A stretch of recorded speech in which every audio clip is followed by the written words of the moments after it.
Tantor Audio, a division of Recorded Books, presents The Aliens' Battle by Ella Maven, narrated by Reagan West and Gabriel McKnight. 1. Tricks. Without my weapons, I felt helpless. I hadn't realized how much I relied on my collection of blades and arrows until they were stripped from me. I huddled in the center of the cage and glared at any of the red aliens who came close. I thought I'd seen ugly aliens, but they didn't come close to these guys. The Joktal. Red-skinned like the devil, four-armed and massive. Their heads were a mass of thick bone shaped like an upside-down triangle, with horns wider than their shoulders, curving out from the top 2 points. They didn't really have lips, more of a gaping maw with sharp teeth and a flat face, except for bulging oval eyes. The one who walked alongside my wheeled cage held the leash of an eyeless, hunchbacked hound with one of his lower arms. With a bony, plated upper arm, he reached out and rattled my cage, just for fun, because they were dicks. I didn't react. The last time I'd yelled at them, they'd laughed and mocked me while cracking their glowing whips near the bars of my cage.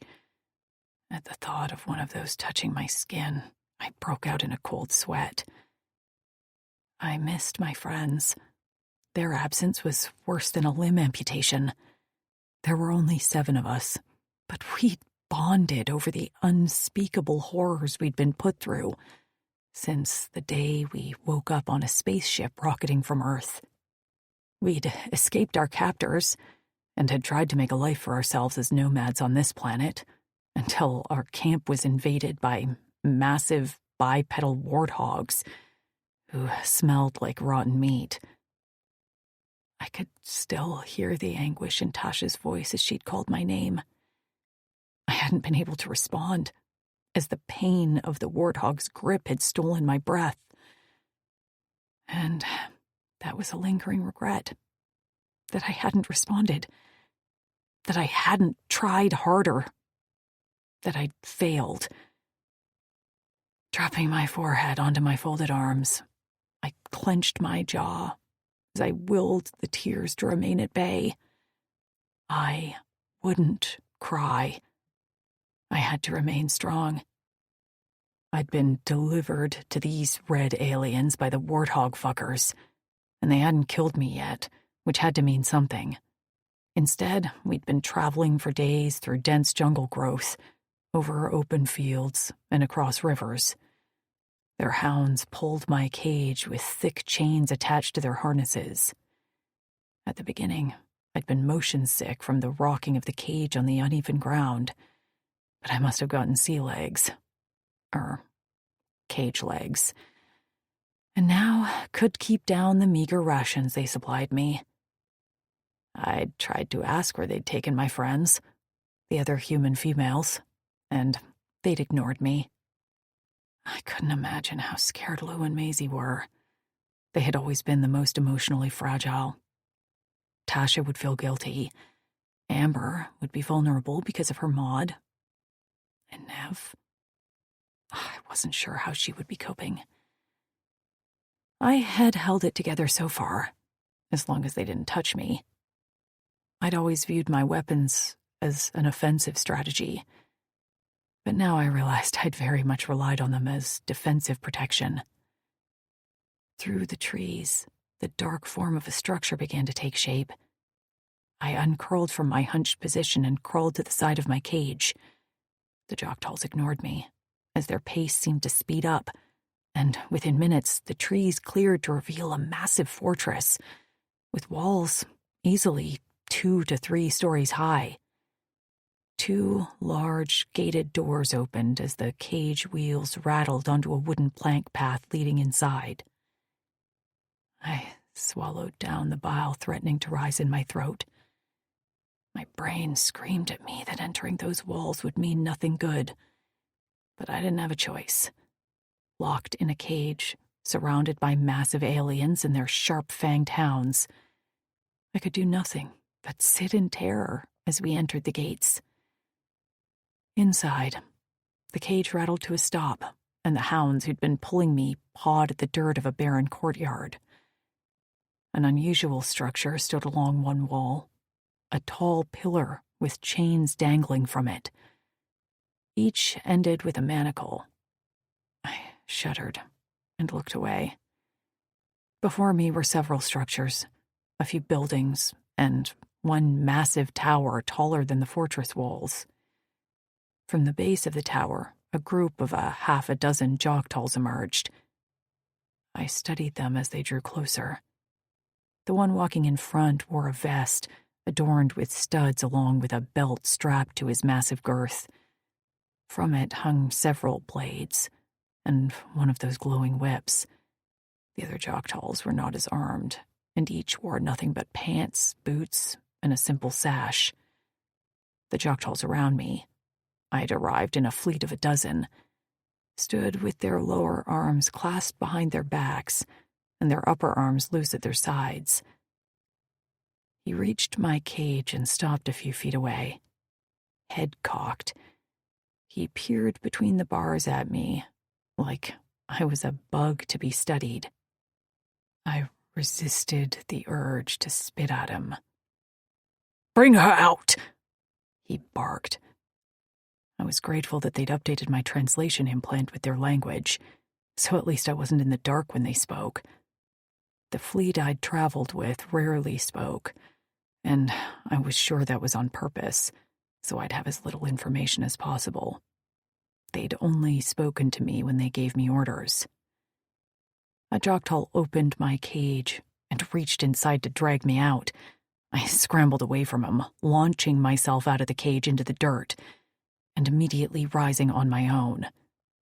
They thought I just despised their touch, which was correct. But they didn't know that even the most minor of grips caused me immeasurable pain. I planned to hide that as long as possible, so they didn't use my weakness against me. My eyes darted around me as my instincts told me where to run. Of course, that would be stupid and get me nowhere.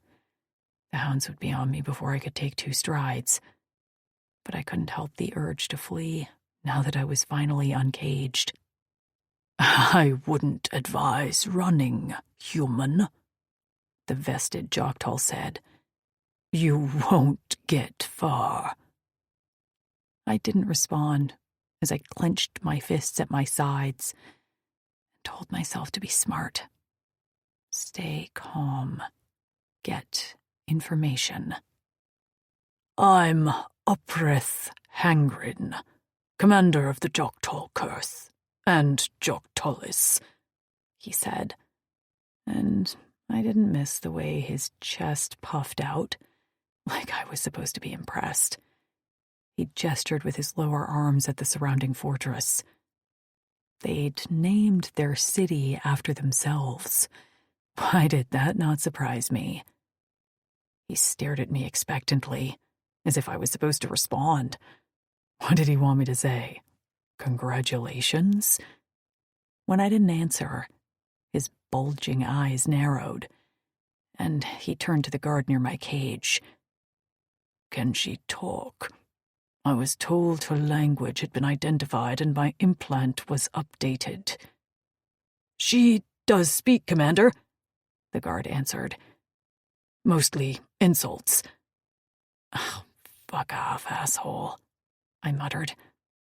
The guard tilted his head at me as if to say, "See?" Upreth flicked his fingers at another guard, who stepped forward with a large sack. He dumped the contents into the dirt, and I held back a gasp as my handmade bow, arrows, and several blades clattered to the ground. I'd thought they were gone forever. "Her weapons. She was the warrior of the band of females." That was stretching it a bit, but I'd take it. Upreth picked up one of my crude blades. Not much of a warrior, since she's been caged and lost her females. I felt my lips pulled back into a snarl. Fuck! She wounded one of the Wutarks, Commander. The guard cut me off. She should be considered dangerous. It was my turn to puff my chest out. I shot the commander a smug look, which he absolutely did not appreciate as he took a step forward and backhanded me with one of his bony plates. The world tipped as pain exploded in my face and echoed throughout my entire body. I hit the dirt in a boneless heap and gasped for air. My head swam, my vision blurred, and I fought to remain conscious. Without her weapons, she's a declawed and defanged Celebri.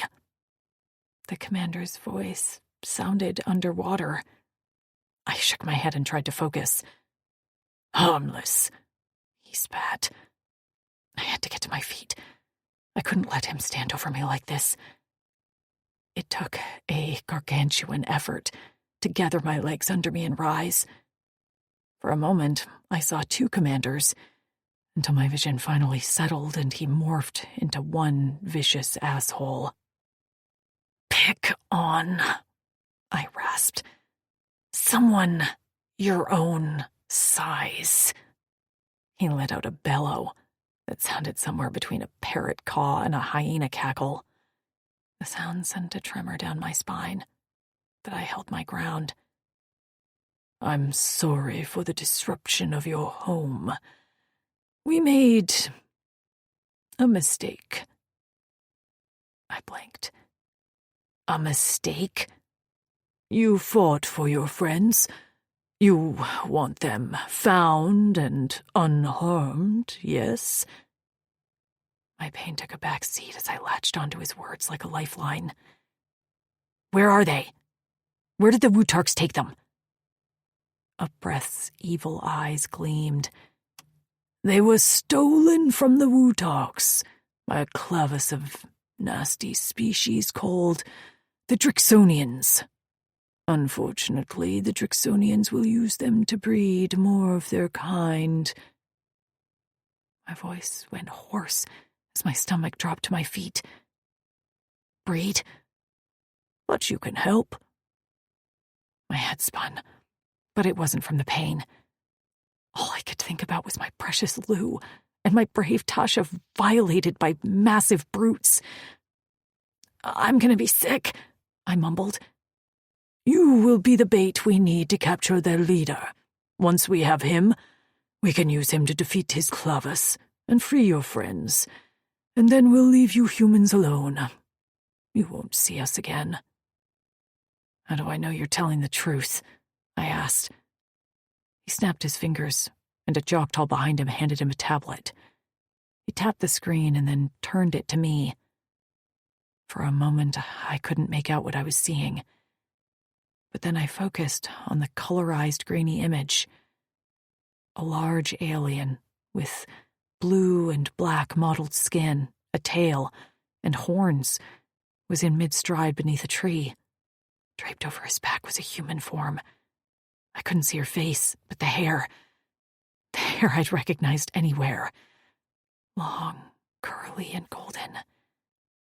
Amber. I gasped and took a faltering step back. Losing my balance, I went to one knee. She'd been taken by an alien who planned to breed her. My sweet, quiet Amber. My heart pounded, and my stomach protested my last meal. I just barely managed not to vomit.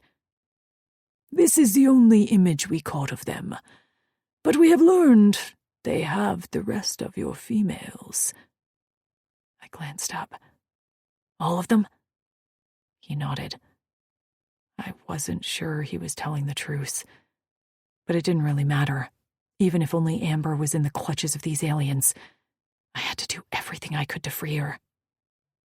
I slowly stood and forced myself to remain in control, when all I wanted to do was rage and scream and cry. You need me to act as bait to catch the leader? Yes. Once he sees you, he will do all he can to acquire you. Human females are of great desire to them. Gross. I straightened my back. I'll do it. Upreth grinned. At least, I was pretty sure it was a grin, even though he had no lips. But his eyes seemed to crinkle at the corners and let out another delighted cackle sound. I knew you'd agree. The rumors about humans being stupid aren't true. I wanted to tell him to take his rumors and shove them up his ass. How soon can we go? Upreth's lower hands stroked the coiled whip at his belt. His tongue snaked out to run along the sharp edges of his teeth. Now ended up being after a meal. I wasn't hungry, but ate anyway. Most of the gathered Joktalls sat on the ground in the courtyard, shoving discs of hard bread with dried meats into their faces. After being cramped inside the cage for so long, I stood to eat under the watch of a few guards. Upreth walked around as if rallying his troops. I didn't understand what he'd meant about capturing us as a mistake. How had that been a mistake? I didn't believe that. Maybe all along he'd planned to capture us and use us as bait for these Drixonians. Whatever. It didn't matter. All that mattered now was getting my girls back. And then, well, depending on their condition, I'd decide if I needed to exact some revenge on the Joktalls. Humans weren't stupid, especially us, who had lived through what felt like several lifetimes. After our meal, they fortunately did not shove me back behind bars. My cage was invisible now, as it was the promise that I'd see my friends again. The leader of the Clavis is on his way back from their home city, Upreth said, as we walked through dense brush. We're not prepared to take on the entire Drixonian population, but we've identified this Clavis as isolated.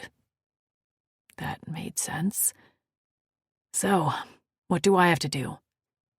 We cannot cross the borders in large numbers, not enough to bring down a Drixonian leader, but you can position yourself on his homeward path. He handed me my bow and one of my arrows. Shoot him with this. Nowhere fatal. We want him alive. The tip is poisoned with an herb that will render him unconscious. Next, he handed me a small cylinder. Then, send this signal into the air. We will send a few Joktalls over the border and drag him back. I took the items, noting the arrow point glistening with poisoned oil. My hands shook slightly, and I did my best to hide that from Upreth. I wasn't worried about harming this Drixonian. I would have killed him if they asked me to, in order to free my girls. I was concerned I'd mess this up. My friend's safety rode on my shoulders. When we reached the borders, Upreth gave me explicit instructions on how to travel the rest of the way to cross the Drixonian's path. I ventured a few paces away and looked over my shoulder. Upreth remained where he stood, a dozen guards at his back. He motioned with all 4 arms for me to keep going. I took a few more careful steps as I kept a large tree in the distance in my sightline. Upreth said as long as I kept that in front of me, I'd encounter the Drixonian. Soon I could no longer see the Joktalls, and unease slithered under my skin. Should I run? They'd left me unattended. But then, how would I ever find Amber and the rest of my girls? I hated that I couldn't trust the Joktalls, and that I didn't know their motive other than to capture this Drixonian. Legs aching and sweat dripping down my back, I walked for what felt like an hour. Maybe it was a half hour. Maybe it was more. I couldn't tell, and it seemed like the sun had moved little. I traveled over some fields of yellow flowers, and in the distance, I swore I could hear the rush of water. Suddenly, A new sound floated on the breeze. I froze for a moment before sprinting the rest of the way across the field and diving behind a tree. The buzzing sound grew louder until movement in the trees caught my attention. A large, black, wheelless motorcycle skirted the edge of the field and, perched on top like some sort of alien biker, was a massive blue and black alien. Sharp black horns corkscrewed out the side of his head, and a pelt of fur lay draped on his broad shoulders. Instead of eyebrows, a row of bumps highlighted his prominent brow. Studded with bladed armor, his tail whipped in the air behind him. Long, dark hair swirled around his head, and his violet eyes glowed fiercely. I'd seen one of these aliens before, briefly, and from a distance. This close, I was struck a little dumb by his intimidating energy. I was supposed to shoot this guy. I took a step out from behind the tree, and I knew the second he spotted me. His head jerked up, his eyes settled on me like a laser, and he banked the bike, which hovered a few feet in the air, thanks to the powerful jets of air underneath. He leaped off the bike before it settled on the ground, landing in a neat crouch.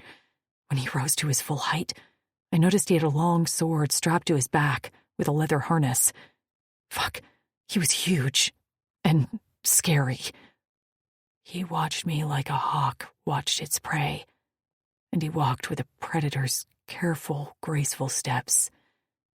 The Jocktals had been right. I was a prize for this Drixonian. He wanted me. How had Amber felt when one of these brutes grabbed her? Was it this one, or another one?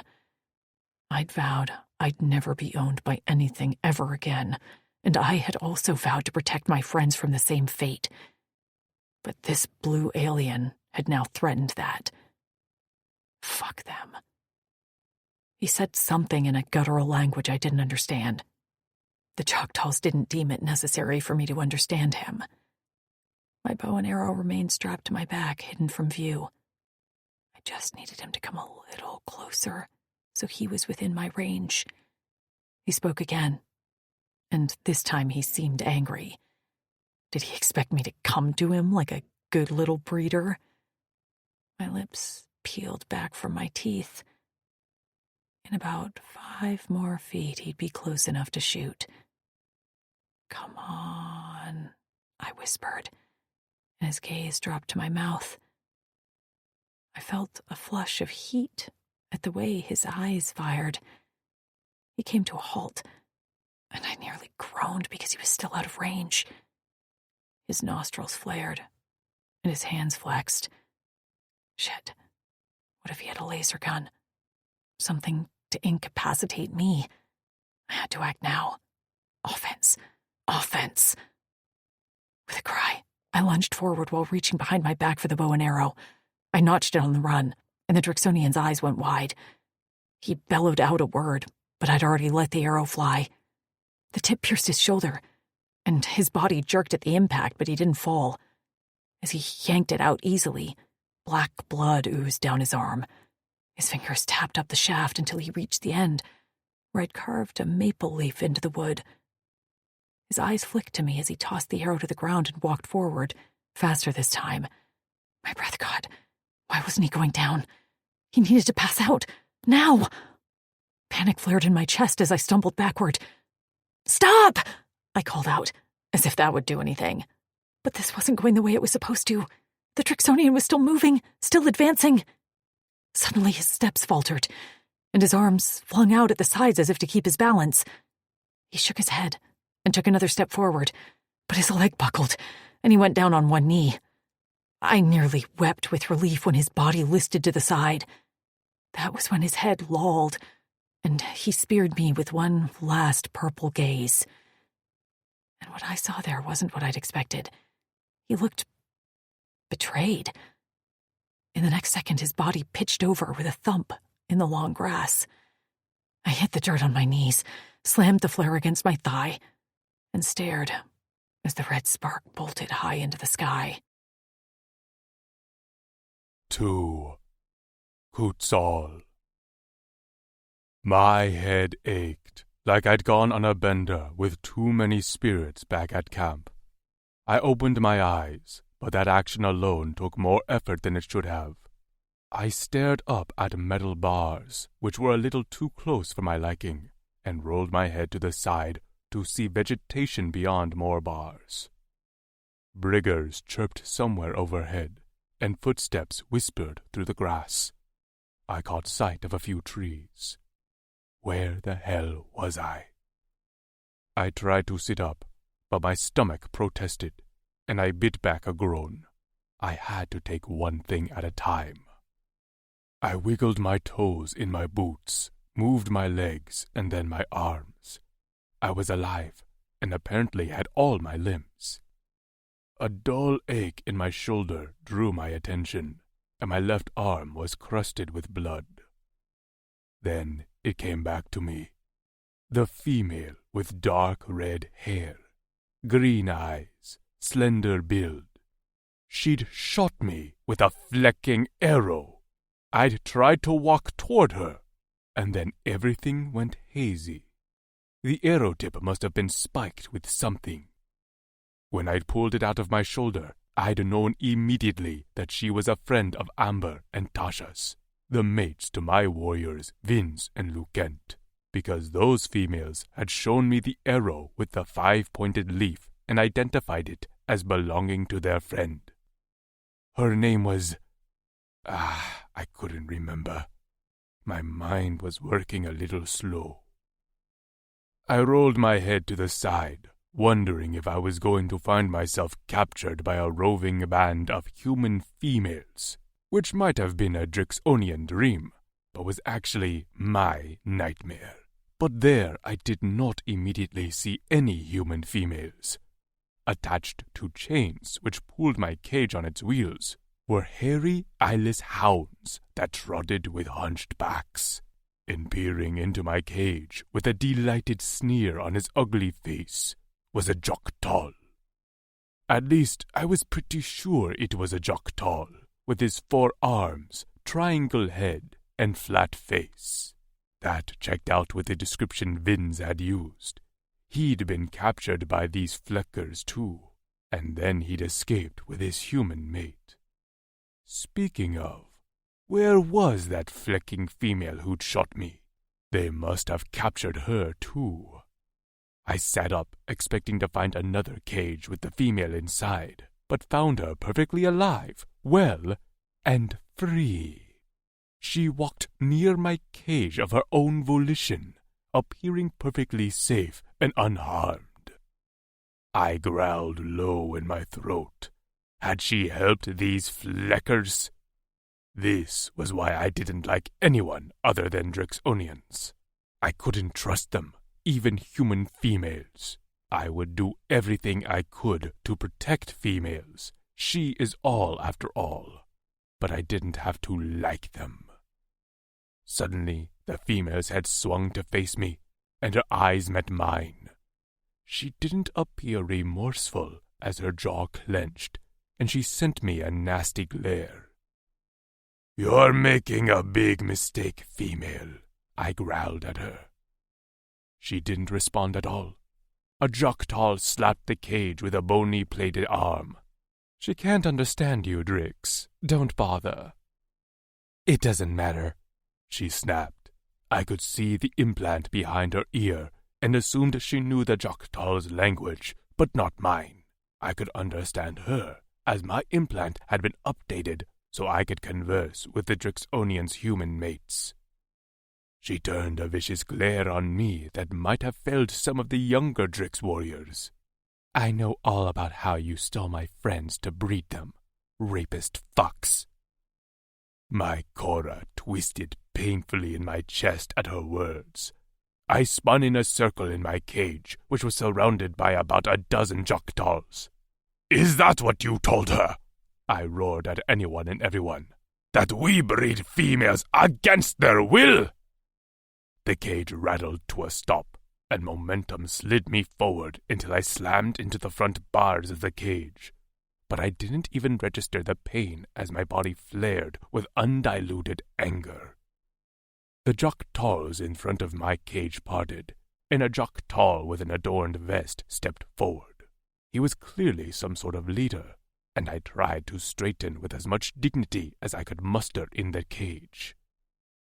"You are Quetzal Bane, Drexel of the Lone Howl Drexonian Clavas," he said. Seeing as I wasn't impressed that he knew my identity, I remained silent. He huffed, as if annoyed I didn't give a shit. He puffed out his chest. "I'm Upreth, commander of Jok'Talis." "Great. Introduction's done," I said in a monotone. "Now, what the fleck am I in this cage for?" A guard nearby reached through the bars and cuffed me on the head. "Show some respect." "Fleck off," I spat at him. He seems to have learned his communication skills the same place the female has. Upreth inhaled sharply through his nose holes. I wasn't sure what that meant, so I didn't answer. They'd taken my weapons and my tail armor. Behind these bars, my machetes were useless. If only I could get out of this cage, I'd lay waste to these fleckers. The most important thing they'd taken? The translation implant updater I'd had on me. If only I could get that back and converse with this female, I could convince her to free me. She owed me, seeing as I'd helped keep her friend safe. Once I got my hands on this female, well, I wouldn't hurt her, but she'd get the sharp side of my tongue. Tasha and Amber thought I was a mean fleck. At least they hadn't shot me with a poisoned arrow. She caught me glaring at her and lifted her hand in the air with her middle finger extended. I had no idea what that meant, but I did it back anyway. Her eyes registered surprise, and I swore I saw the beginning of a smile before she coughed into her hand and turned away. Upreth drew my attention when he huffed out a snort. "We're taking you to your camp, where we'll use you to acquire the surrender of your clavas." I barked out a laugh. "Is that so? And what do you plan to do with my clavas after we surrender?" His eyes gleamed. "Eradicate you." My heart pounded, and my vision went white at the edges as I fought to keep from beating against the bars of the cage like a barbarian. "You can try," I snarled. "And I promised this human that we'd free her friends from their Drexonian oppressors, didn't I?" The red-haired female stared back at Upreth with undisguised disgust. "And you better hold up your end of the deal." So, she didn't fully trust him either. A seed of hope sprouted in my chest. "We will," he answered before turning to me. "One by one, we'll pick off every clavas until Granite is isolated and vulnerable. We have no desire to share this planet with you, and we don't intend to." I had been content to respect borders as Dazim Bakut, the head Drexel of the remaining Drexonian clavasses, had insisted on in order to keep the peace. We'd stayed on our land, and they'd stayed on theirs. It was a big planet.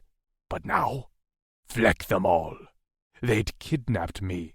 They'd lied to this female, and they intended to kill my warriors using me as leverage.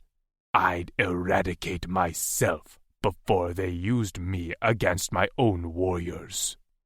The only reason I hadn't sliced my throat with my own machetes yet was because I couldn't be sure what they'd do to this female. Once they didn't have use for her, they would likely kill her. Free her friends? No way. They'd use her friend Amber as labor in Jok'Talis before she and Vince escaped. Now they were a happily mated pair. If only this female knew how well her friends were cared for by their mates. I stared back at Upreth, who watched me expectantly, clearly wanting a rise out of me. But I'd given them enough reactions for the day. I couldn't let my emotions get the best of me. From now on, I had to be level-headed and smart. So much was riding on me, As much as I trusted my warriors not to surrender to save my life, I couldn't be sure that Vince wouldn't do something stupid or Axton wouldn't risk it all for me. So I stared back at our breath, refusing to give him the reaction he so clearly wanted. With a sneer on his lipless mouth, he turned and marched forward. I watched his back until the guards closed ranks behind him. My cage rattled once again as the hounds pulling it began to walk. I sat down in the center of the cage, braced my wrists on my bent knees, and closed my eyes. I'd been in worse situations.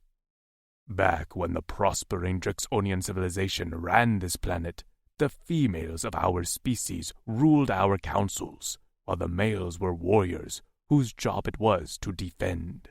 Every male was required to train at an early age and serve until they could retire.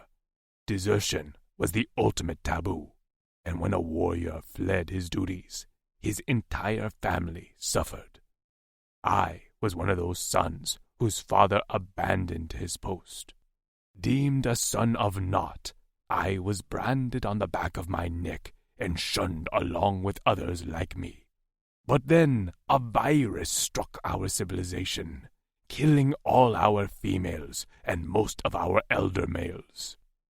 Heartbroken, devastated, and surrounded by a crumbling society, we left to join the Uldani on our sister planet Torin.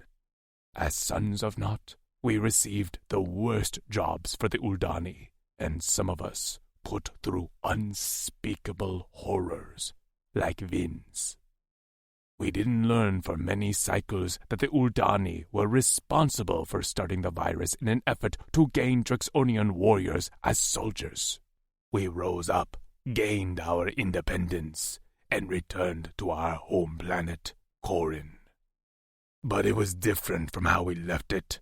While Daz had relaxed the rules around the Sons of Naught and had no issue with our mating, I still felt fiercely protective of them. We'd come a long way since those shunned young Drix. I'd never let us be treated like dirt again, no matter how much was stacked against me. I would win this battle. Tricks. They hadn't fed him, and that shouldn't have bothered me. But it did. The sun had set, and we'd stopped our progress for the night. The guards and Upreth sat around a crackling fire, ignoring the Drixonian prisoner. Upreth had said his name. Kutzal Bane. I hadn't really wanted to know his name, because that made it even more real that I'd taken part in the capture of a being with a name, and a family, and a soul. But his soul was rotten, according to Upreth. And I had to believe that. I wanted to believe that. Because if that was wrong, well, then what had I done? I sat away from the fire, not eager to converse with the Joktal guards. While the cage had been cramped for me, this Drixonian was easily close to 7 feet and couldn't even sit up straight. His shoulder and arm, where I'd shot him, remained covered in dried black blood, but he didn't seem bothered by the injury, which had already begun to close. He had a long tail, thick at the base, and then tapering into a narrow tip. His pants were held up with a type of backwards belt which clasped above the base of his tail. He no longer wore his harness of weapons, as they'd been stripped of him before they'd thrown his unconscious body in the cage. I did, however, make note of where they were, hidden in a sack carried by a guard. There'd been a few gadgets on his harness as well, which interested me. In fact, the Drixonian himself interested me. I wasn't sure why. Upreth had told me he and his kind were a threat to my friends. But something about the way he looked at me was not congruent with how Upreth made them out to be. There was a high-level intelligence behind those purple eyes, even when he was angry. But ever since Upbreath told him he planned to eradicate the Drixonians, Quetzal had fallen silent, contemplative. I sensed a simmering tension under his skin, but other than his initial outburst when he woke, he maintained control over his emotions in a way that impressed me. He exuded an aura of pride, but not boastfulness like Upbreath. There was a distinct difference between the way Quetzal possessed a powerful confidence and how Upbreath wore the same, like an ill-fitting coat. I liked to think I was a good judge of character, but without being able to converse with Quetzal, I was only left with my gut feeling. Without my girls, I'd lost my footing a bit, and I couldn't be sure if I could trust my instincts. Since they were all I had, I knew I needed to get my head right, and soon. I ate the bland meal bar and washed it down with some water. I had more left in my skin, and I knew every morning our skins would be refilled. I could drink more, which I didn't need. I could pour it out, or I could share it with the Drixonian. Shit, Drix, I mumbled to myself. Why was I doing this? Why was I drawn to this blue alien? It wasn't like I had ever been into bad boys. I didn't write letters to inmates. Back on Earth, I'd been an average kickboxing instructor with a pathetic social life. When the Joktalls began to bed down for the night, I remained sitting against the trunk of a tree, hidden in shadows. Upbreath was the first one to sleep, and his snores filled the small clearing. A few guards stood watch, but they weren't paying any attention to me, or to the Drixonian prisoner for that matter. They were stationed on the outskirts of the camp in case of intruders. I couldn't tell if the Drixonian was awake or asleep as I inched closer to his cage on a low crouch. He sat propped up against the corner of the cage, with one leg stretched out and the other bent at the knee. His tail, which seemed to be in constant motion, lay still. The dying fire still offered enough light for me to see him better as I stopped outside his cage. The black and blue of his scales were blotchy like snakeskin and dulled to a lighter blue on the thinner skin of his face. One side of his long, dark hair was tucked behind an ear, studded with multiple golden piercings all along the rim, which glittered in the firelight. His black horns on either side of his head tapered to a sharp point that I imagined could do some real damage in battle. Eyes closed, his chest rose and fell with deep, even breaths.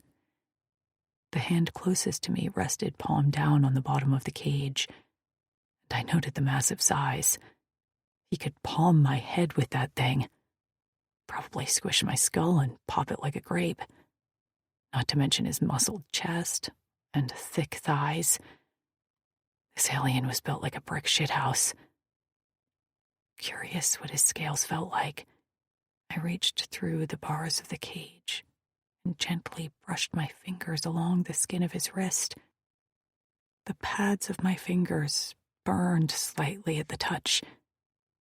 His skin rippled, and then from beneath his scales, all along the outside of his forearm, a row of black blades emerged.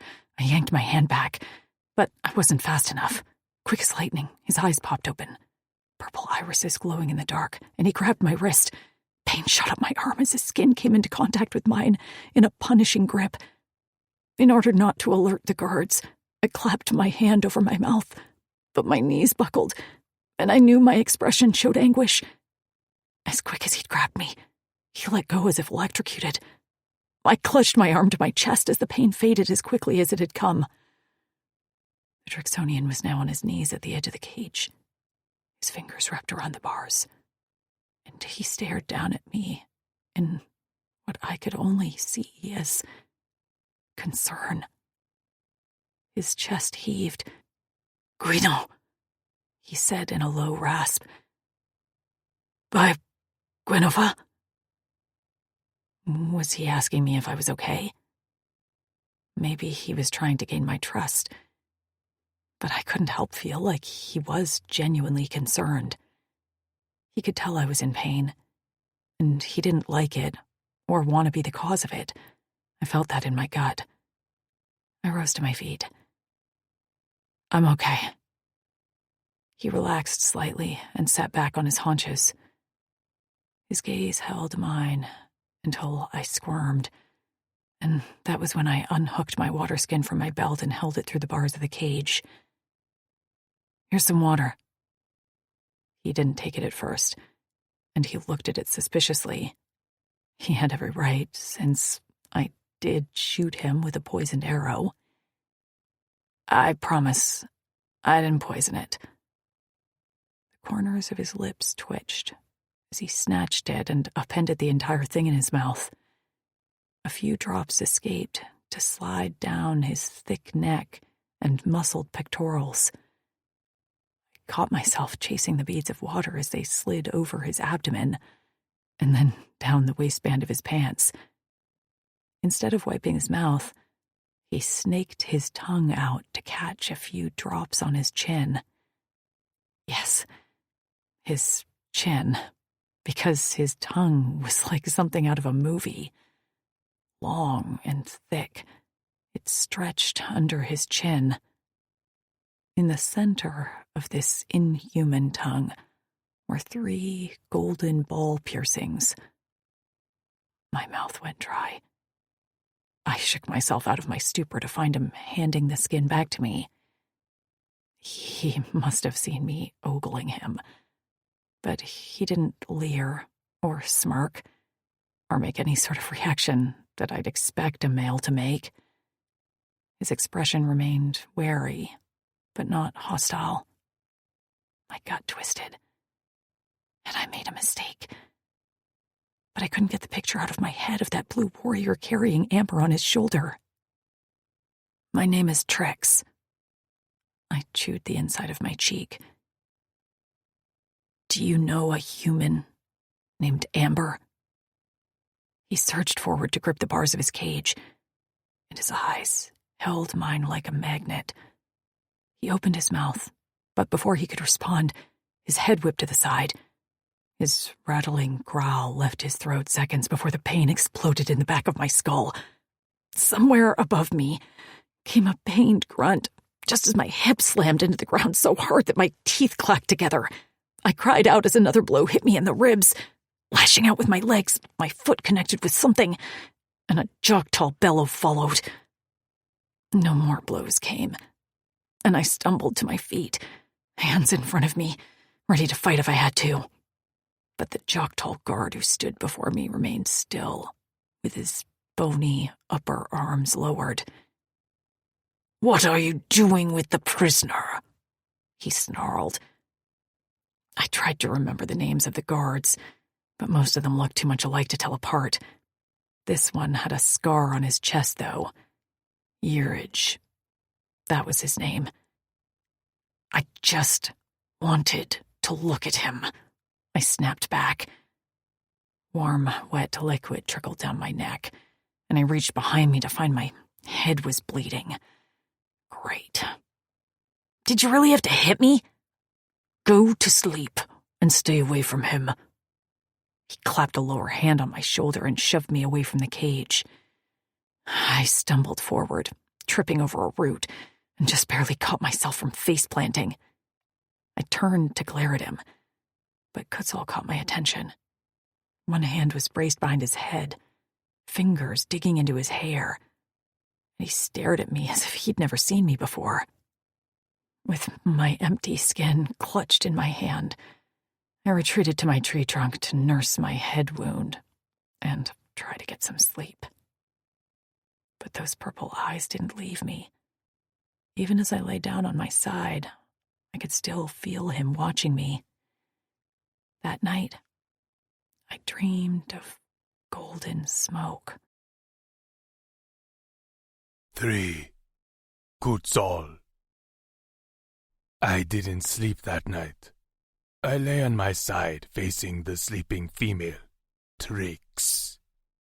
Her eyes moved from beneath her thin eyelids, and her face twitched as if she dreamed. I wondered what she dreamed about, and then wanted to smash my face against the bars for giving a shit. Now I understood why I'd been so captivated by that stupid flecking arrow when we'd found it in our camp and the females had said it belonged to their friend. This Trix, this fierce archer, was my mate. I rubbed the back of my head, which still echoed with pain from the blow Trix had received from the Joktal guard. I knew little about the Korra eternal commitment, or mating at all for that matter, but I knew that once an enemy spilled the blood of a female, and I felt the pain as if I'd been struck, that was the beginning of the bond. The last step was to kill the one who spilled her blood.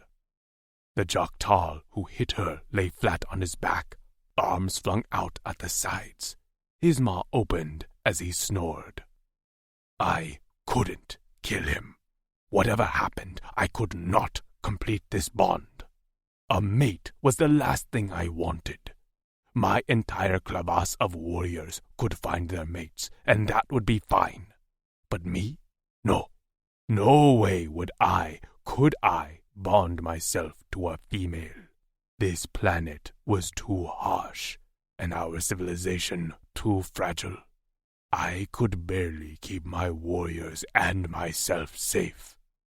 I couldn't bear losing and burying another female who meant so much to me. I closed my eyes as I fought against the dizzying wave of nausea. Why was this happening? And of all females, it was this one who clearly had a death wish and who trusted the wrong flecking species. Not that I could blame her. She thought she was helping her friends. And one thing I'd learned about these females was that they were fiercely loyal to each other. So, why had she touched me, given me water? I also couldn't understand why she'd reacted so badly to my grip on her wrist. I hadn't squeezed that hard, and while she'd held in a cry, her eyes had teared in agony. I rolled on my back and folded my hands behind my head. I had to get out of this cage. And as much as I didn't want to spend more time than necessary, I'd have to take her with me. She is all was the Drixonian creed, and no matter what, those were the words I lived by. While I wasn't sure I liked human females, I still revered them. Although this one, she wasn't like Amber and Tasha. She didn't smile as freely, and her language was cruder. When she'd brushed the back of my hand with careful fingers, I'd felt the touch spread out to every limb like wildfire. I didn't understand what that was. As a son of Naught, I hadn't received the standard warrior mating lessons on how to pleasure females, as we weren't meant to procreate. So my reaction to her touch was unfamiliar and uncomfortable. But yet, I wanted it again. Fleck, I muttered, rubbing my hands over my face. I had to get my head straight. I couldn't be worrying about the female's feelings toward me or my feelings toward her. Feelings were useless. There wasn't time to convince the female to trust me, and even if we could communicate, I wasn't sure I had the patience to do so. I could only control myself, which meant it was up to me to get free. That was all that mattered. Pay attention, plan, escape. I wasn't voted Drexel of the Outcasts for nothing. It was another day before I had my chance. While I didn't scout the borders as much as some of my warriors, I knew the area well. I'd lived here a long time ago, and this land was familiar. We ran parallel to the border with the common lands, so we remained in Wutark and Joktal territory on purpose. Once we crossed the borders, one of my warriors would see and sound the alarm. Confident they could hold me, Opreth had been free with his words to his guards, so I knew he wanted to surprise my crevasse at our camp. At dusk the next evening, about half of the guards, along with Opreth, left to hunt game as the food stores were dwindling. The guard who had struck Trix was part of the hunting party, making this the perfect time to free myself without having to kill him and bond myself to the female. And the best part, the hunting party had taken the hounds. The remaining guards began to make camp, starting a fire and setting out bedrolls. The female sat by herself with her legs crossed, gaze flitting between me and the guards as she ate a bowl of cold stew. Earlier that day, I'd found a meal bar in my cage, and later half a skin of water. I knew it was the human leaving me food. It seemed the Jok'tars had no intention of feeding me on any sort of regular schedule. "Shouldn't you feed him?" the female called out suddenly. I went still. I didn't care about food, but I needed one of the guards to come near my cage. Sticking a hand inside would be even better. "Why?" one grunted. "What's the point on capturing him if he dies before we get to his camp?" she asked. "I didn't risk my life to shoot him for no reason." The guard who usually positioned himself at my cage stood, and the keys on his belt rattled. My Cora sped up as he dished a splash of stew in a bowl and began to walk toward my cage. He angled it to fit through the bars of the cage and dropped it so that the bowl upended. The meager amount of stew splattered on my boots. "There," the guard sneered. "Are you hungry? Lick it up, mongrel." I stared at him impassively, but coiled my muscles to prepare for action. When I didn't respond to his taunts, he reached through the bars of my cage and shoved the bowl closer to me. "Come on!" He didn't get one more word out. I grabbed his arm and yanked. His body hit the bars outside the cage. My unleashed machetes slipped through the bars and slammed into the soft skin under his chin. Jok'tar blood spurted around my blades. His eyes bulged as he struggled weakly. "Daneth," one guard called from nearby the fire. "Are you okay?" I tugged my machetes free of his chin, and right before he dropped, I snatched the keys off his belt. As soon as he hit the ground with a gurgled thud, the remaining Jok'tar guards raced toward my cage. But they were too slow. I had the key in the lock and turned before they made it halfway. Leaping out of the cage, I hit the dirt in a crouch and surged up just as the first guard made it to me. I slashed my machetes across his neck, and he arched away with a cry.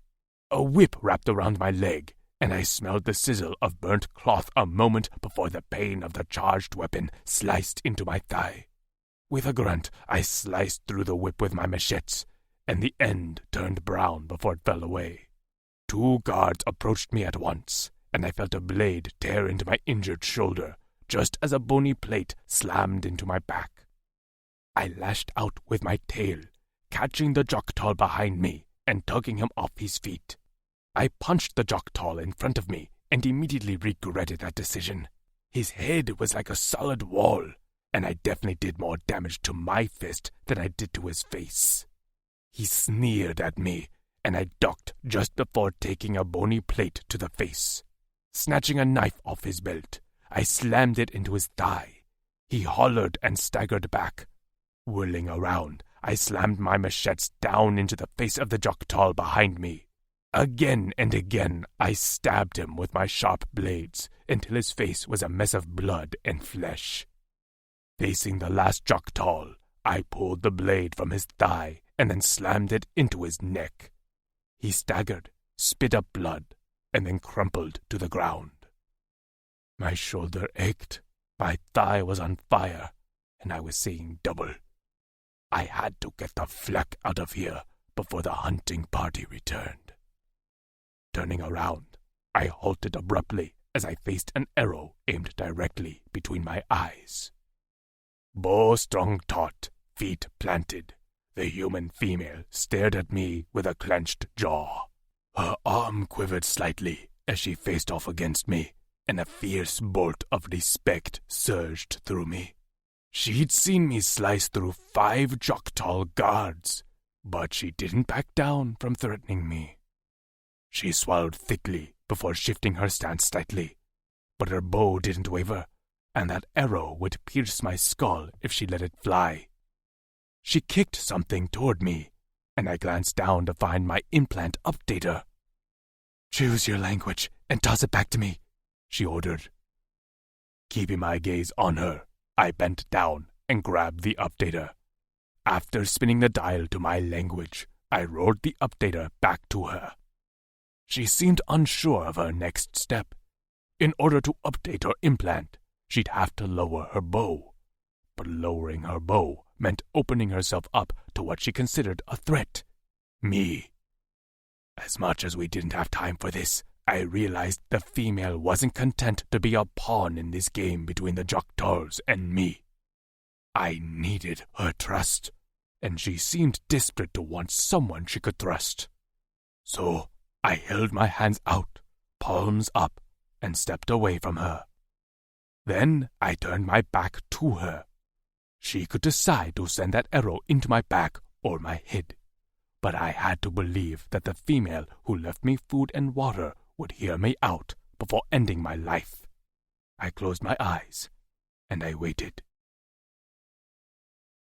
Tricks. This ranked up there as one of the scariest moments of my life.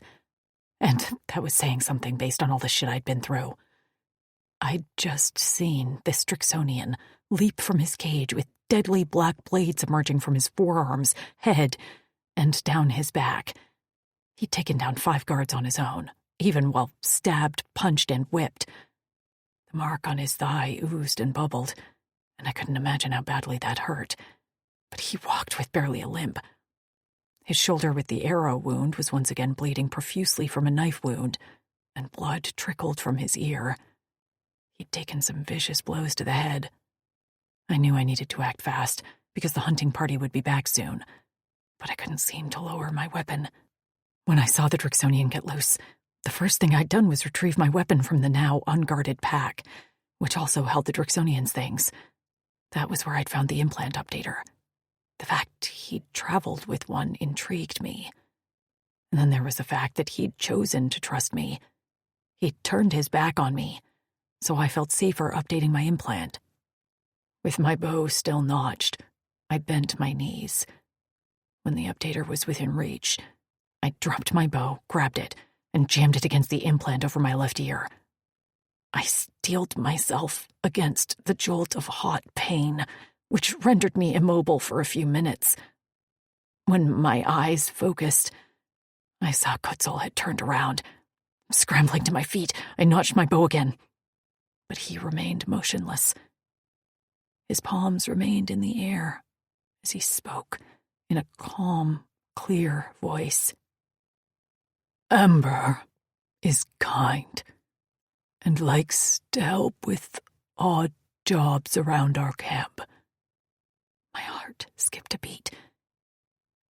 "Tasha doesn't like me a whole lot, but she tolerates me. We would never hurt them, as that goes directly against what Drixonians stand for." I blinked back tears. "How do I know you're telling the truth?" "They talk about you. Lou, Maisie, and Nev. We haven't found them yet, after you were all taken by the Wutarks. But we will. We promised Amber and Tasha." Did I dare believe him? Upbreath showed me a photo of Amber being carried on the back of a Drixonian. He chewed his lips thoughtfully. "That must have been when she escaped Joktalis with Vince." My arms ached from holding the bow taut. The arrow point wavered. "Escaped?" "She was held at Joktalis, and met Vince, who was a prisoner there. They escaped together. And Now she's safely at our camp." I lowered my bow, and he remained where he stood. "You'll take me to them?" "I won't ask you to act as bait. I won't hurt you. I will take you to your friends." "I'm keeping my bow and this knife." I held up a blade I'd stolen from the guard supplies. "And I'll use it if you touch me." He didn't look impressed or amused. "You saw my machetes. A small blade won't harm me. Are you trying to convince me to go with you or not?" A muscle in his jaw jumped. "I have no desire to touch you." Suddenly his head turned, and he cocked it as if listening to something. When he faced me again, his voice held a tinge of urgency that hadn't been there before.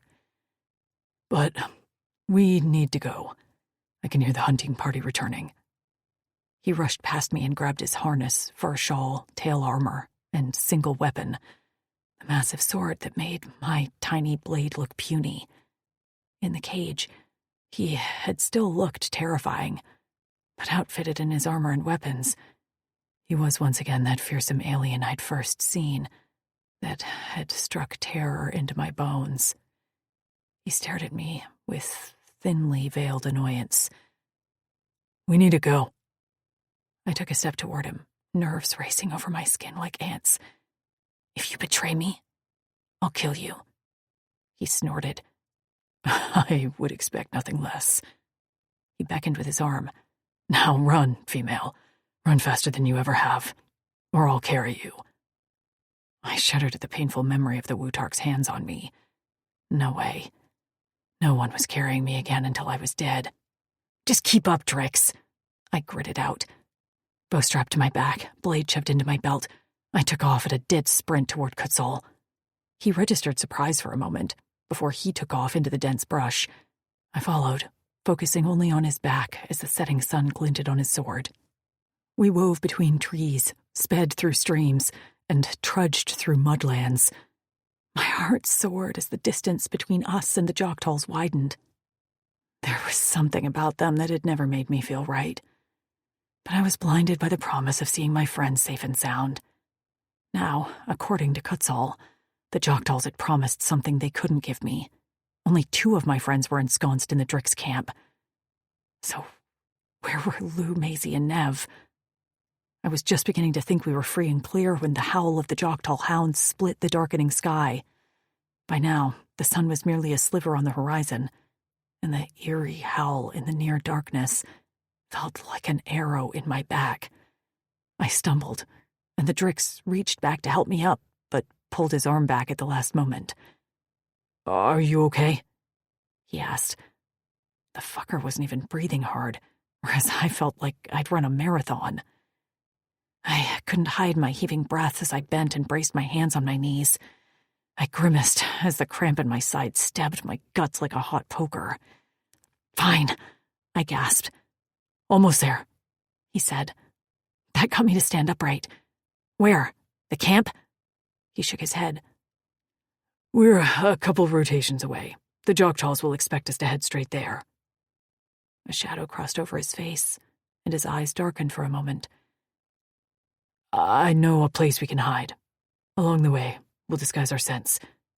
"How?" He didn't bother to answer, as he turned and took off on a run. With a groan, I followed, hoping like hell I didn't step on something and turn my ankle. As we ran, the dense brush gave way to a field full of plants that reminded me of closed green pumpkin flowers, if said flowers were the size of a small sedan.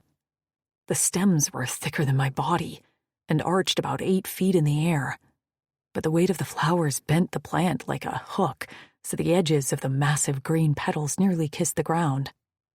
While the girls and I had explored a good bit of the landmass we currently resided on, I'd never seen a plant like this. They smelled of a musty floral perfume, like something I'd have expected my grandmother to wear. Kutzal stopped in the middle of the field and lifted the edge of a petal. Pointing inside, he said, "Get in." I blinked at him. "I'm sorry?" "Get in." he said again.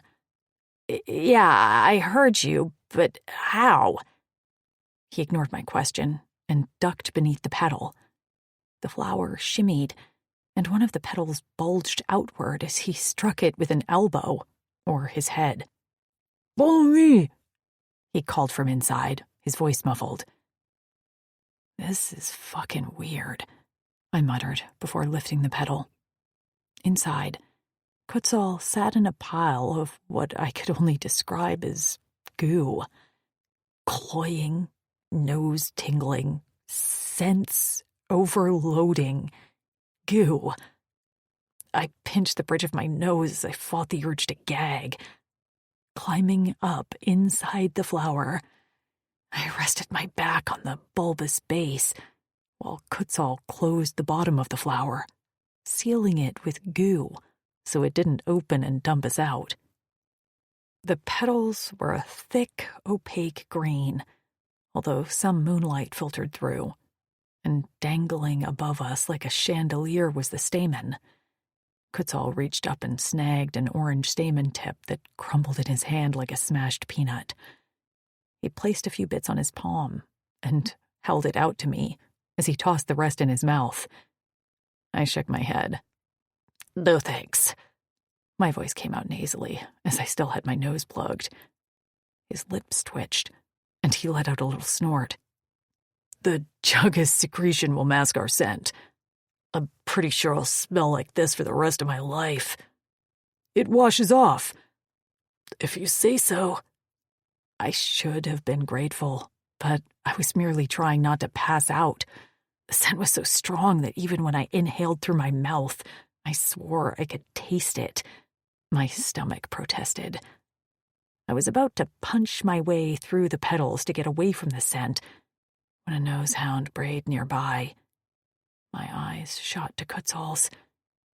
He stared back at me with his fingers pressed over his lips. Right. I had to be quiet.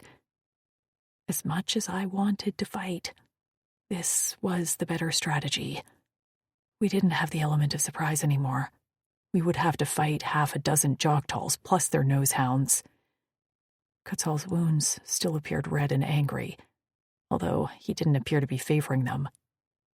I gazed across our flower hideout to see his torso was marred with scars. He probably was no stranger to pain. And, for some reason, that hurt my heart. He stared back at me, and his Adam's apple bobbed as he swallowed. His violet eyes burned, and his fists clenched and unclenched on his thick thighs. The whip had burned through his pants, so the fabric of one pant leg now remained crumpled around the base of his boot, to reveal his scaled thigh and calf. The wound oozed a clear pus, and I worried it was infected. I scooted closer to him, careful not to jostle the flower and reveal our position. His eyes narrowed at my movements, but he remained still as I slid in the goo next to him. I tore the fabric of his torn pant leg and removed it from the base of his boot. With my teeth, I ripped it into strips. Some I stowed in my pockets, but I took a few and began to wrap his thigh. I was careful not to touch his skin, but I could feel the heat of his body as I sat close to him. He sat tense with his arms braced behind him, curled into fists. His breath ruffled the hair on top of my head. I didn't think anything of it until I noticed the groin of his pants begin to tighten as a bulge appeared beneath the fabric. Tying off the wrap, I yanked my hands back to find he wasn't looking at me. His face was turned away, eyes closed, and his lips moved silently. My skin flushed, and for one absolutely crazy moment that I chalked up to my delirium in this flower, I thought about touching him. Would that bulge be hot in my hand? Would he flash those violet eyes at me with lust? I swallowed around my suddenly dry throat. Kutz, he cut me off in a raspy voice. Please, move away. female. 4. Kutsol. I needed her to get away from me. She hadn't even touched my skin, but the feel of her hands so focused on my thigh messed with my head. And my cock, the flecking thing, had never been of use to me. I expelled my liquid waste with it, and that was it. I never had the desire to mate, and never felt this heated flush to my skin and the thickening bulge in my groin. My balls felt full, and my head spun with the need to release my seed.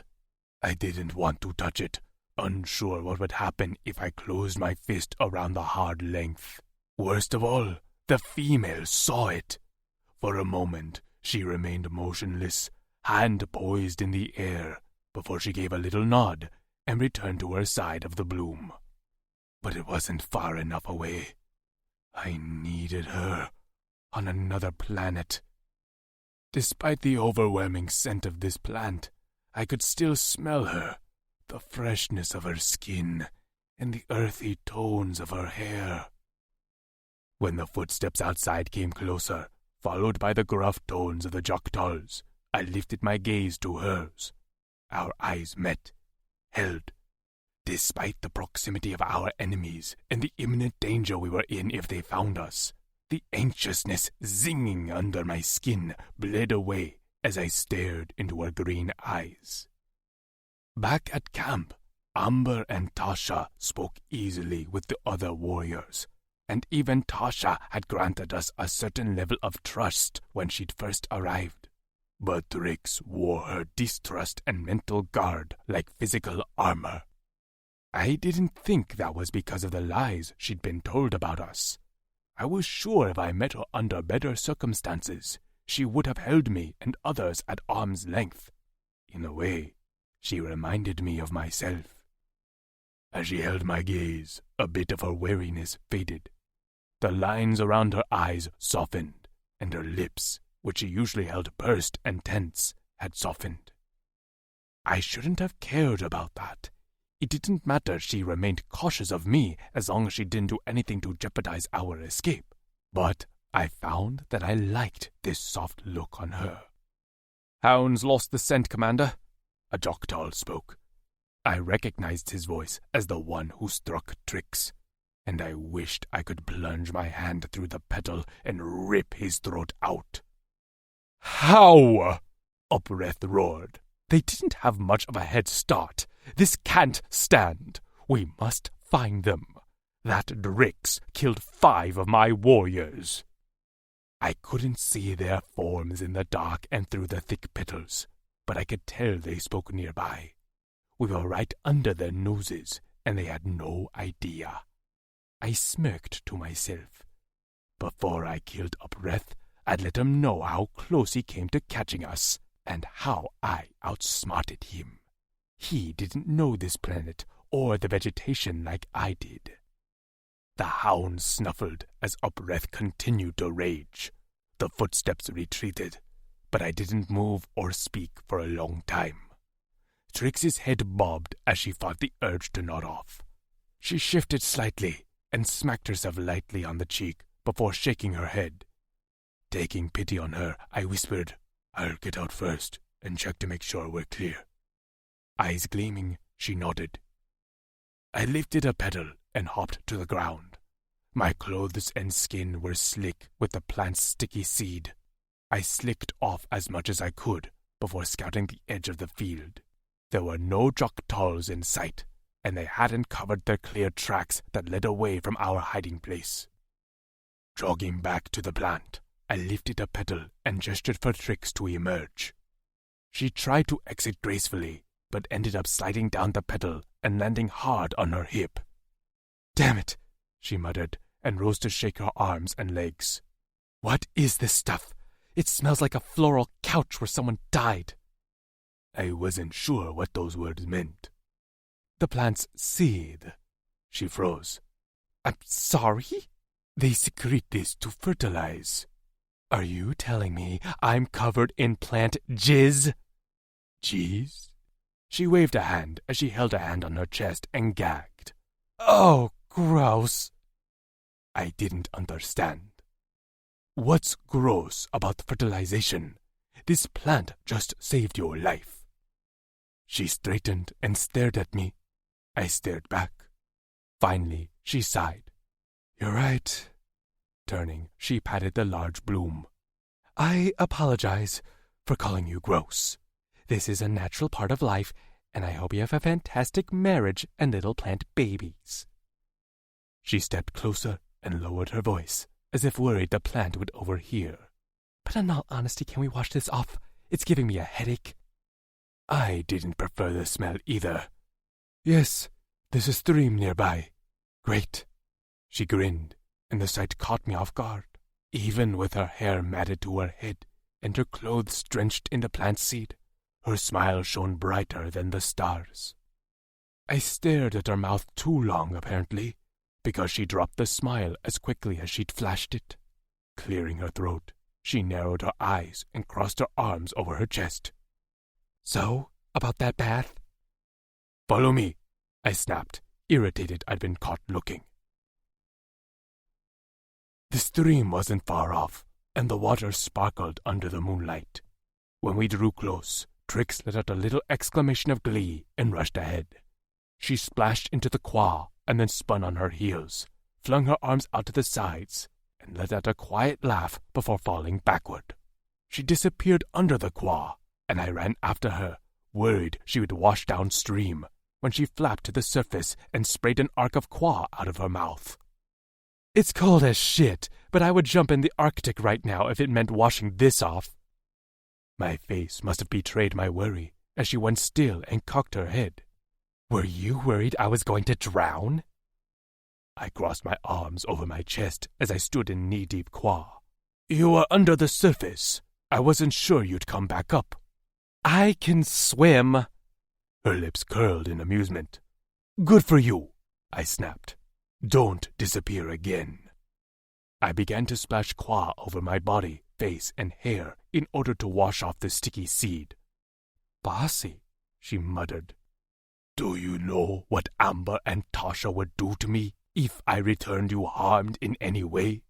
Do you want to know what their mates would do to me if I upset them? She stood up so quickly that I thought she saw a Juktol. I whirled around to search the banks. What? Did you hear something? Yeah, I heard something, she barked. Mates? Did you say mates? I turned back around slowly. Never in my life had I gotten in trouble for giving away too much information. And now I was barely in this female's presence for half a rotation, and I'd already said something I hadn't intended to tell her. Her friends could tell her their life situations. That wasn't my responsibility. So I went for casual denial and continued to wash myself. Is that what I said? She stomped toward me, and I was impressed such a small creature could make that much noise and displace that much Kwa. Her bow was in her hand, an arrow notched. When had she done that? That's exactly what you said, fucker! Explain! I resisted drawing my machetes. That was an act of aggression, and I wouldn't react that way to her, despite her own violent tendencies. She was such a fierce, angry little thing. When I didn't speak right away, her jaw worked, and I realized that she was less angry and more actively terrified for her friends. I sighed. I can explain, but I'd like to do so without an arrow in my face. Is there a sign here that declares this stream as your property where you make the rules? I'd had enough of her sharp tongue. I reached out and grabbed the bow before yanking it toward me. She lurched forward with a cry and caught herself before smacking into me. Our faces were so close I could feel her breath, and my chest almost brushed hers when I inhaled. The bow remained pressed to my shoulder. Look, female, I growled. I'm getting tired of you threatening me. We'll have a conversation like flecking adults, or we won't have one at all. And I'll carry you back to camp hog-tied and gagged. Is that what you want? Her nostrils flared. She struggled to tug the bow from my grip, but got nowhere. Grunting in frustration, She peeled back her lips to reveal her blunt teeth in a snarl about as ferocious as a baby salabri. "You're an asshole." "I think Tasha called me that too. If it's an insult, it's accurate. I don't need you to like me tricks. I just need you to not want to kill me." She didn't answer, only huffed out a furious breath. I cocked my head. "Do you want to kill me?" "No," she said quickly, and I believed her. She licked her lips. "But I would like to hit you once or twice. A good slap." I shrugged. "Then slap me." Her head jerked. "What?" "Then slap me." Her brows dipped, and she blinked a few times as her mouth went slack. "Wait, I don't really—" Nose scrunched. She stomped her foot. "It's no fun when you know it's coming." I barked out a laugh and shoved her away. She stumbled back a few steps but lowered her bow. Her bravado had faded, and instead she stood panting slightly while nibbling her lips. When she spoke again, her voice shook. "I just want to know if my friends are safe." "Very safe," I answered. "They are happy and well cared for, and yes, they have mates. Finish up, and I'll explain. But point that bow at me, and it's the gag for you. Got it?" Her shoulders sagged, and she curled her lips with a little pout. "Fine, got it, jerk." "I heard that one too," I called over my shoulder. With her facing my back, she didn't see me smile. Tricks. The smell of roasting meat pulled me from my dream, where I was kicking the shit out of a punching bag. I opened my eyes to find Kutzal sitting nearby, in front of a fire, while the sun shone through the blue leaves overhead. Wait, was it morning already? I sat up quickly to rub my eyes. What happened? He gestured to a pile of cooked meat in front of me on a leaf, beside a few berries. "Eat." As much as I resented his one-word order, instead of a proper answer to my question, my stomach rumbled. The food that Joktal had provided me had been nowhere near enough to satisfy me. I was pretty sure they thought my stomach was the size of a pea. I grabbed a hunk of meat and chewed.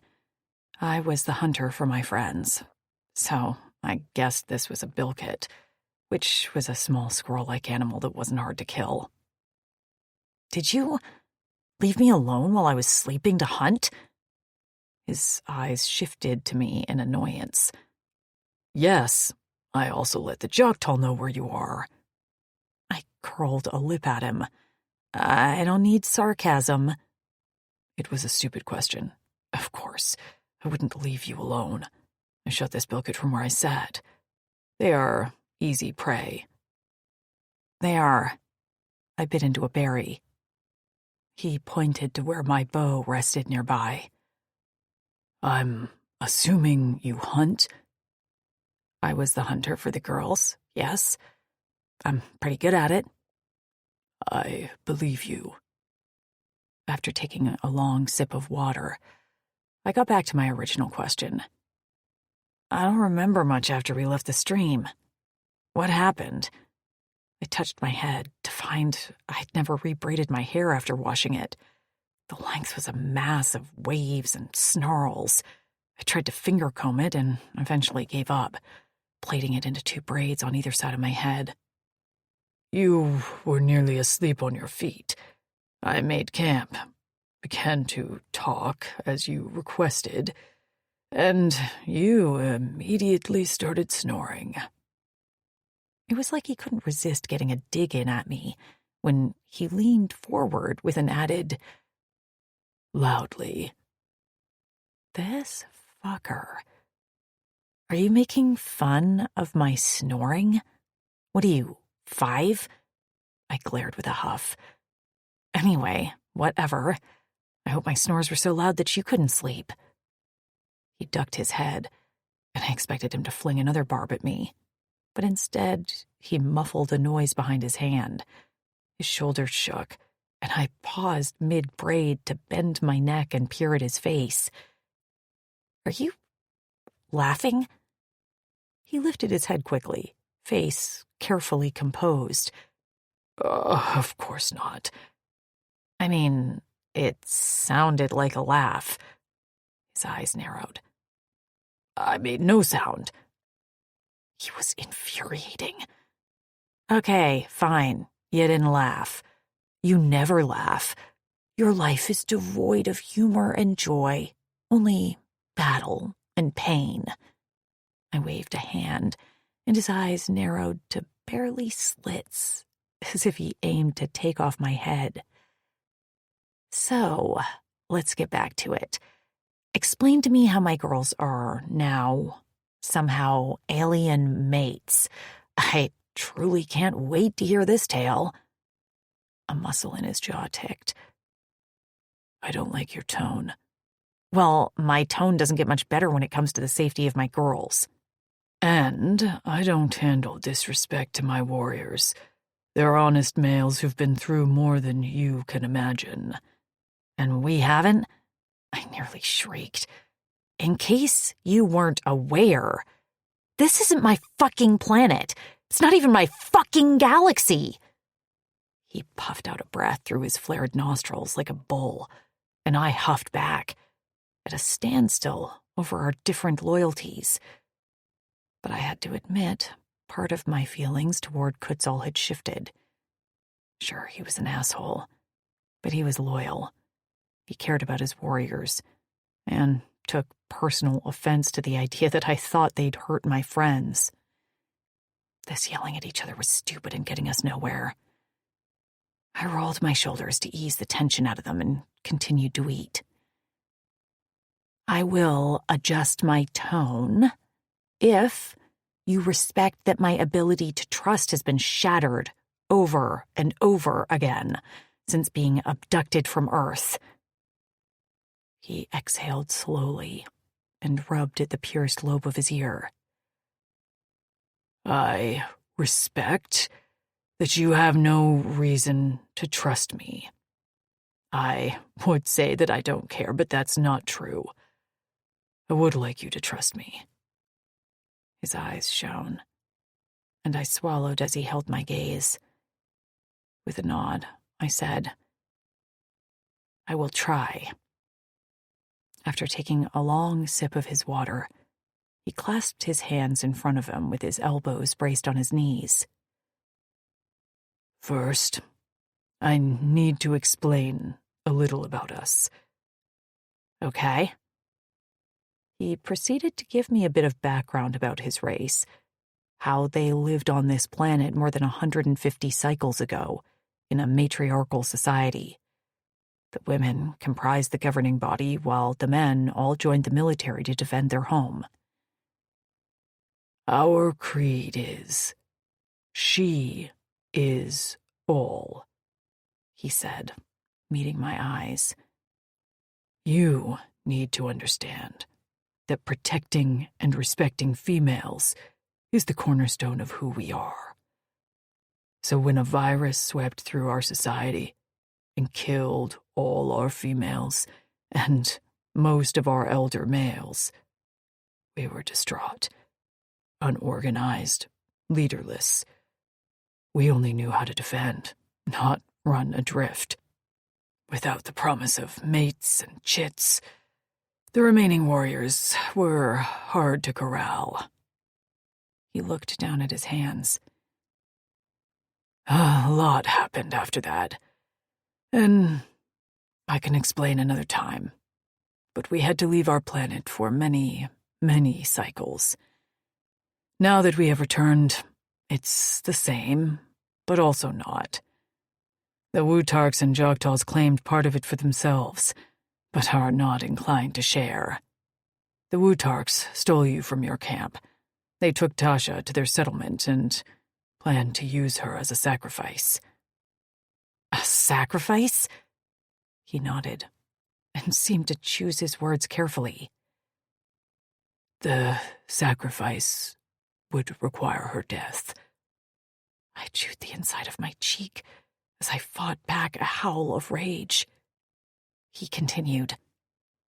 Even though he'd been instructed not to enter the Wutark borders, Lucan spied on them and saw Tasha. He saved her and brought her back to our camp. I could tell Lucan was taken with her, and she was very dependent on him. He'd earned her trust. When I sent her to our city of Granite, where the most powerful Clavis is rebuilding, I sent her with another warrior. Along the way, she ran from Axton and found Lucent. She refused to leave his side. I expected him to return to our camp alone, but when he arrived, Tasha was at his side. And they were mated. Mated? What does that mean? He rubbed his wrists in an odd gesture. Some Drixonians are lucky enough to find their Korra Eternals, blessed by Fatas. What's Fatas? Fatas is in everyone and everything. We believe she rewards good deeds and punishes bad ones. I nodded. Okay, go on. Korra Eternals are marked with matching locks, which are golden wristbands. Who gives them these wristbands? He cocked his head at me. No one. They appear on their skin when the bond is confirmed. I felt my eyebrows raise. They just appear? He blinked at me as if I was the crazy one. Yes. Does anything prompt this? He nibbled his lip, so a white fang poked out. He heaved a breath before answering. When an enemy spills a female's blood, the male will often feel the pain of the blow. That is the beginning of the bond. When the male kills that enemy, that's when the bond is confirmed and the locks appear. A Korra eternal mating can also feel each other's emotions. The human part of me that lived on Earth would have scoffed at all of this. But then, I wasn't that human anymore. I'd seen things I'd thought were impossible. The condition of my body was proof enough. Lucent and Tasha are Korra Eternals. So are Vince and Amber. Vince was imprisoned by the Joktals where Amber was kept as a servant. Amber helped him escape, and he brought her with him to our camp. They have formed a very close bond, and Amber is a favorite among the other warriors for tempering Vince. My eyes pricked with tears, because even those few words about Amber made sense. Of course she was a favorite. She had a huge heart and could make anyone love her. A sob bubbled up my throat, and I placed the back of my hand over my mouth. Sorry, I mumbled as a few tears spilled out. He leaned back on his hands. It's okay. I know humans cry. Do Amber and Tasha cry a lot? I asked. His eyes crinkled. They do when they speak of you and the other females. Another sob jerked my body, and I ducked my head as the tears rolled down my cheeks. We'd been through so much, and to be separated like this broke my heart. You'll take me to them? Of course. Do you know what happened to us? I sniffed. His jaw shifted. I know you were held by the Uldani for many cycles. You should know that the Uldani were responsible for the virus, which they unleashed in order to gain us warriors as their military. We didn't know that at the time, so we agreed to work for them on Tauren.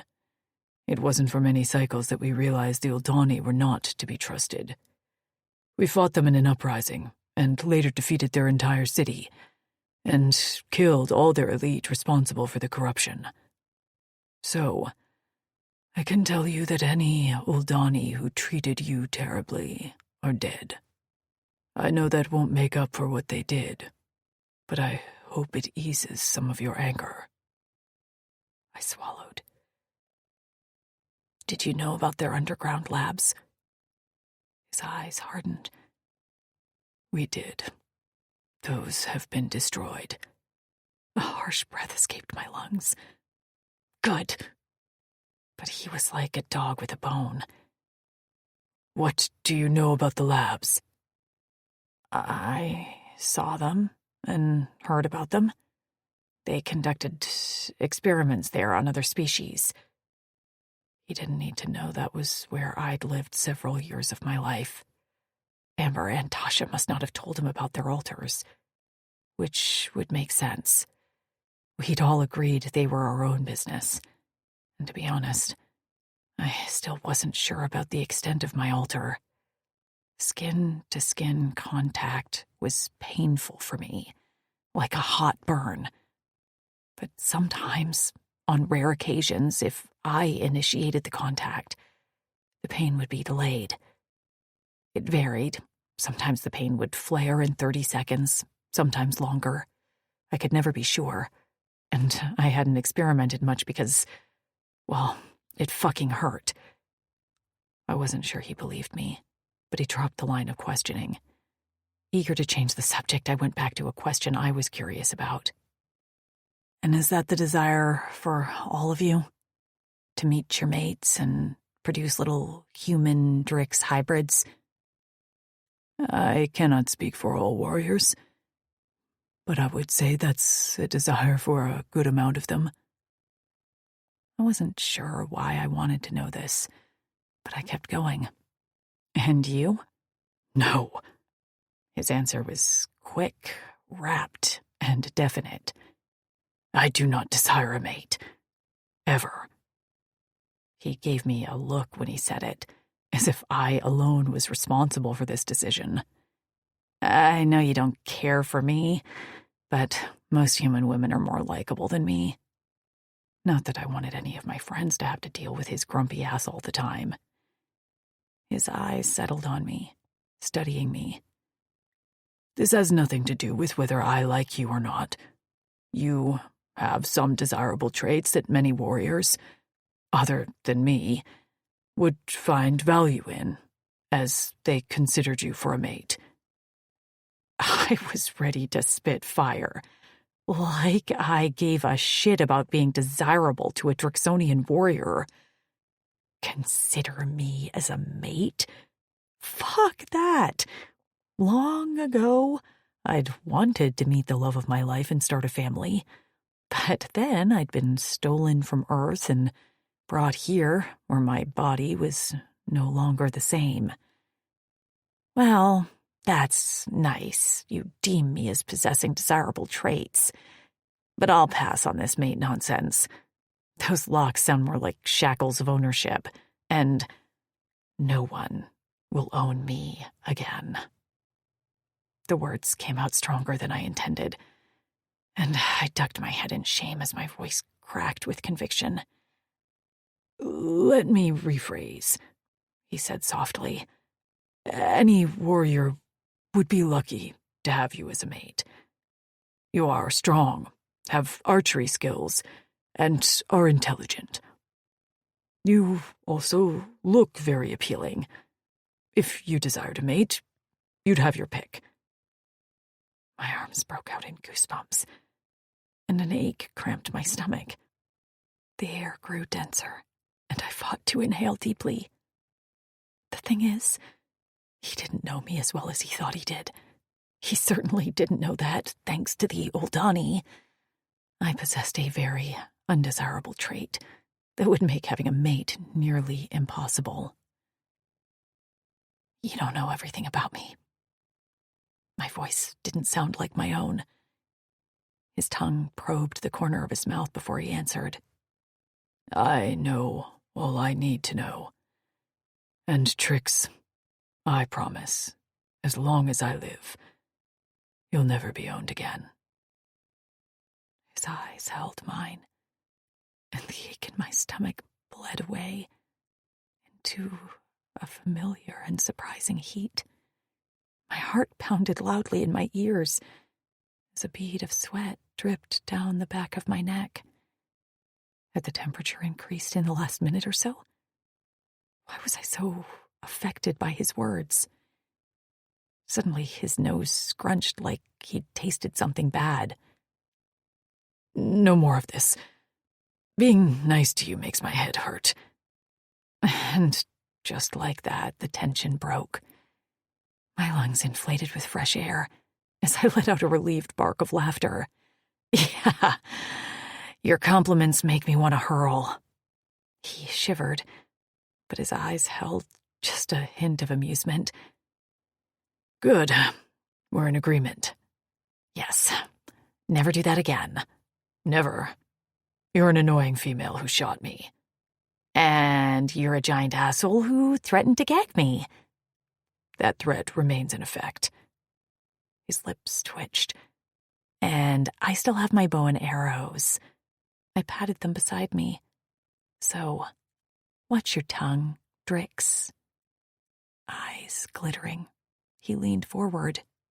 And you watch yours, female. 5. Tricks. I was determined to get this mandrel before Kutzal. Because we were both too alpha to wait at camp, we'd decided that we'd both hunt for our next meal. Whoever got the game first won. Won what? Bragging rights. And in my weird relationship with Kutzal, bragging rights meant everything. I didn't know why I felt like I had to prove myself to him, but I did. The mandrel had a densely muscled body about the size of a hog. Snorting up a storm, the green-furred animal ran on 2 bird-like legs. I had never chased an ostrich, but I imagined it was sort of like this. If an ostrich was a mammal with a snout and pointy ears. It ducked and weaved among the trees. I crashed through the foliage, not bothering to keep quiet. The mandrel knew I was on its tail. It was just a matter of time before one of us tired. I hoped it wasn't me. I let an arrow fly when I thought I had a shot, but the arrow flew wide and stuck into the trunk of a tree with a solid thunk. Cursing under my breath, I snatched it out as I ran by. I couldn't waste arrows. A rustle to my right drew my attention long enough to see Kutzal to my left, racing toward the same prey. "Hey, find your own fucker!" I shouted at him, but he only shot me a feral grin before running harder. God damn it, I huffed. He was faster than me, but I wasn't going out without a fight. Suddenly, the mandrel banked a hard right, sending us in a totally different direction, and I took off after it. "Tricks!" he bellowed after me. I whooped with glee. He was so pissed I was gonna win. I could tell the mandrel was tiring, and as soon as I got an open shot, the little animal was gonna be dinner. I notched my bow and arrow, and just as we burst out into a small clearing, I stopped, planted my feet, and took aim at the furry butt. I let the arrow fly, but at the last minute the mandrel turned a hard left and avoided sudden death. The arrow went sailing into a nest of vines. With a hard thwack, it stuck into something solid behind the vines, and the end quivered. Frowning, I crept forward and yanked out my arrow. Through the vines, I detected planks of wood nailed together, in what could only be made by an intelligent species. What is this? I whispered to myself as I tugged a section of vines aside to reveal a door. Stepping back, I studied the vines more closely and realized there was some sort of cabin underneath the plant life. It certainly hadn't been inhabited for many years, but someone at one point had built it with a purpose. I pressed on the door, and it swung inward, just as loud footsteps came crashing into the clearing behind me.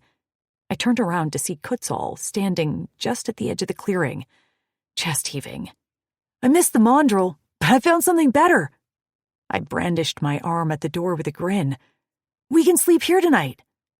With dark eyes and a face devoid of color, he rasped out a quick, "No." I frowned. "What? Why?" "We need to leave." He took a step forward, and then seemed to flinch, as if shocked by an electric fence. "Why?" I asked again. Is this the home of something that's gonna eat us? His chest heaved. No.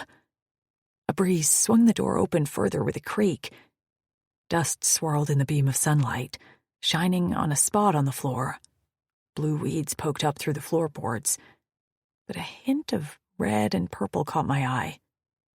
I took a step inside and brushed the weeds aside to reveal a large stone with a childlike drawing in vivid colors, untouched by the sun. 5 figures were unmistakable. Blue and black aliens with black horns and long dark hair.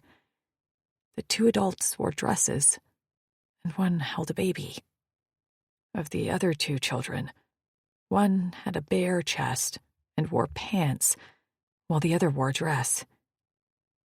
I rose slowly and peered outside at Kutzal, who remained where he was standing, while staring at the stone as if it was a poisonous snake.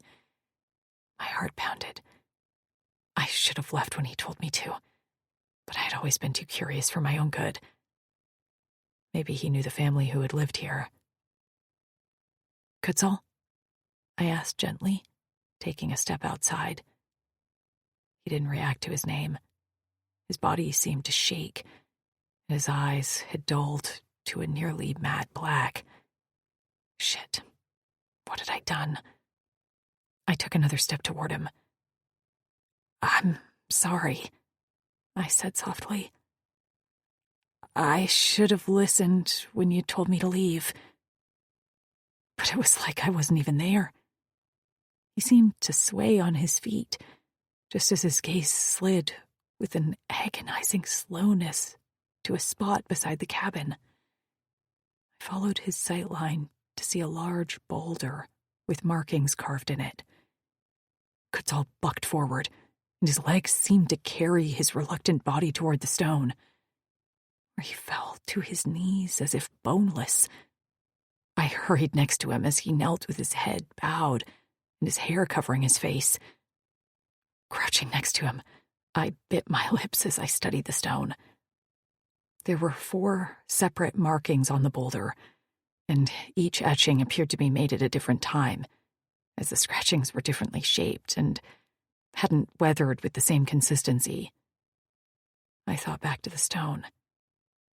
5 figures, 4 markings. Was this a grave? And if so, who was the survivor? With dread building in my gut, I slowly turned to Kutzal. He stared at the stone with eyes opened to mere slits.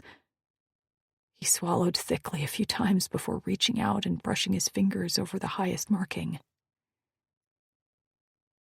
We lived here, away from the rest of the Drix villages. But my grandmother still contracted the virus and died within 1 rotation. Next was my older sister. His fingers traveled to the next marking. Then my baby sister. His hand shook, and he fisted it on his thigh as he bent forward with his eyes squeezed shut. Last was my mother, he whispered, and opened his eyes long enough to brush his fingers over the last marking. Tears flowed down my cheeks as empathy bled through me. How old were you? About 4. My throat closed. I pictured a small Kutzal with nubs for horns and a stubby tail carving his mother's name in this rock. All alone, a child. His hands probably shook then. He must have been out of his mind with grief and so scared. I didn't want to leave, he said. I made traps to catch my food and tried to keep the cabin clean just how my mother liked it. But they still came for me when it was time to leave this planet. I had no choice. This cabin had been a source of pride for him and his family. Their final resting place was now overrun with weeds. "Do you want to know why I don't want a mate?" He turned his head, and I held back a gasp at the naked anguish shown there. "This planet is too volatile, and our survival here is too fragile." He gritted his teeth. "I won't lose another female who has a part of me." He thumped his chest. "I refuse." I nodded, unable to speak without sobbing. I rubbed my damp palms on my pants and reached a tentative hand toward him. He watched my fingers as they brushed the back of his hand. And when no pain flared, I laid my hand on top of his where it rested on his thigh. That touch was all I dared. At first, he didn't move a muscle, but his gaze remained where we connected. And then, slowly, he turned his hand until his palm met mine. I laced my fingers between his thick ones. I hadn't held hands with anyone for years, maybe longer. I kept expecting pain to consume my hand and travel up my arm until it stole my breath. But when the pain never came, I finally lifted my gaze to Kutzal's. The lines around his eyes had softened, and when he spoke next, his voice was so quiet, I barely heard it. "Thank you," he murmured. I shifted closer, and together we bowed our heads in honor of his family. Kutzal. When Trix withdrew her hand from mine, I immediately missed the warmth. I curled my fingers in my palm as I stared at the rock memorial for my family. The pain of their loss had never really faded. It had just twisted and warped inside my body into something ugly and isolating. We'd all lost our families, so I wasn't unique, but most had the support of their villages. After being branded a son of naught, my mother refused to see me treated like Luke Kent was. I remembered being so sad to leave him when we'd packed up and ventured out on our own.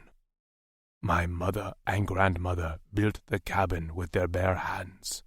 Alone, we hadn't been aware of the virus until a messenger came to tell us, and that messenger brought said virus to our doorstep. One by one, they'd died until I was the only one left.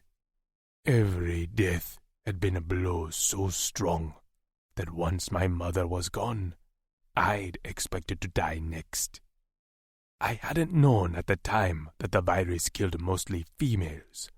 I'd waited to die, alone in the cabin, until I'd been forced to feed myself. I had vowed then that I'd never lose another female. I wouldn't have a mate or a family. As a son of naught, I'd never expected one anyway. Scuffling behind me drew my attention, and I turned to find Trix ripping the vines off the walls of the cabin to reveal 2 windows. She swiped her hands together and then propped them on her hips. "Some light will help, right?" I didn't answer, unsure what she was doing. But then she marched right inside. What followed was more thumping, a few swear words, and then a bundle of weeds came flying out of the open door. I forced myself to stand, even though my body felt weighed down, and made my way to the doorway of the cabin. Inside, Trix was hard at work. She'd found an old broom of my mother's and was busy sweeping out the fire pit in the center of the floor. "It's not so bad." She glanced up at me, and a streak of green dirt marred her forehead. Another marked her chin. "Just needs a little, inside gardening and some sweeping." I finally found my voice. "You don't have to do this." She leaned on the handle of the broom and blew a stray strand of hair out of her eyes. "You said your mom liked to keep this cabin clean?" I nodded. "She built it with my grandmother." Trixie's chin went up and out with a defiant jut. "Then we clean it for her." Her tone was so matter-of-fact as she went back to sweeping, and she made a sound in her throat that rose and fell in pitch. In the other corner was a chest, and I didn't dare to think that our belongings remained inside. I'd taken a few things with me to Torin, but not much. Surely someone had raided this cabin long ago. Stopping in front of it, I swiped off the thick layer of dirt, undid the latch, and lifted the lid. My breath caught. I wasn't sure that I could do this. Not now. Not after retelling the truth of my past to Trix. I'd look through it again before we left. I slowly lowered the lid, once again sealing off the light from my sister's doll. Its eyes seemed to stare back accusingly. When I rose, Trix's head jerked down, and she resumed sweeping. She cleared her throat. "We don't have to sleep here if you don't want, and you don't have to help me clean. If you want to go hunt for our dinner, I'll take care of this." "I want to help," I blurted out. Her eyebrows lifted as she stopped mid-sweep. "You do?" "I'll work on the walls and roof to tear down the weeds." She grinned. "Great idea. This isn't a big cabin and it's only one room. I'll have it cleared out in a jiffy." I didn't know what a jiffy was. "Okay." She smiled at me, and for some reason, this smile raised the hair on the back of my neck. I paused. "Are you only being nice because you pity me?" My voice came out harsher than I'd intended. Her smile faded, but she didn't frown or yell. "No," she answered casually. "I don't pity you. I think now I understand you. At least a little bit." She chewed the inside of her cheek. "It was brave to share with me what happened to you and your family." "So I could kill half a dozen Choctaws, and that wasn't brave, but this was?" Now she did frown. "There are different kinds of brave, and this," she gestured outside toward the rock, "I think that was the bravest thing I've seen you do." She might have understood me, but I wasn't sure I understood her. "Humans are interesting," I mumbled. Laughing, she went back to sweeping, and I went outside to help clean the cabin.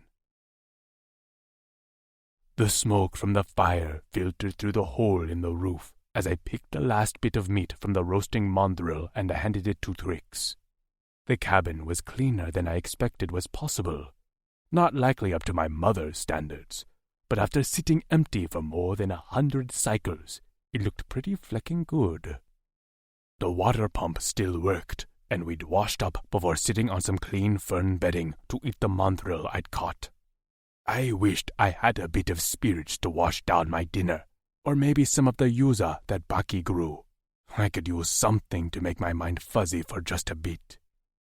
The sun had long since fallen, and the stars twinkled through the smoke above us as the fire crackled. Trix stretched out on her side with her head propped on her fist. She'd stripped down to her pants, and a thin fabric band wrapped around her chest. Even her feet were bare. She wiggled her toes as she finished her meat as she once again made that noise in her throat that raised and lowered in pitch. I'd asked her what she was doing earlier, and she'd called it humming. I'd never seen her this relaxed, or happy for that matter. We hadn't talked much this afternoon, and instead worked quietly side by side, amicably, without arguing. I had relied on her prickliness as my own armor. If she kept me at arm's length, then I could do the same.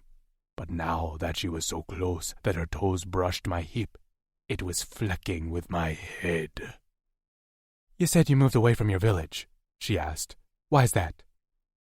Of all questions about my past, this wasn't one that made me angry. I'd long since shed the shame of the Sons of Notbrand. In the traditional Drixonian society, All males were drafted to the military of defense. If a warrior deserted, which was considered one of the worst offenses, his family was punished. Most specifically, his sons. We were labeled the Sons of Naught, and while we were still ordered to serve, we were not given high-level positions. In fact, we were given the worst positions, and the females of the family were stripped of all important titles. Her toes stopped wriggling. She certainly wasn't happy and relaxed now. You're kidding. I'm not. I shoved my hair to the side and turned so she could see the back of my neck. I have the brand to prove it. They branded you too? Her voice ended on a shout that made me wince. A long time ago, we also were not allowed to have mates or cheats. All the members of my clavas are Sons of Naught. Lucent, Vinz, Axton, all of them. So things have changed then, right? Because Lucent and Vinz have mates. Yes. The head Drexel of the remaining clavasses is Dazim Bakut, and while I'd always respected him, I hadn't expected him to be relaxed about the Sons of Naught. It was important to me as the Drexel of the Lone Howl Clavas to protect my warriors from further hurt, so I was cautious of Daz. But he has so far treated us well. We still feel like outcasts from the other warriors as we were raised differently than them, but at least this won't carry through to future generations. You're the Drexel? What does that mean? After we gained independence from the Uldani, the Drix warriors separated into clavasses. I was elected the leader or Drexel of the Sons of Naught, and I promised my warriors I wouldn't let them be treated as disposable again. I'm sorry, she said in a quiet tone. What happened when you were under the thumb of the Uldani? Did they treat you differently? My teeth ground together. Yes. She sat up with her legs bent to the side, the smooth skin of her stomach stretched over her muscles, distractingly. How so? We were treated as the disposable warriors. A lot of us were less skilled as we hadn't undergone the training the other warriors had. Some of us, I swallowed, some of us saw the inside of those labs you mentioned. She leaned even closer, and her breathing quickened. Did you? I met her eyes. I did not. She slumped, relieved. I'm so glad. Her lips moved as she gazed into the fire, and I got the sense she wasn't done talking, so I waited her out. Finally, her stare swung to me. I guess if you were brave today, then I can be brave too. I frowned. What does that mean? She let out a shaky breath. I know about the labs, because that was where I was kept for years. My fingers curled into fists, and my claws dug into my palms as I fought to remain calm. Vinz had been kept there, and while I wasn't entirely sure what had been done to him, I had a few guesses, and none of them were good. What did they do to you? My voice rasped out hoarsely. They wanted humans to heal faster. When they injured me, on purpose, they thought it took too long for the bruises to fade, the cuts to heal, and the bones to mend. I made a choking sound that twisted Trix's features into a grimace. So they tried to change me, make me heal, and all they did was cause me more pain. I felt like her voice was in a tunnel. All I could picture was Trix in a lab, the sound of her bones breaking, the smell of her blood, her cries of pain. I wanted to scream. The reason I told you not to touch me, she bit her lip, was because I can't be touched. Skin-to-skin contact causes me pain. I stared at her, unable to breathe, remembering how I'd grabbed her wrist when she'd reached through the bars of my cage, and how her face had twisted in pain. Disgust and anger over what had been done to her curled my lips. I'd thrown my warrior's pain in her face, while all this time she'd been tortured and I understood now all the more reason why she refused to be owned, why she wanted full control over herself and her body. She huffed out a bitter laugh and turned away from me. I see that look on your face. Still think I'd make a desirable mate to some warrior? If I'd been able to grab her chin and jerk her to face me, I would have. Instead, I barked out, "Look at me!" She responded, probably more out of instinct than obedience. Her brows were lowered, and she once again wore that mask of ice.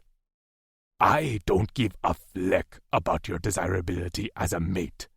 I'd burn down the entire planet of Torin if I thought I could ease your pain." Her mouth dropped open, but I wasn't done. "I didn't understand you earlier when you said I was brave, but now I get it. I get it because all I see as I look at you is an intelligent, loyal female who is just as valuable as any of my Drexonian warriors. I'll protect you like I protect them, with my life." 6. Tricks. My heart thrummed in my chest as my attention, my vision, hell, my entire world tunneled down to this male in front of me. He was still blue with horns and a tail, but he was also, at his core, a soul that I'd miraculously connected with in this strange situation. I hadn't wanted to like him. I'd have been perfectly fine hating him. But I couldn't deny that our odd relationship had shifted today into something. He'd more or less given me the honor of calling me one of his warriors.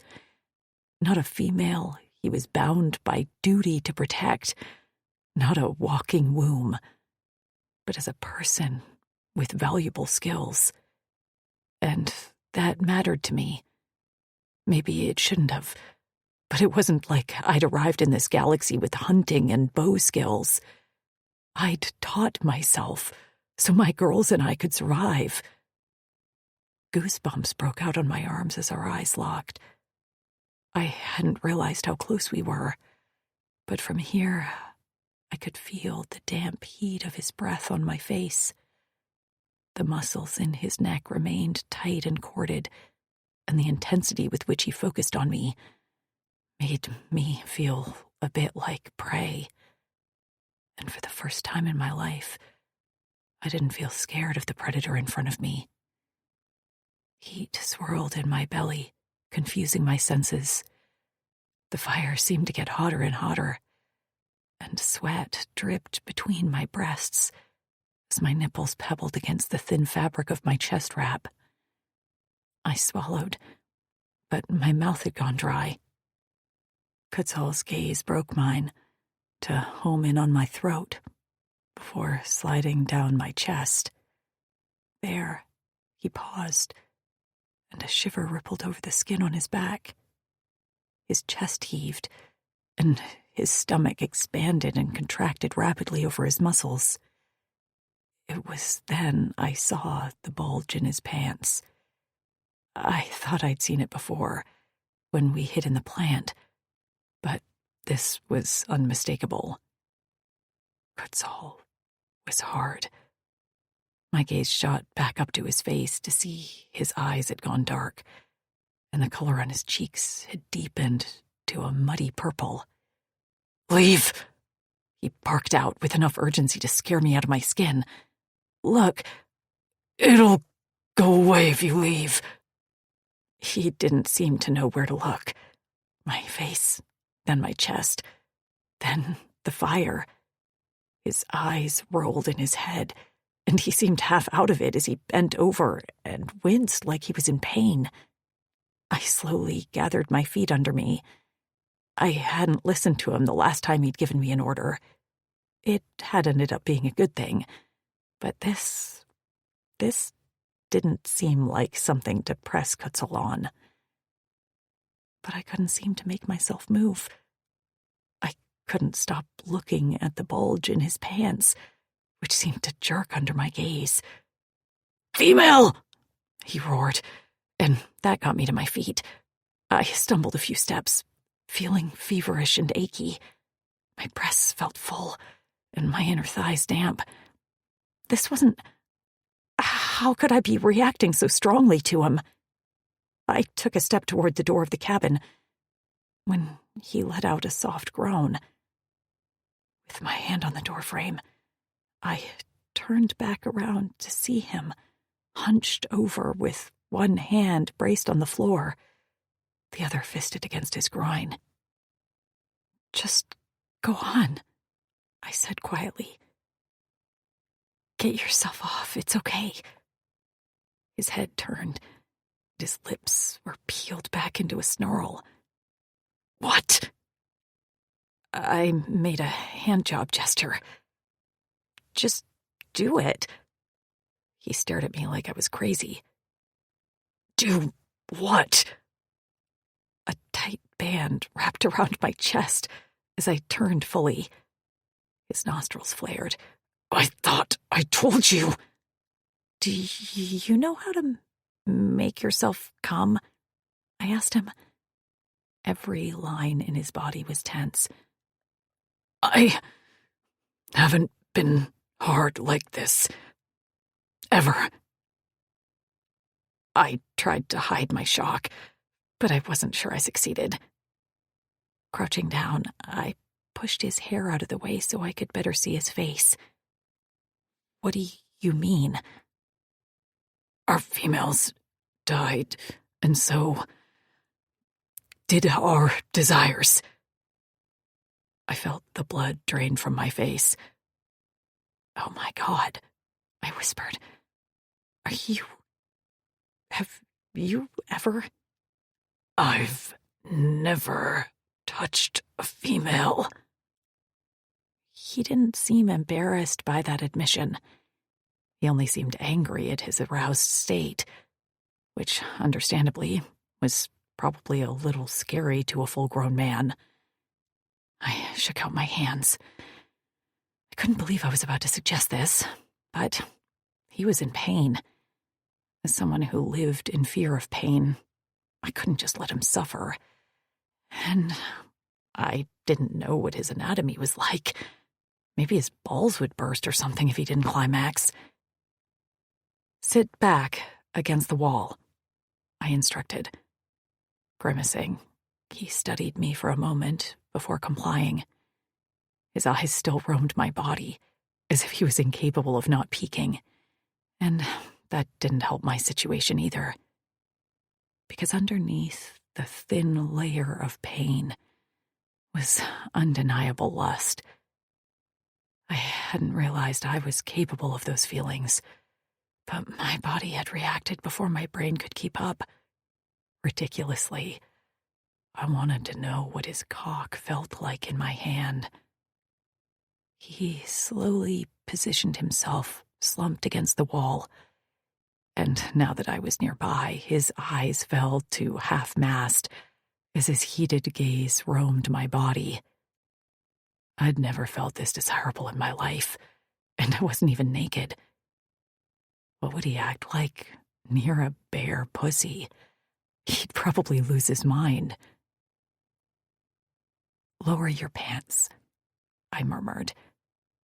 His nubbed brows dipped for a moment, and his fingers twitched first, before finally complying. He winced a few times as he unclasped the belt at the base of his tail, and then lowered the waist of his pants to mid-thigh. His light blue cock sprang free, and the mushroom head dripped copiously with a thin, clear liquid like the best lube money could buy. I could barely believe it. No spit needed. His balls hung below, full and round, with the skin stretched tight over the sacs. He had no hair, and while his cock was more girthy than a human's, it wasn't that uniquely different, except for a protruding bump at the upper base of his cock. I'd touched him earlier, and I hadn't felt pain for a long time, the longest stretch I'd ever had. "You can do this, Trix. You can do this." The thing was, I wanted to do it. I ached to touch him so badly that I felt my core clench with need. Right now, he watched me like I held the secret to eternity in my palm as I reached for his cock. It jerked against his stomach, smearing the clear fluid on the ridges of muscle there. Swallowing my nerves, I let my fingers brush the wet, silky head of his cock. A string of the thin liquid stretched between my finger and his tip. From just that one light touch, he moaned. His abs contracted. "Trix," he whispered in anguished lust. What will you do?" His tone held a bit of reverence, and I marveled that right here, right now, I was in control. I was the expert. I could show this man on his home planet and galaxy something new. This. I wrapped my fingers around his shaft and squeezed. He growled low in his throat, and his legs jerked, one booted foot nearly catching me in the thigh. I shifted, so I knelt next to him at his hip, away from any uncontrollable limbs. I felt no pain as I stroked up his hot shaft. His scaly skin had a slight furry texture over a hard casing, like a short velour. When I got to the mushroom tip, I twisted my wrist, and he kicked out again as he choked on a gasp. I'd never, ever been with anyone who reacted to a hand job like this, and I found I loved it. I focused on every reaction he had, when he gasped, when he moaned, and when he shuddered as I continued to stroke his cock. When I touched his balls with my other hand, he let out a keening cry and threw his head back. "Are you?" he gasped out with his eyes squeezed shut and his teeth clenched. "Doing this out of pity?" There was a vulnerability there in his tone, and in the way he avoided my eyes. So I answered honestly, "Nothing about this is about pity." His eyes met mine, and I wasn't sure what he saw there, but he let out a shaky breath before rasping, "I want to. Please, let me taste you." Taste? He panted like he had just run around the entire planet. "Your cunt, Trix. Let me taste you off your fingers." My breath left my lungs in a rush, and I felt a rush of wetness dampen my pants. Can you do this to yourself?" "Can I make myself climax?" He nodded eagerly, and my hand went still on his cock. "Do you want me to?" "Touch yourself. Come. And then let me taste. I can't touch you, but you can touch yourself." "Oh my God," I breathed, unable to do anything as my stomach cramped. Releasing his cock, I unbuckled my belt and reached my hand into my pants. I was in some sort of fever dream now. That was really the only explanation. I touched my clit, and my entire body jerked. My high-pitched cry was more of a whine as I swirled my finger over the engorged bundle of nerves. It wasn't as good as something long and thick filling me. But I was so keyed up and turned on that it didn't take long before the tingle of an orgasm began building in my lower spine. "That's it," he murmured, his tongue lolling out of his mouth. I fixated on the piercings there, imagining those rolling around my clit. "I can smell your wet cunt from here. You're dripping, aren't you?" The noise I made wasn't human. As my hips jerked, my fingers spasmed, and then I was coming as I rubbed my clit in timing with the pulses of my orgasm.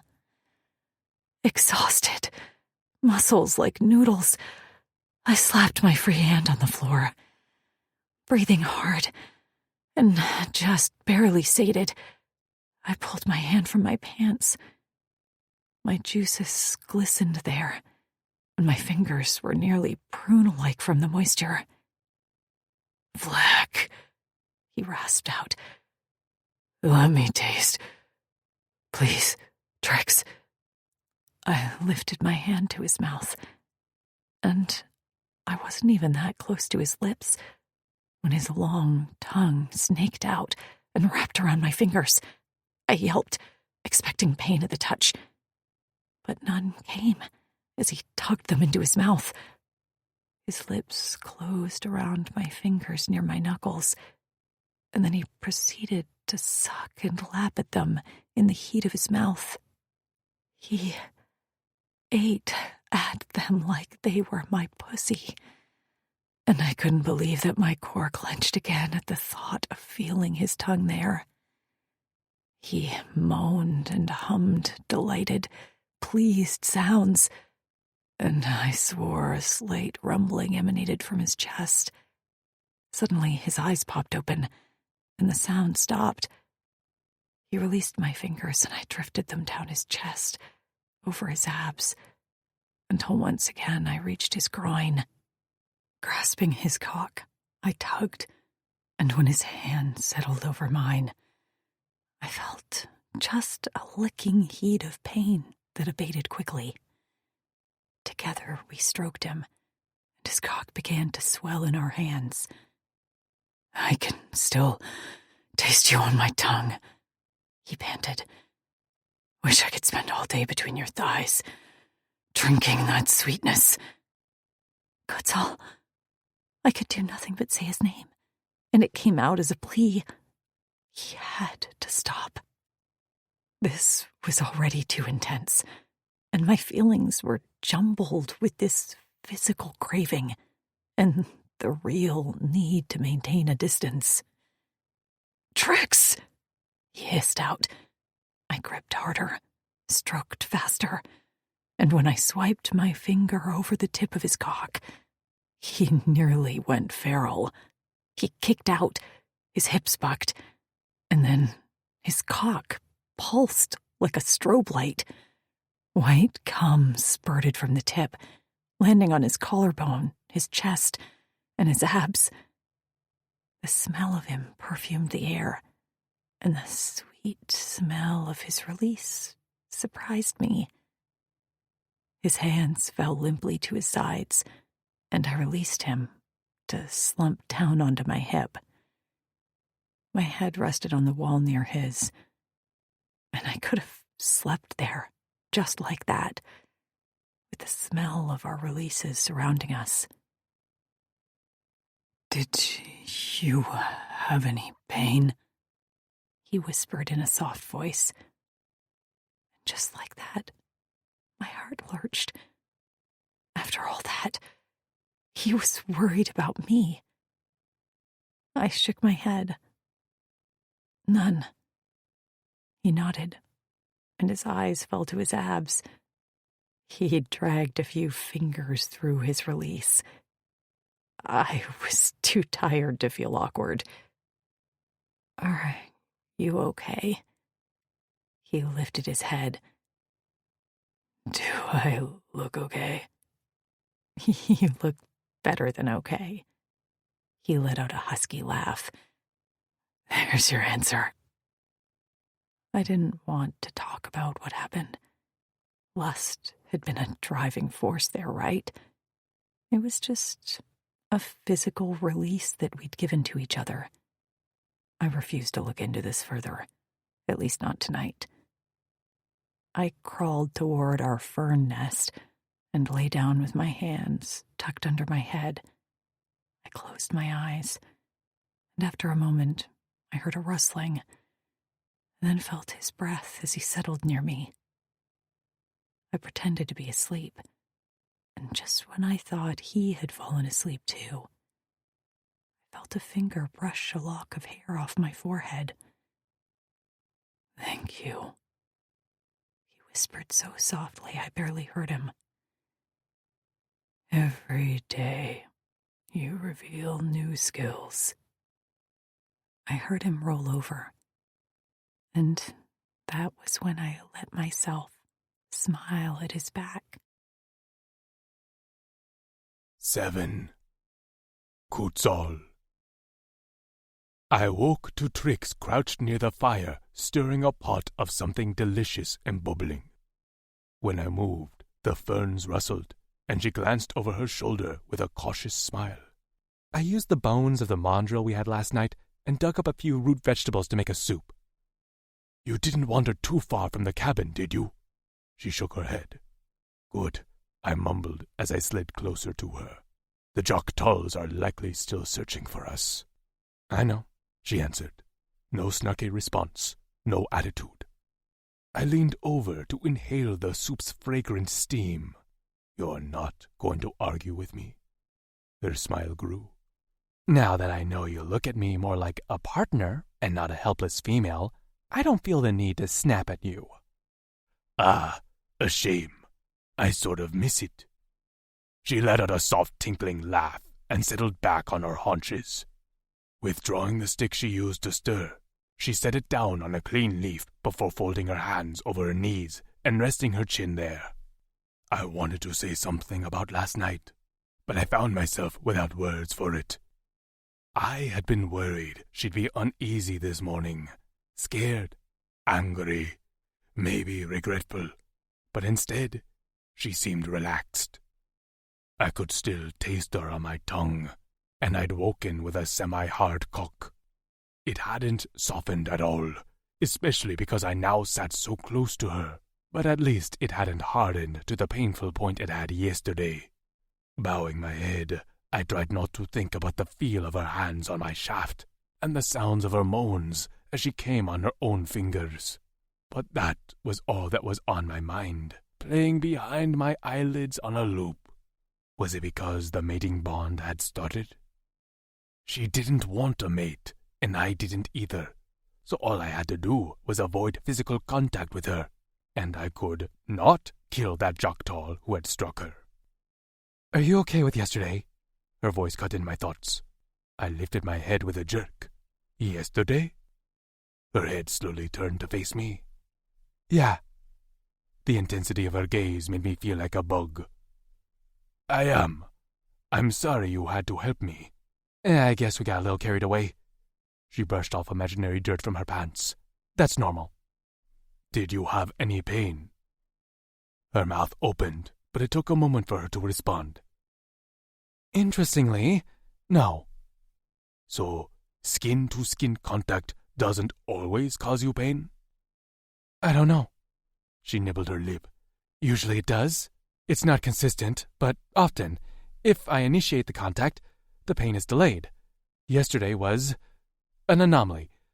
I've never been pain-free that long while touching someone. You were willing to risk it, though, for me. She smiled. I was. We ate after that, taking turns drinking the soup out of the pot. When the pot was empty, I sat back and wiped my face with the back of my hand. Thank you. That was very good. Best I could do on short notice. What do you eat at the camp? We have a few cooks, mostly the younger Drixonians. There's one named Trapped, who I know wants to be a warrior, and he will be one day.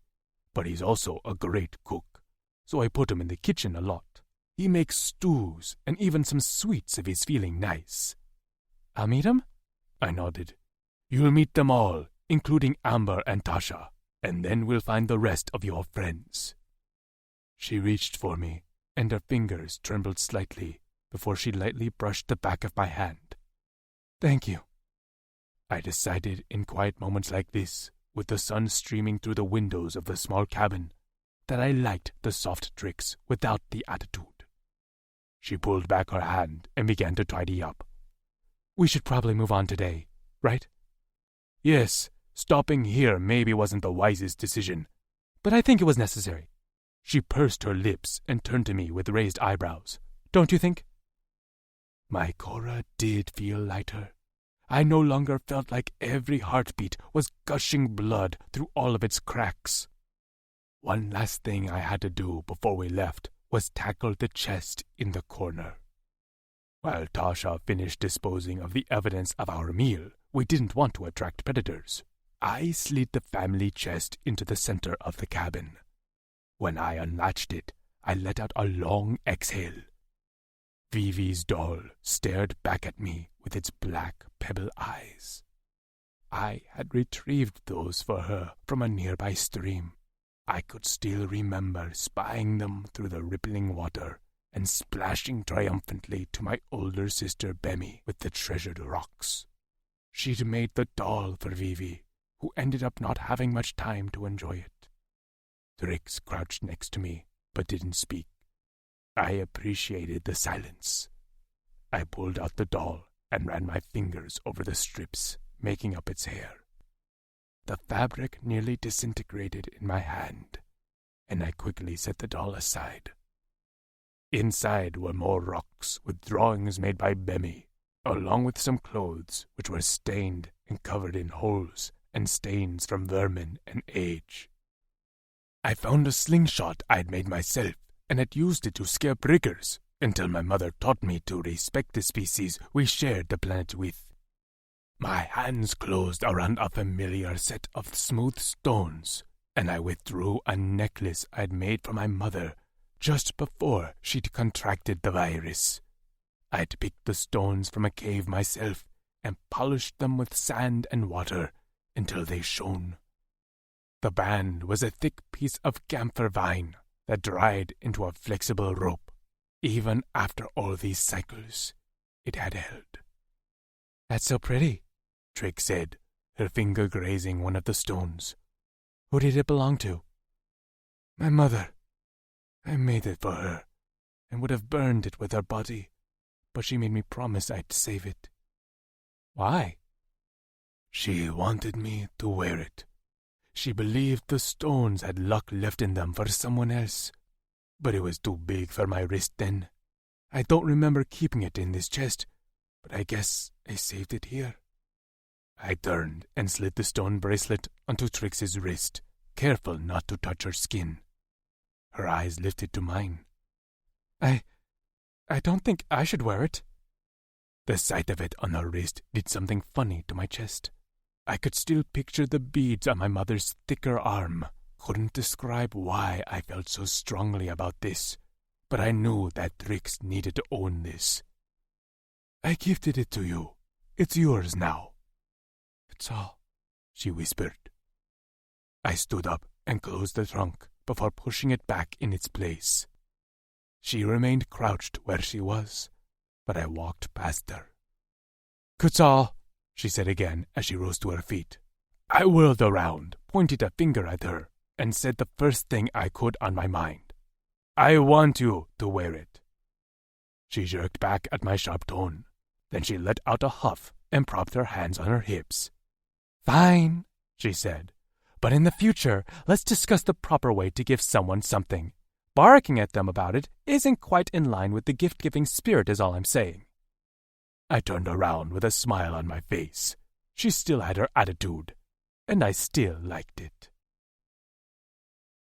We stopped at the nearby stream to fill our quaw skins and then headed off in the direction of the Lone Howl camp. I told Trix I wanted to cover as much distance as possible, and she agreed. "I'm ready to see the girls," she said with a tough jut of her chin.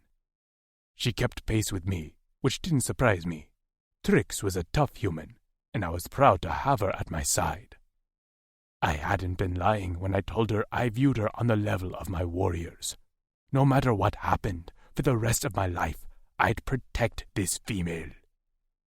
I worried how much she was getting under my skin, but promised that once we got to camp, she'd be busy with Amber and Tasha. We'd have distance between us, and that was a good thing, right?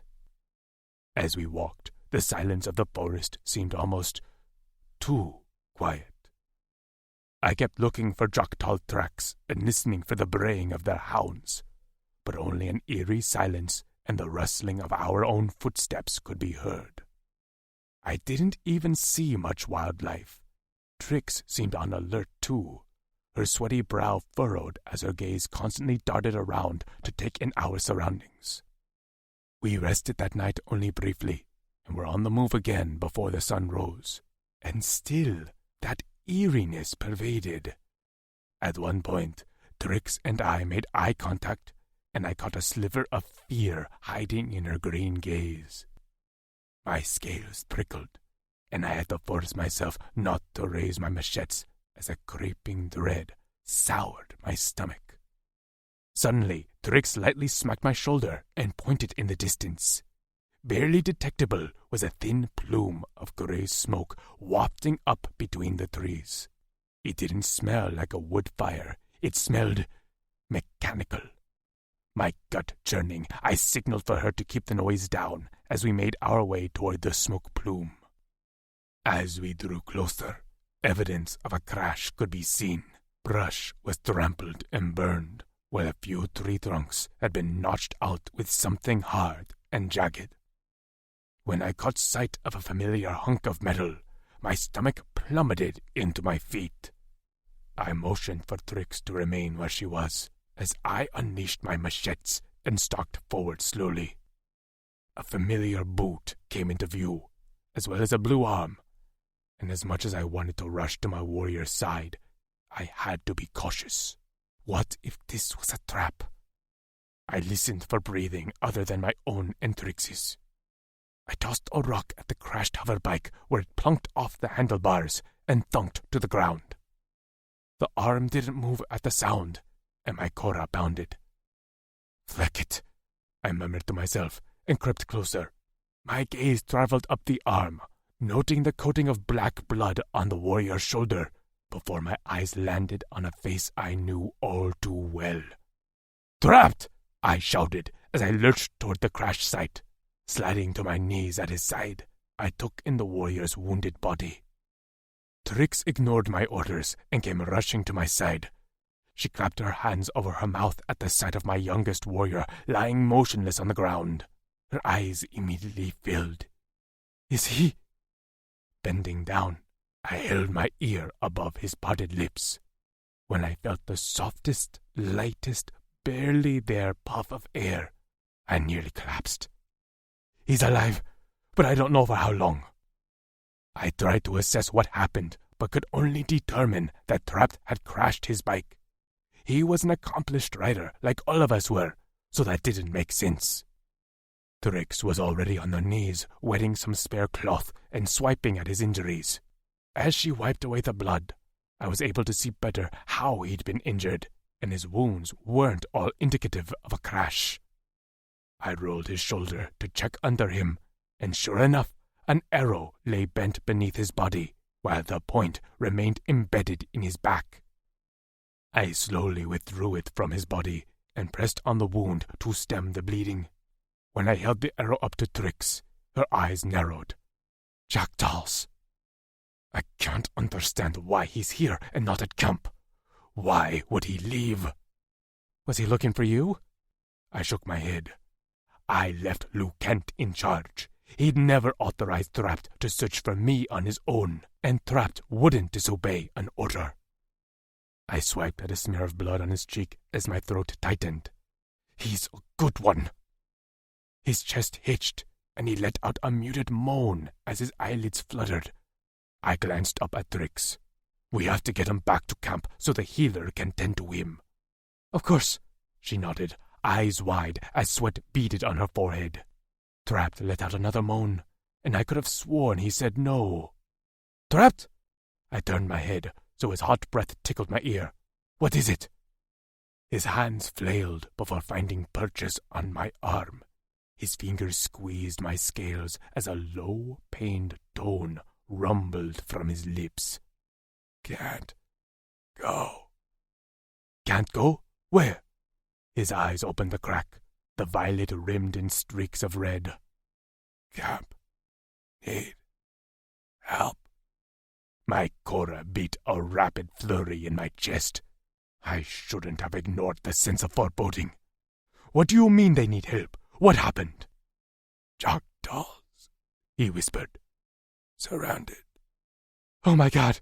Trix's hand pressed against her mouth. "Siege," he continued. "Waiting for you." He groaned as he shifted in my arms. His tongue snuck out to lick his cracked lips.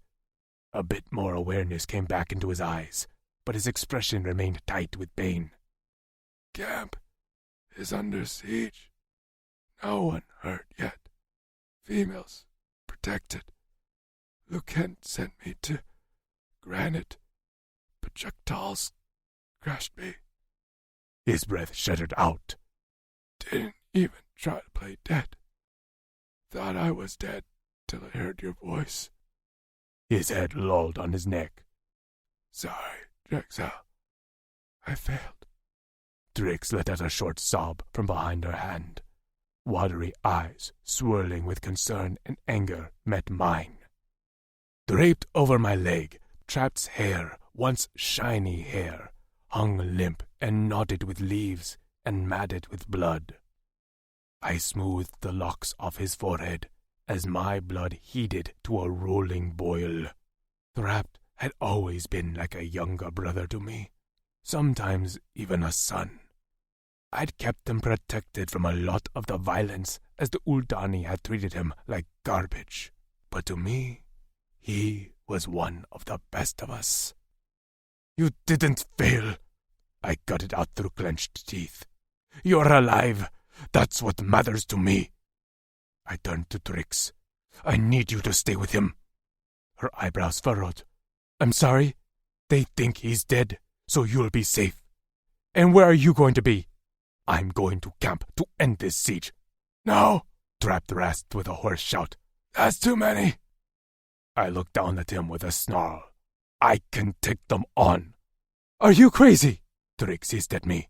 "No way are you taking on an army of Choctaws with their nosehounds by yourself." "They have my warriors pinned." "And your warriors aren't waiting for you and only you to save the day." She spat at me.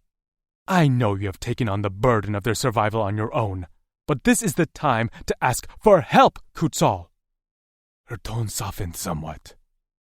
"You're not thinking clearly, and I get it. I want to stomp in there and get my girls, but it's a suicide mission. We have to go to Granite. Trapped can get treated there, and we can ask Daz for help." She was right. I knew she was right. Informing Daz of the threats to us and keeping his warriors on standby had been one thing. It was in his interest to contain the threat before it reached his family. But this felt different. This was asking him to risk his warriors to save mine. The expendable Clavas, the outcasts, the sons of naught, the nothings. What if I arrived there and he said he couldn't send anyone? I wasn't sure I'd be able to take it. "I'll be there with you." Trix's tentative touch settled on my neck, and her thumb rubbed the sharp point of my jaw. "I'll fight with you. We have to do everything in our power to save them." I leaned into her fingers, and she smiled, her eyes blurry with tears. The bracelet on her wrist sparkled in the sun. "Let's ask for help," she said. "What will I do if something happens to my Drexel?" A small smile curled her lips. "It's no fun fighting without you by my side." Trapped coughed weakly in my arms, and I curled my arms around him tighter. With a nod, I met Trix's eyes. "Then, let's get going to Granite." She grinned in triumph. 8. Trix. I could feel the simmering panic underneath Kutzal's stoic exterior. Carrying a half-conscious trapped on his back, Kutzal weaved around trees, sped across meadows, and splashed through streams with a single-minded focus. Sometimes when Trapped would moan in pain, Kutzal would murmur some reassuring words to him. But other than that, he barely spoke. I just tried my best to keep up. He moved at a blistering pace, and while I was in shape, the journey was taxing on my body. I scooped water in my skin on the go, and snatched berries off trees as we passed them. I didn't dare ask Kutzal to stop, and truthfully, I didn't want to stop. Kutzal wasn't the only one with the lives of loved ones on his shoulders. Trapped wasn't able to give us much more information as he seemed nearly delirious. While his flesh wounds had already begun healing, I worried about any internal wounds and a possible head injury or an infection. Did Drixonians even get infections? And would they have antibiotics at this granite city? The questions and the anxiety swirled in my mind and gut until I was nearly sick with it. My stomach stopped wanting food and instead cramped up every time I tried to swallow something. I kept my bow and arrow poised in case we were ambushed, as Kutzal was hindered by carrying the injured Trapped. Between running with Kutzal and staying alert for enemies, exhaustion soon set in. But I refused to stop. I refused to hold us up. Kutzal seemed in a trance, running with sure steps and dull eyes. We reached a line of trees, and I caught sight of a light blinking somewhere in the trees. I tried to call out to Kutzal to alert him, but my voice came out in a weak croak. Kutzal raced beyond the line of trees and slowly came to a stop. Panting, he stood in place, Trapped loosely wrapped around his back, and tilted his head back to the sky. I stumbled to his side, pitching forward to brace my hands on my knees as I fought to stay upright. How long had we ran? A full day? A day and a half? I vaguely remembered a night sky at one point, but the sun was out now, beating down on my skin through the large leaves overhead. A dull buzzing reached my ears, and I swayed closer to Kutzal. What? I licked my dry lips. What's that sound? Kutzal breathed heavily, and before he could answer, Trapped's voice mumbled in a low rasp. Help! Help! The air seemed to shimmer, and the buzzing drew closer. It was then I recognized the sound. I'd heard it the first time I met Kutzal, when he'd flown to a stop on his massive hoverbike. This sound was multiplied, sounding like a hive of bees, then the roar of Harley-Davidsons, and then like a tornado, as the trees seemed to bow inward just as a set of two bikes shot between the tall branches. 4 more followed, and then maybe a half dozen after that. In a V formation, they settled to a stop in front of us. One of the Drixonians, a tall warrior with a long braid and pierced nipples, hopped off his bike and approached quickly, his face etched in concern as he took in our condition. I could only imagine how I looked. Dirty, sweaty, and near death. Trapped's eyes were closed, his head lolling on Kutzal's shoulder, and Kutzal looked a second away from losing his ever-loving mind. His jaw was tight enough to crack a fang, and every muscle in his body bulged with the effort of our journey. Kutzal, the braided Drix said as his eyes took in the 3 of us. His gaze lingered on me, and his eyes tightened. What happened? Long story. Kutzal winced as the braided Drix eased Trapped off his shoulders. He stretched out his arms with a grimace. I need to talk to Daz. Trapped needs help, and the female needs to see a healer. I'm fine, I murmured.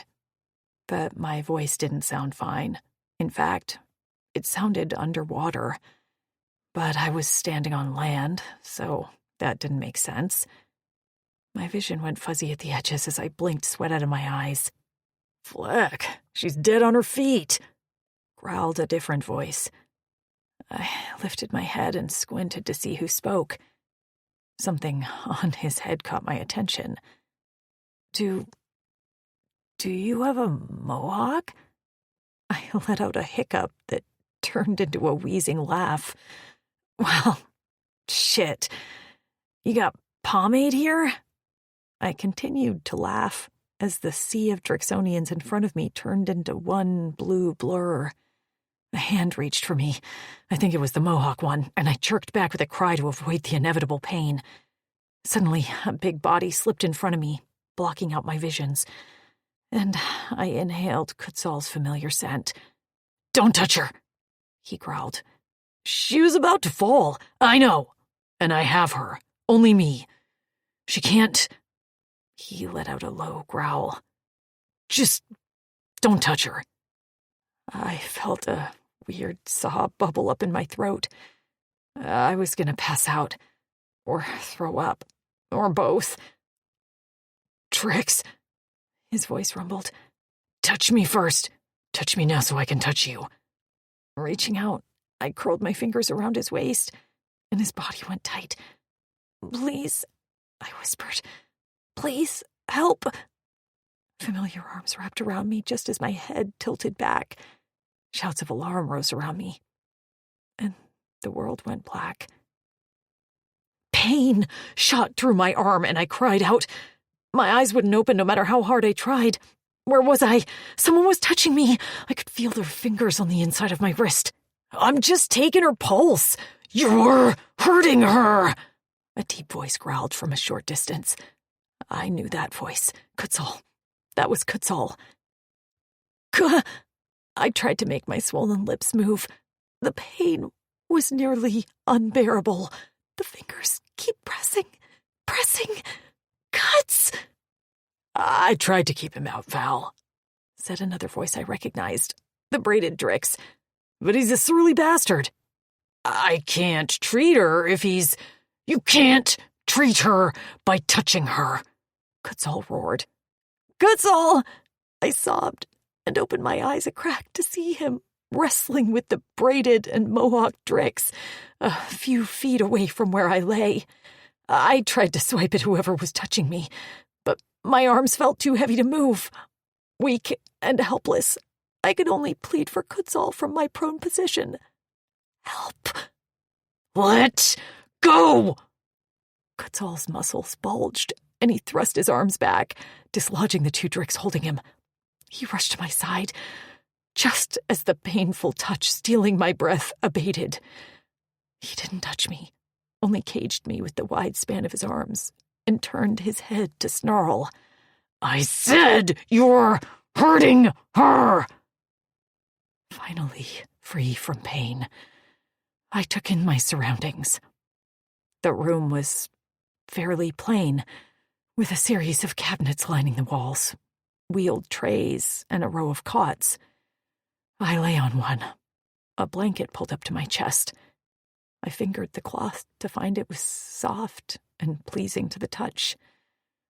Standing next to my head, staring at me with wide, alarmed eyes, was a human woman, wearing a simple pair of pants and a long-sleeved shirt. A human woman. I blinked at her. She blinked back before turning her lips up in a tentative smile. "Hello, I'm Val."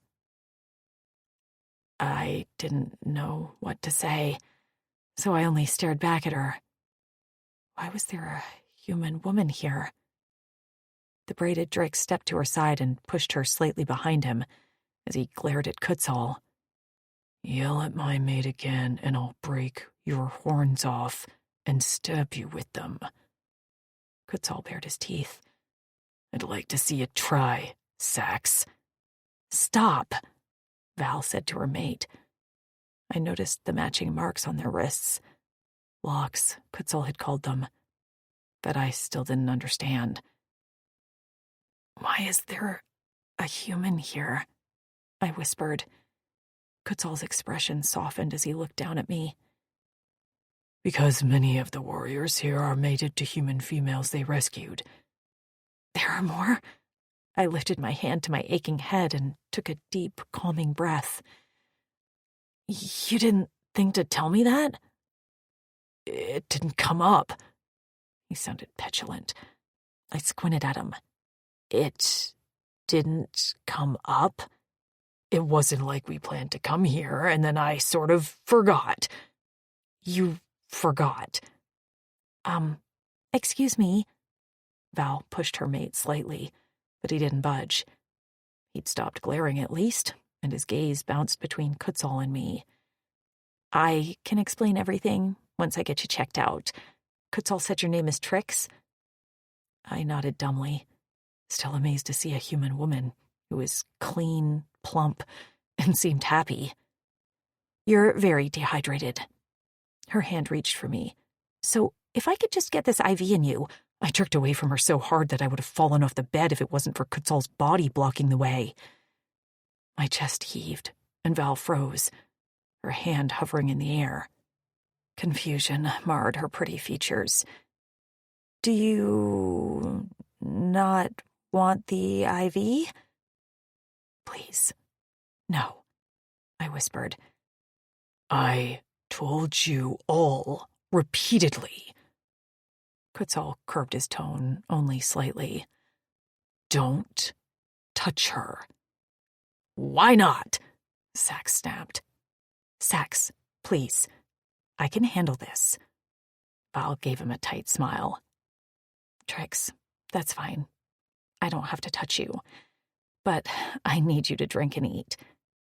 Give it to me. Kutzal planted his ass on the side of the bed near my shoulder. I'll help her. I can feed myself.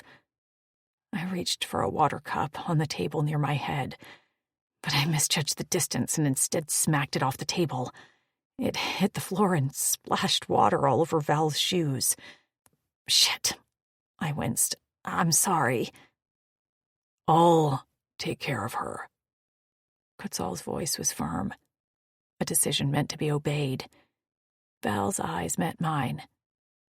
Is that okay? Yes, please. She smiled. Great.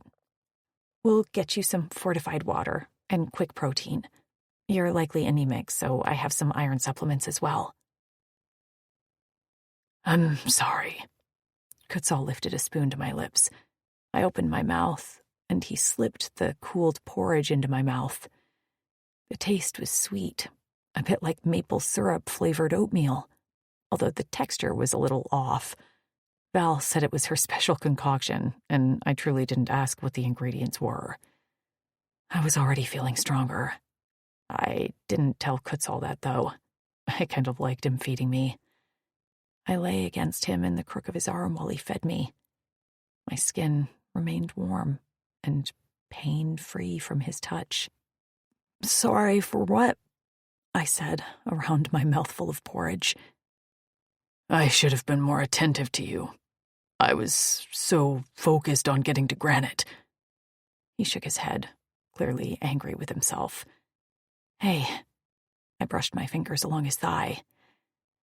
I could have spoken up. I wanted to get here as fast as you did. I swallowed and craned my neck to look him in the eye.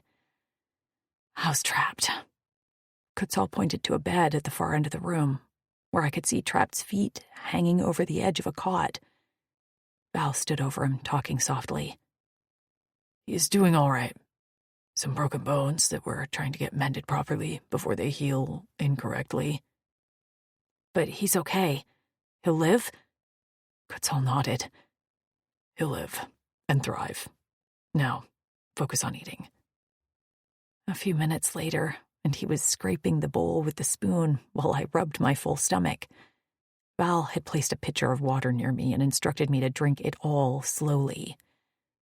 I took a few careful sips and then placed it back on the table. I looked at my hands, which were streaked with dirt and covered in scratches and dried blood. Is there somewhere I can get clean? He frowned. You need to stay in bed.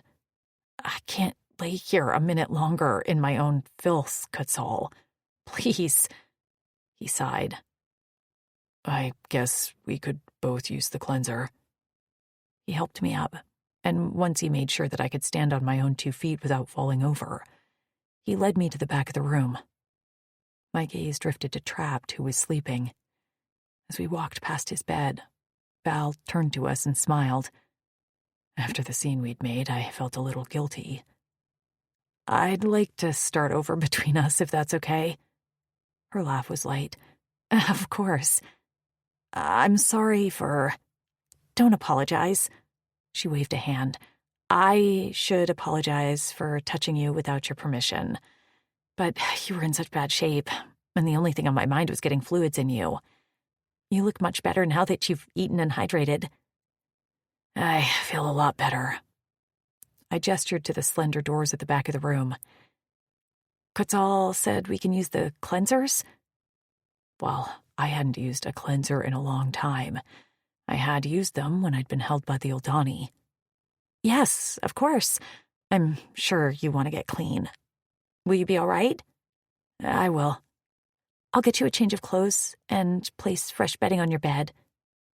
Both those things sounded heavenly. I smiled at her gratefully. "Thank you." While Quetzal retreated to his own cleanser, I stepped into my own stall and removed my clothes. A shower hung from the wall, and when I pressed the button nearby, a powerful stream of filtered air streamed down, stripping my hair of oil and cleansing my skirt of dirt and filth. I closed my eyes, breathing in the fresh air until the timer was up. I glanced down at my bare feet and wiggled my toes. Blisters covered my soles and heels, and I knew I'd have to give them a break before I could slip back into my boots. When I turned to the door, a set of clothes hung over the top of the door, and I unfolded them to take a look. The pants were wide and loose, with a drawstring waist, and the shirt was oversized and hung off one shoulder. She even supplied a homemade bra with a reed support, which was better than the band I'd been wearing across my chest. I padded out in my bare feet, feeling more like myself than I had in ages. Quetzal stood in the center of the room, wearing a clean pair of pants and nothing else. His shiny hair hung down to the center of his back. He turned at the sound of my footsteps, and his eyes softened as he took me in. "Feel better?" "Much," I agreed. My legs were still a little wobbly, and I was already thirsty again. Val gestured to my bed, which now bore new, clean sheets. "I can't thank you enough." I sank into bed and pulled the soft blanket into my lap. "I am sorry for reacting so badly to you." "I meant it when I said you don't need to apologize." "Is Sax, your mate, angry at us?" She smiled. "Don't worry about him. He's probably forgotten all about it." Quetzal snorted. "Not likely." He sat down in a chair near my bed and handed me a cup of water. "Drink." I took a few gulps, while Val stood nearby organizing a tray of instruments. "So, are there more of us here?" I asked her. "Humans?" I nodded. She smiled. "Yes, quite a few. About a dozen. Many of us have children, too." My eyes nearly bugged out. "Children?" "Sax and I have a son." "How long have you been in this galaxy?" She tapped a finger to her lips as she thought. "I'm not sure. Maybe 5 to 6 years? Most of us were rescued by the Drixonians before we could be sold to the Oldani, and lived on Torn until we all migrated here to Corin." I felt Quetzal's hand brush my thigh in a comforting touch. "I see," I murmured. So, she was a lucky one, saved before being sent to the Oldani. "Well, life with the Oldani wasn't fun, so I'm glad you avoided that." I expected her to smile, but instead her eyes went a little distant. "I was not one of the ones rescued first. I spent time with the Oldani. Underground." I knew the surprise showed in my face when her eyes held mine. Did she know about me? I met Tasha, she went on. Kutzal said she's your friend? I sat up. You met Tasha? We were separated before any of us met the Drixonians. She nodded. She came here with her mate, Lucent. He was very sweet to her. She stepped forward and seemed to reach to pat my hand before thinking better of it. You'll meet your friends again. I know you will. The door opened, cutting short our conversation, and a large Drixonian stepped through. His long hair hung in around his shoulders in a shiny sheet, like a shampoo commercial. Wicked horns curled out of his temples, and he wore a large septum ring. His eyes were a piercing violet, and his presence was overwhelming, commanding. I forced myself not to shrink back into Kutzal, even though I wanted to. Val retreated to the back of the room to make notes at a small desk. Kutzal jerked at the sight of this Drixonian, and slowly stood. His hands crossed at the wrist in front of his neck, and he murmured in a deep, reverent voice. Hello, Drexel. I'm sorry I haven't come to see you yet. The big warrior shook his head. You were attending to your female, which is important, so I came to you. Kutzal nodded before dropping his hands, and once again sank down into the chair next to my bed. He kept his gaze on the big warrior. I'm Dazim Bakut, said the big warrior. I'm sorry we are meeting in these circumstances.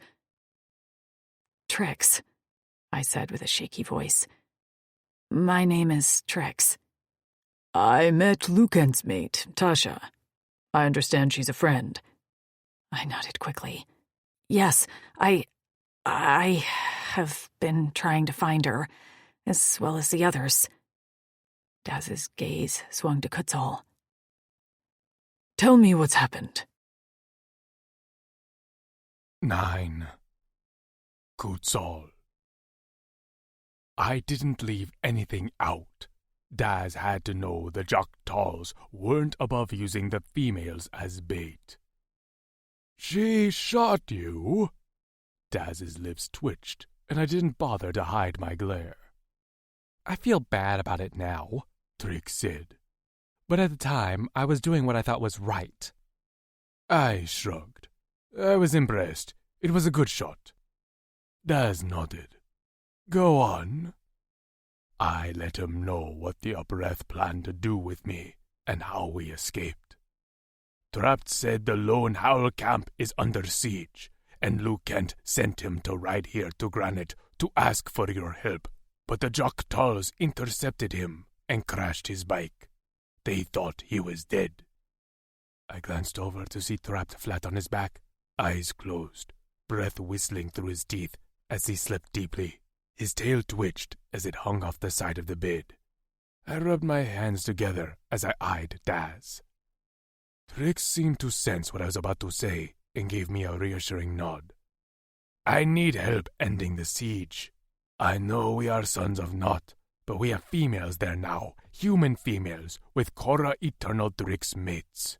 So I hope that warrants receiving aid for the siege. I bit my tongue as I waited for his response. Daz leaned back in his chair, with his arms crossed over his muscled chest. His mouth went tight, and his eyes flashed with irritation. When Lucent came to me and asked for help finding the rest of the human females, the only reason I didn't immediately send a fleet of warriors was because I didn't want to risk a large-scale war. But we are now past that. The Jok'tals have made the first move, and now it's imperative we defend ourselves. He leaned forward in his chair, and his piercing eyes held mine. My decision had nothing to do with you being sons of Nott. You are Drixonian warriors, and in my eyes, every warrior is worth saving. Do you understand me? My Cora beat against my chest, and an odd lightness spread throughout my limbs. I didn't know what to do or what to say, so I finally decided to croak out, "I understand." "We will end this siege and save the Lone Howl camp under one condition," Daz said. I sucked in a breath, unable to hide my reaction. I straightened my back as Trix's fingers straightened on the blanket. "What condition?" I asked. "You move camps closer to Granite." I was sure the shock of my statement registered all over my face. "Move!" He rubbed the nubs on his brow as he grumbled. "Frankie told me I need to explain myself, so I'm going to try." He heaved out a breath. "I was content to let you set up camp on our borders. The Lone Howl Crevasse is full of excellent trackers and scouts, and to be frank, I wanted to respect you as Drexel Kutzal. I know you're protective of your warriors and enjoyed the seclusion, but I'm pulling rank now. Move to a village close to Granite. The one we moved from is vacant now, and you can live there. You are a Drexonian, Kutzal." Daz's jaw clenched as his eyes fired. "As long as I live, I'll never brand another warrior for his father's crimes." A strange sound rose up my throat, and I covered it before it could leave my lips with a hand over my mouth. I didn't know where to look. Daz's gaze was so intense, I could barely stand it. Tears streamed down Trix's cheeks as she made muffled sounds behind the blanket pressed to her face.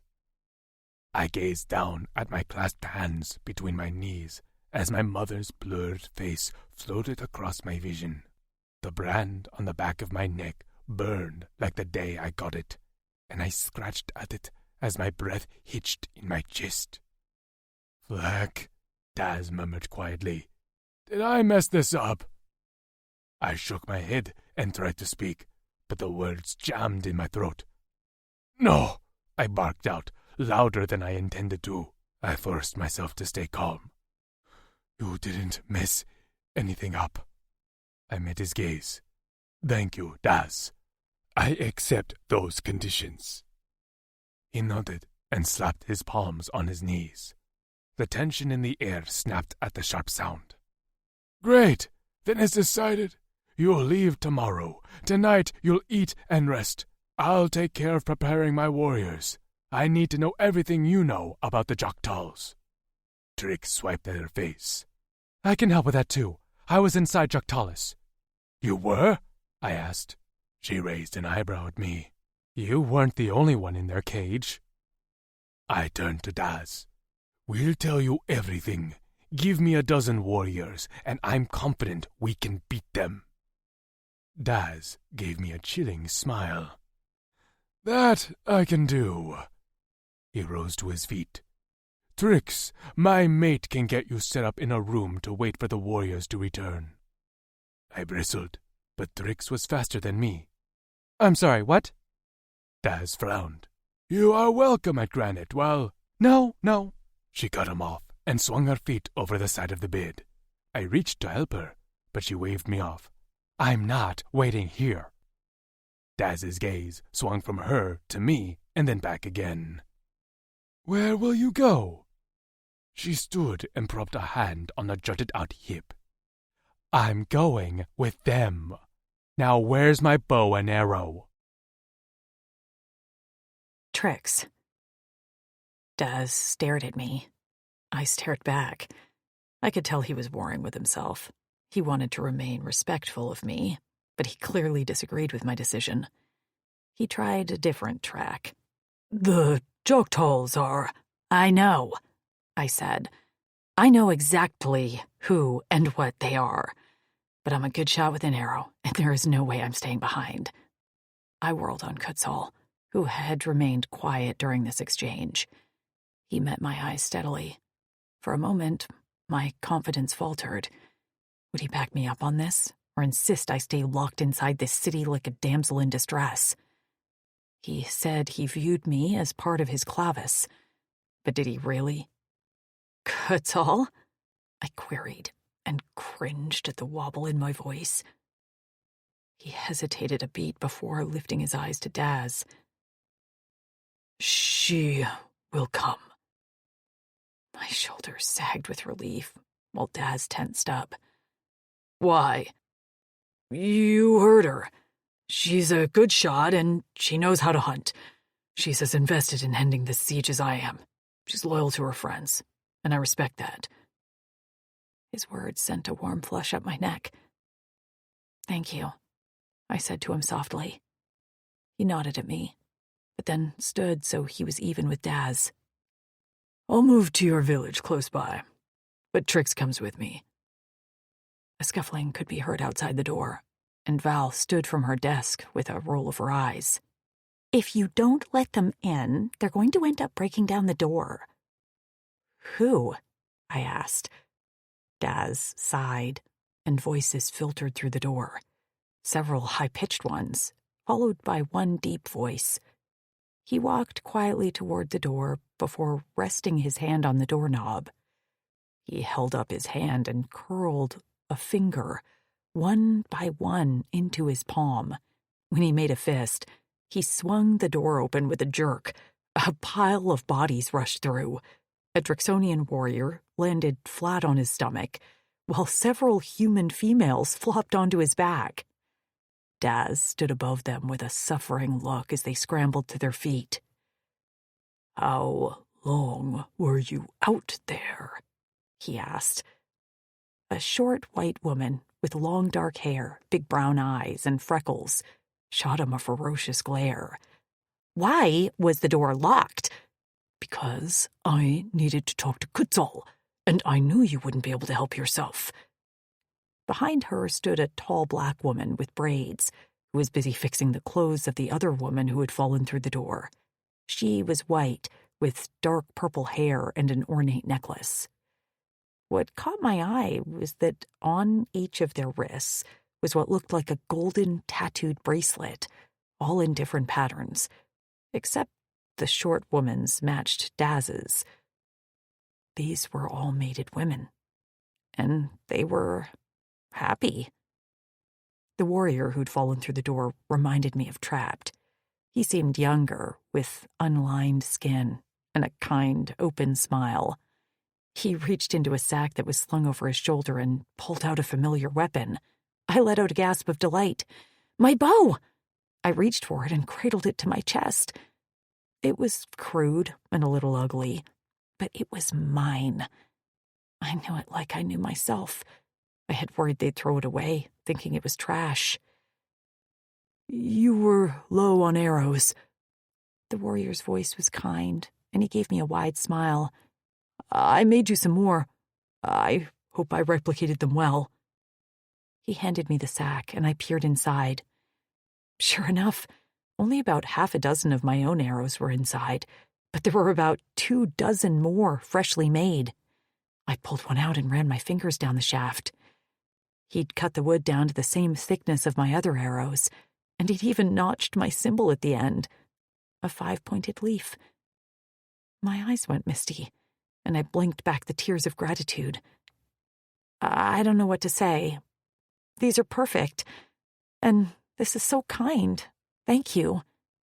He beamed brightly, and the purple-haired woman held up her hand. He slapped her high five in a human-like gesture that was funny to see in a warrior. I'm Hap, he said. I like to make things. He's so talented, piped up the purple-haired woman. He can make anything you want. A bed, a doll, a chair, you name it. I smiled. That's good to know. I'm sure you're proud of your mate. She laughed as she locked arms with Hap. Oh, he's not my mate. He's my best friend. I'm Tabitha. My mate is Xavi, the one with the mohawk who makes moonshine. Maybe we shouldn't lead with the moonshine, Daz said under his breath. I'm Miranda, the black woman said. You probably haven't met Drac yet, but he's my mate. Nice to meet you. And I'm Daz's mate, Frankie, the short one said. She took a step toward me as if to hug me, and I took a step back on instinct. Val sucked in a breath behind me, and Frankie's gaze swung to her before she stopped short and ducked her head. Shit, sorry. I forgot. She offered me a smile. I respect no hugging. Frankie's love language is definitely physical affection. Miranda squeezed her friend's shoulder. Right, so... Frankie circled her arms in front of her with a big smile. Air hug to you. We're happy to have you here safe and sound. For some reason, the gesture pierced me right in the chest. I loved my friends, and I'd established myself a bit as their untouchable protector. These women didn't know that was my role. To them, I was just another human woman who deserved to feel safe and loved. The arrows, the introductions, the smiles, all of it was more than I could have imagined. I circled my arms in front of me as I tried to swallow around the lump in my throat. Air hug to you all. I'm Trix. We met your friend Tasha, Frankie said. She was very nice, but I think we overwhelmed her a bit. We had a large meal in our dining hall, and it was all a bit much. After what you've been through, we thought maybe you'd want to take your meal privately. We set up a room for you. She stopped herself suddenly and then followed up with a rush of words. But if you want company, we're more than happy to join you. She bit her lip. We've really been trying to work on accommodating each new woman with a welcome befitting their situation. We can be a lot all at once. Miranda nodded. Kids, babies, loud talking. The kindness was nearly overwhelming. I want to meet you all, but now might not be the best time. I think it's best I take an early meal with Quetzal and get some rest. Knowing Tasha and Amber were out there in danger made celebrating my safety feel hollow. We'll be moving closer to one of the nearby villages, so once we find my friends, I'll definitely be in the mood for a big party. Frankie's eyes went wide, and she turned to Daz. They agreed? Daz smiled and draped his big arm across her shoulders. They did. Cora Eternal. Frankie beamed and pressed her palms to her cheeks as she stepped closer to Quetzal. That's great news! I never liked you out that far. Quetzal blinked at her, seemingly confused. You know about us? She blinked back. Of course. I've been telling Daz that you needed to live closer to Granite, but he didn't want to overstep, I guess. Daz cleared his throat. Okay, mate. She peered up at him. What? I'm just telling the truth. Yes, you are, and now we can move on. She rolled her eyes. Ah, yes. We wouldn't want to convey too many feelings at one time.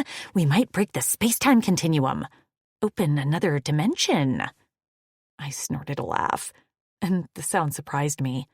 Frankie's eyes sparkled, clearly pleased with herself at being a source of amusement. Want to see your room? Anna and Basil fixed it up. Quetzal, you can... I will stay with Trix. Quetzal cut in with a firm voice. Frankie paused, and then she continued on. Right. You two can stay together. The room is big. Let's get you settled, and then we'll send up a sampler of our best foods. We've been working on it since you arrived. Well, you haven't been working on it because you're not allowed in the kitchen for at least a week after the last episode, Tabitha said to Frankie. She narrowed her eyes at her friend. That fruit was not expired. Did you see an expiration date stamped on it? I was in the expeller for a solid day. Hap grunted. Frankie threw up her hands. Whatever. Her eyes slid to mine. I didn't cook. You don't have to worry. I shook my head. I wasn't worried. I've eaten some questionable things, and have a pretty tough stomach now. Well, follow me, you two. I noticed her eyes dipped to my bare wrists before she shot me another smile. Only the best for our guests. 10. Trix. As we walked through the main residence building of Granite, called the Hall, I was glad Frankie had given me the option of a quiet meal in my room. I hadn't been around this many people in years, and the noise alone was a lot to take in. The halls were bustling with warriors, humans, and little pale blue children with nubby horns. Kutzal walked at my side and angled his body to block anyone who got a bit too close to me. I didn't even have to ask him. He just did it. He protected me like it was second nature, all while still respecting my abilities that had kept me alive this long. Kutzal didn't seem to like the noise, ever. He seemed to blanch whenever a child shrieked, and the roar of laughter from deep within a room we passed seemed to set his teeth on edge. By the time we were shown our room and were able to shut the door behind us, Frankie assured us food would be on the way. We were exhausted, mentally. Our room was bigger than I expected, about the size of a hotel suite, with a large bed pallet, a small dining table with 2 chairs, and a few other furniture pieces scattered around the room. There was even a painting of a sunset on the wall near the table. I slumped down on the bed while Kutzal collapsed in a sprawl in an upholstered chair. He rubbed his forehead. "Fleck, it's loud here." I stared at the ceiling, covered in a mishmash of old and new beams. The entire building was renovated, but Frankie had explained they'd tried to repurpose anything they could. "This is not a place for introverts." "What's an introvert?" he grunted. His irritability at having to socialize made me smile. "An introvert is someone who finds their energy drained by having to interact with people. An extrovert is the opposite. They gain energy from people around them." I twisted on the bed so I could see his face. His nose and lips were all scrunched up in thought. "I don't know anyone who is an extrovert. Maybe Vince. Since mating with Amber, he's clingy. Always wants to be around me and talk." He shuddered. "It's annoying." I rolled onto my stomach and propped my chin on my fist.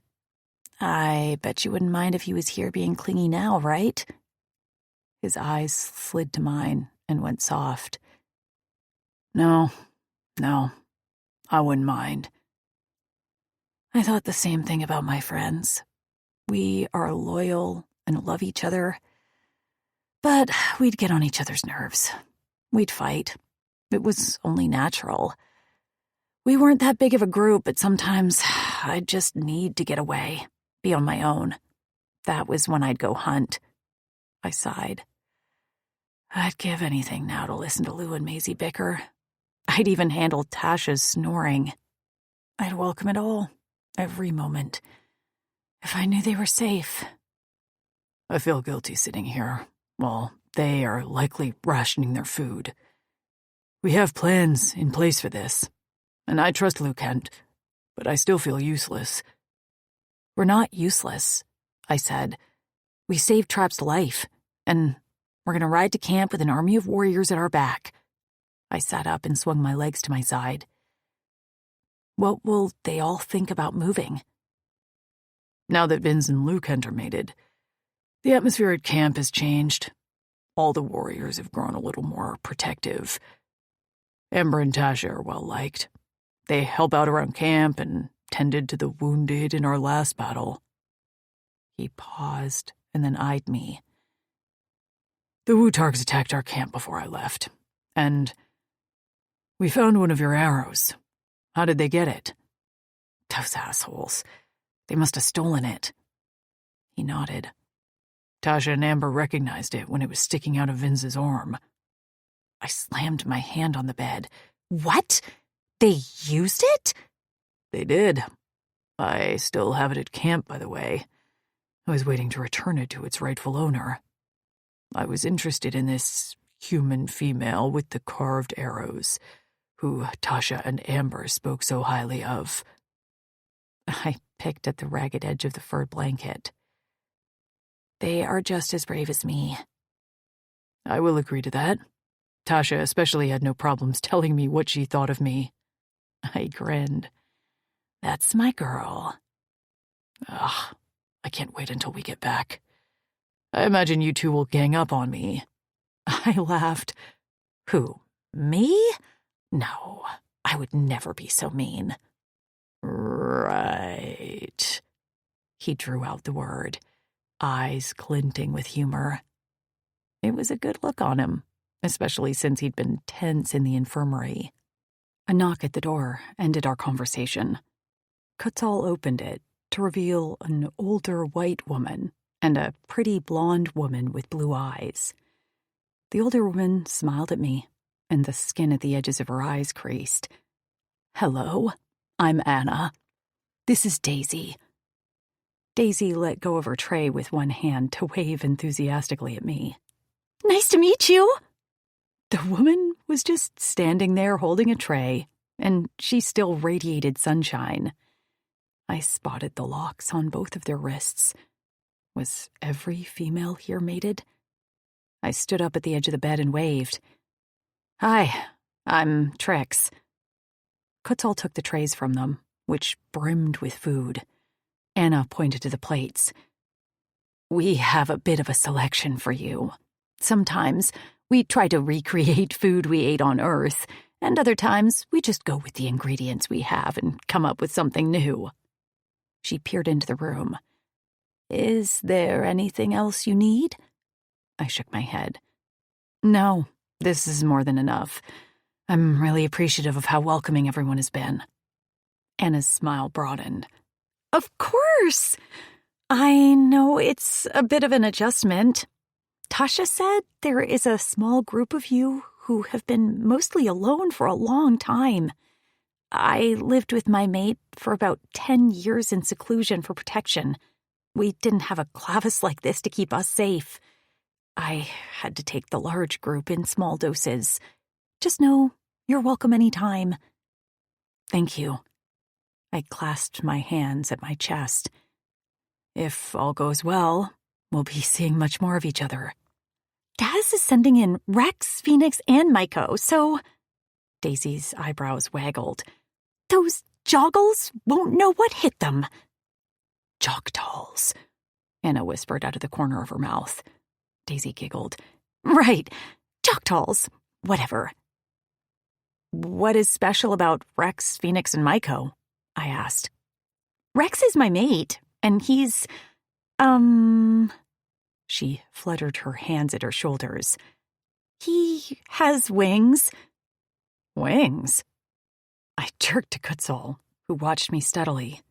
He gave me one nod.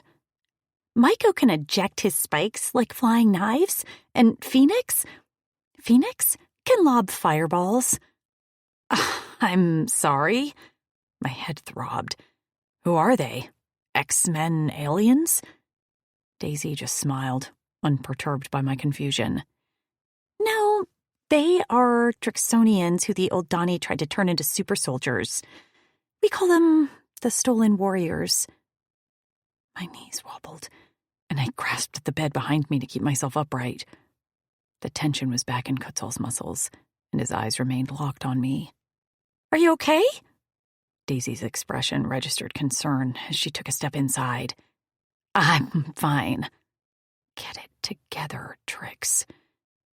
You just shocked me, is all. I know a bit about the Oldani's experiments." Daisy nibbled her lip as she glanced at Anna.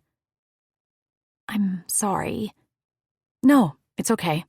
I'm eager to meet them. Are they okay with helping us on our mission?" "Myco has been itching to fight for a while now," Anna said. "He's been driving us all crazy because he has too much pent-up energy. And the other two..." She looked at Daisy. "The other two want to help," Daisy finished. "They feel invested."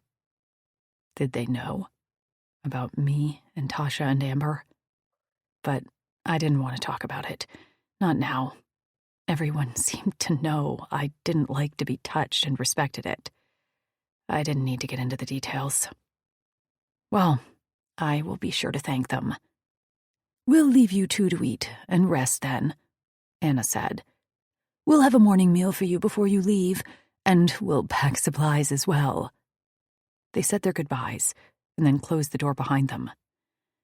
I sank down in a chair at a small table after the click of the lock bolted into place. Kutzal laid the food trays on the table and sat down across from me. He folded his hands on top of the table. "Are you okay?"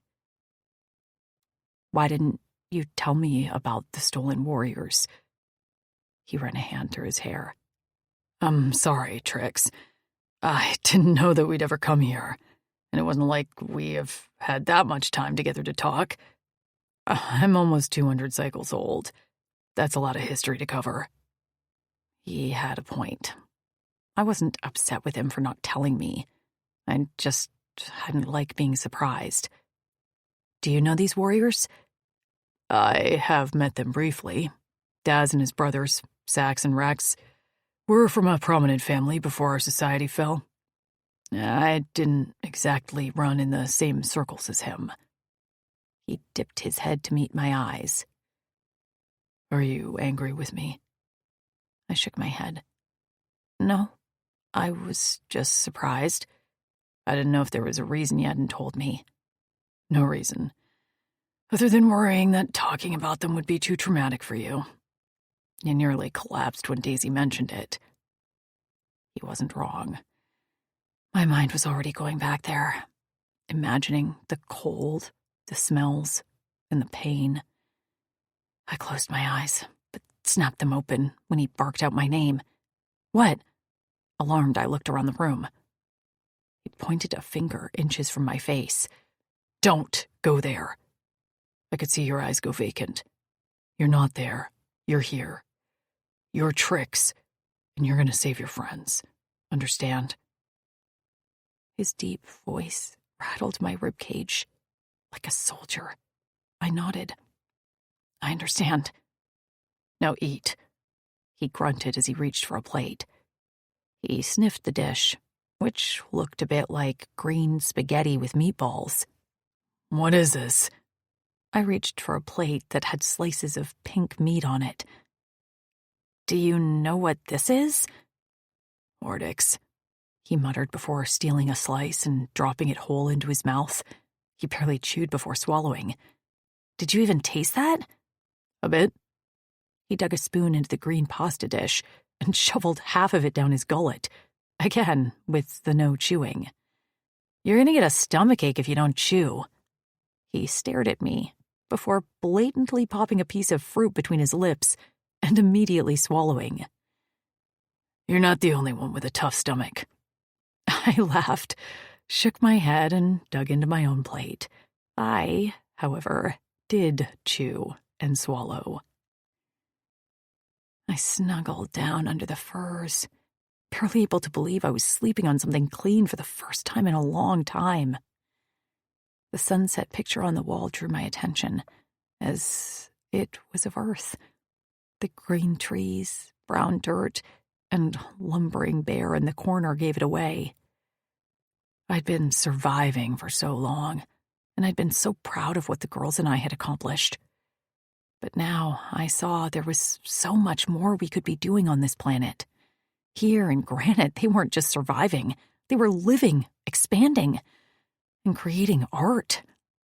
I had expected a bunch of posturing alpha aliens, followed by meek human mates. But that wasn't the case here. It was a family, a community. The locks were seeming less and less like shackles than I thought, which made me feel conflicted. The bed dipped beside me as Kutzal settled his bulk on top of the sheet. He'd stripped down to a pair of loose shorts that reminded me of the green marine silkies I'd seen some guys wear at my kickboxing club. They left little to the imagination, and I tried not to stare at his obvious bulge. I wore a large t-shirt and a pair of underwear, and still felt naked. Kutzal folded his arms behind his head and blinked at the ceiling. Deep in thought, he remained silent while a muscle in his jaw ticked. "Are you worried?" I asked. He rolled his head to face me. "Worried?" "About tomorrow? Riding to camp? Defeating the Joktalls?" He studied my face before answering. You don't want false reassurances, right? The question felt a little like a kick to the gut. I would never admit this to anyone else, but a part of me wants you to just tell me it'll all be okay, that everyone we care about will be safe. And the other part of you? The other part of me needs to know the reality. He rolled onto his side and rested his palm flat on the bed between us, his little finger inches from mine. I'm not worried, but I am also not overconfident. I will say that the addition of the stolen warriors will likely give us the upper hand. I have seen what Phoenix can do from a distance, and it is devastating to enemies. He snapped his fingers. He creates fire as easy as this, and can manipulate it to fling at enemies. Did they escape the Eldani, like us? He shook his head. They were the experiments that went bad. Each of them has an enhancement, but with negative side effects, so they were told. Phoenix worked the mines on Vix Listen, while Rex was the gladiator. That's horrible. They didn't think they would be welcome back. It took them meeting their mates to realize that they would always be welcome among us. He paused. Just like you and your friends will always be welcome among the other females. You know that, right? I didn't know that, I answered honestly. But now, I'm starting to see that I would be. I swallowed. I tried to tell myself all this time that my inability to be touched without pain wasn't a hardship. I didn't need physical affection. But seeing the way these women are so tactile with each other, it's reminding me more of what I lost. His hand crept closer to mine until I felt the slight brush of skin against skin. No pain flared. Why can we touch? I shook my head. I'm not sure. I've tried with the other girls plenty of times, but it was never as successful as it is with you. His fingers lifted off the fur. Can I? When I'd first met Quetzal, he'd been an enemy. His touch had pained me like everyone else. But slowly, he'd become someone I trusted as much as Tasha. He protected me, respected me, and cared for me. I could still feel the heat of his body as he'd caged me with his arms to protect me from touch, and how he'd snarled at Val to leave me alone. He'd fought 2 of his own warriors to get to me. I'd trusted my girls, but they hadn't been able to touch me like Quetzal had. Maybe it was that not only did I trust him, I also felt protected. I couldn't be sure, as whatever the Eldani did to me hadn't made sense. Like the stolen warriors, most of us had negative side effects of our mods as well. Quetzal was an anomaly, a curveball life threw at me that I hadn't seen coming. I didn't just want to be touched. I wanted his touch. I nodded, and he curled his hand around mine before lacing our fingers together. A lump jammed in my throat as the warmth of his scales coated my palm. I felt no pain, only the heat of his body and the soft puffs of his breath. Will you touch me more? I knew it was a lot to ask. Quetzal didn't want a mate, and I wasn't sure I did either. But the vivid images of that night in the cabin flashed in front of my eyes. I could still hear the raspy, lust-laced heat of his words, and I could still smell the pungent scent of my arousal as it hung in the air between us. While his expression didn't change, his eyes reacted immediately, flaring within. He swallowed before speaking. What are you asking of me, Trix? You're gonna make me spell it out? He nodded. I am. I don't want there to be confusion here. It's too important. It's too important. His words cracked open my chest like a hammer to porcelain. This mattered to him as much as it mattered to me. How had we gotten here after all we'd been through? I want you to make me come, I whispered. His breath shuddered out, and the bulge in his shorts jerked against the thin fabric. The outline of his mushroom head was visible, and a damp spot had already soaked through. And you want me to touch you to do it? I nodded. How, Trix? He slid a little closer until his hair tickled my skin. How do you want me to touch you? I licked my dry lips. I don't. My fingers, my tongue, my cock. How do you want me to make you come? Holy shit. I was going to just from his voice if he kept talking.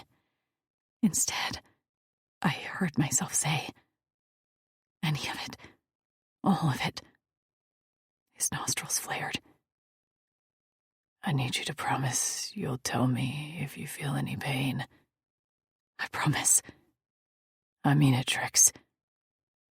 Understanding this was important to him, I nodded solemnly. I know. And I mean my promise. Let me see you first.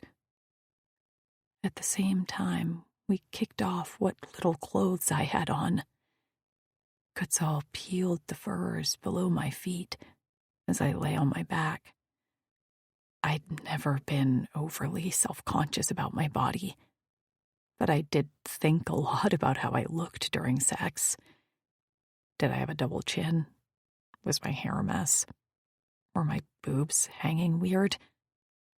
But when Kutzal looked at me, I didn't feel any of those things. I only felt desired. His eyes poured over me like he hadn't eaten for weeks and had just been served a feast. We'll start together, he said on a hoarse rasp. He brought our joined hands to his mouth. My middle finger rubbed along his full bottom lip before he slid it between his lips along with his. There, he sucked on them, tugging gently, nipping at the pad of my finger before rolling it over the piercing on his tongue. Then he withdrew the fingers and lowered them to my mouth. I opened immediately and sucked his finger inside of my mouth. I hollowed out my cheeks, tasting a bit of salt left over from dinner, and another taste that had to be wholly Kutzal. His chest hitched, and he prodded a fang with the tip of his tongue. He slid our wet fingers down my neck, leaving goosebumps in their wake. He circled one of my nipples, plucking it with the tip of an unsheathed claw, before scraping gently down to my belly button. There, he sheathed his claws before dipping into the top of my curls, framing my pussy. I can still taste the sweetness of your cunt on your fingers from that night in the cabin, he said in a tight voice. Kutzal. My hips bucked as he slid our fingers over my clit before probing at my entrance. I can't tell you How many times I've imagined what you feel like inside. Together, our middle fingers entered me, and I moaned softly at the intrusion. I hadn't been penetrated by anything thicker than my own finger in a long time. With his gaze on my face and his lips peeled back almost as if he was in pain, he pressed in farther, down to his first knuckle. I shivered as my mouth went slack at the welcome fullness. He hovered above me, his face inches from mine. His eyes glowed like embers, and I could have sworn his horns trembled slightly. His thumb prodded my clit, and my hips bucked. His tongue snaked out of his mouth, long and pierced, before flicking at my bottom lip. Craning my neck, I wrapped my lips around the tip and sucked. He groaned loudly before smashing his mouth against mine. Heat roared through my body and my head spun. He licked into my mouth, and his piercings clacked against my teeth as he consumed me. My hard nipples rubbed against his chest, almost to the point of pain. But I knew it wasn't that pain. This was the pain of wanting, of needing release, and also the act of denying my... You've come far in the story. Let this quiet melody carry you through a moment of peace. Thanks for being part of our audiobook family.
myself.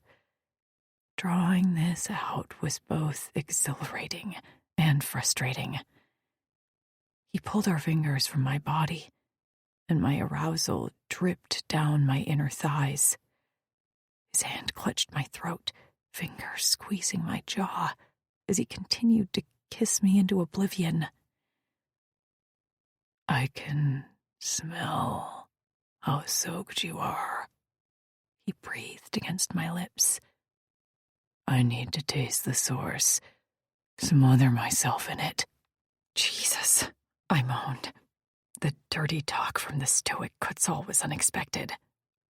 He released my jaw and proceeded to slide down my body. When he reached my pussy, he hooked my knees over his massive shoulders and cupped my ass in his giant hands like he held a bowl of nectar and was about to pour it down his throat. But the nectar was me, and when Kutzal lowered his head, I became aware very quickly that he didn't intend to make this fast. He tapped my clit with the tip of his tongue, and my body jerked. He watched me intently from between my legs. "What is this that's so sensitive?" My clit. "This is your pleasure bud." Yes. There is one inside, too." He hummed against my clit, which sent a shiver up my spine. "I will attack both." And attack was what he did. He plunged 2 fingers inside of me as he sucked my clit between his kiss-swollen lips.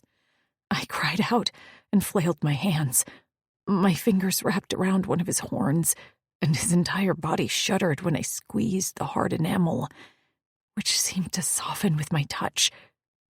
Between his fingers and tongue, I wasn't sure anymore if I was in pain, or if this was just a type of pleasure I had never felt. Thrashing my head, I thrust his face into my pussy, unable to get enough of that wicked tongue wreaking havoc on my clit, and those long, thick fingers rubbing my inner walls relentlessly. My body was under siege, and it wouldn't be long before he knocked down every single wall, until I was a useless mush of a human. He moaned and groaned between my legs like a lion eating his kill. I might have shot Kutzal with an arrow, but right now he was the successful hunter enjoying his spoils between my legs. He was getting what he wanted, with every lick of that talented tongue, and every curl of those dexterous fingers. An ache in my belly intensified, scaring the shit out of me. Was this it? Was the pain back? I tried to ignore it, wanting to hold out, but the throbbing turned into an acute pain. I tugged on his horns and opened my mouth to cry out, when a light exploded behind my eyes. The flames of pain morphed into shocks of pure pleasure, radiating out to every limb, to every fingertip, to every single strand of hair on my head.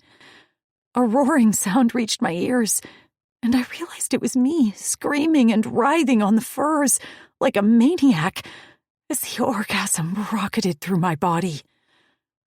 When the feeling faded into a soft warmth, I swore I floated on a cloud. I blinked my eyes open to find Kutzal hovering above me, a hand cupping my face and his thumb rubbing across my cheek. His mouth opened, but I didn't hear anything. His lips moved again, and finally my senses began working again. "Trix!" he shouted, and I realized he was alarmed. His eyes were wild and unfocused. "Talk to me. Tell me where it hurts." 11. Kutzal. Pure panic lit my blood. Had I killed her? Why hadn't she said anything? 1 minute she'd been moaning in pleasure, and the next she'd screamed until her voice was hoarse. "Trix!" I tried again, as she blinked at me with vacant eyes. Her body lay splayed below me, and her chest heaved with panting breaths. Suddenly, her lips stretched into a wide smile, and her shoulders shook. I stared at her, unsure if this would turn into human sobbing, but instead she was laughing. I leaned back on my heels as she curled onto her side and laughed uproariously into her hands. I thought I saw tears too, but I couldn't be sure. Was this a breakdown? Did I need to get someone? "Let me get Val." I went to scurry off the bed, but her hand slapped at my thigh lazily. "No need," she gasped, face streaked with tears, but eyes bright with mirth. "Just need a minute." Giggles still shook her chest, and I was distracted by her full breasts. "Focus, Kutzal, she's hurt." "Where did I hurt you?" I demanded to know. "You didn't." She finally let out one long breath and flopped onto her back. "That was just my body breaking into 1,000 pieces with the most intense orgasm of my life." I frowned. "You're not hurt?" She shook her head and gave me a wide smile. "I'm not, I promise. I just hadn't ever felt that before. Ever." I didn't understand.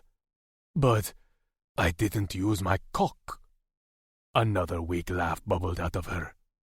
"The best orgasms often have nothing to do with a precious cock."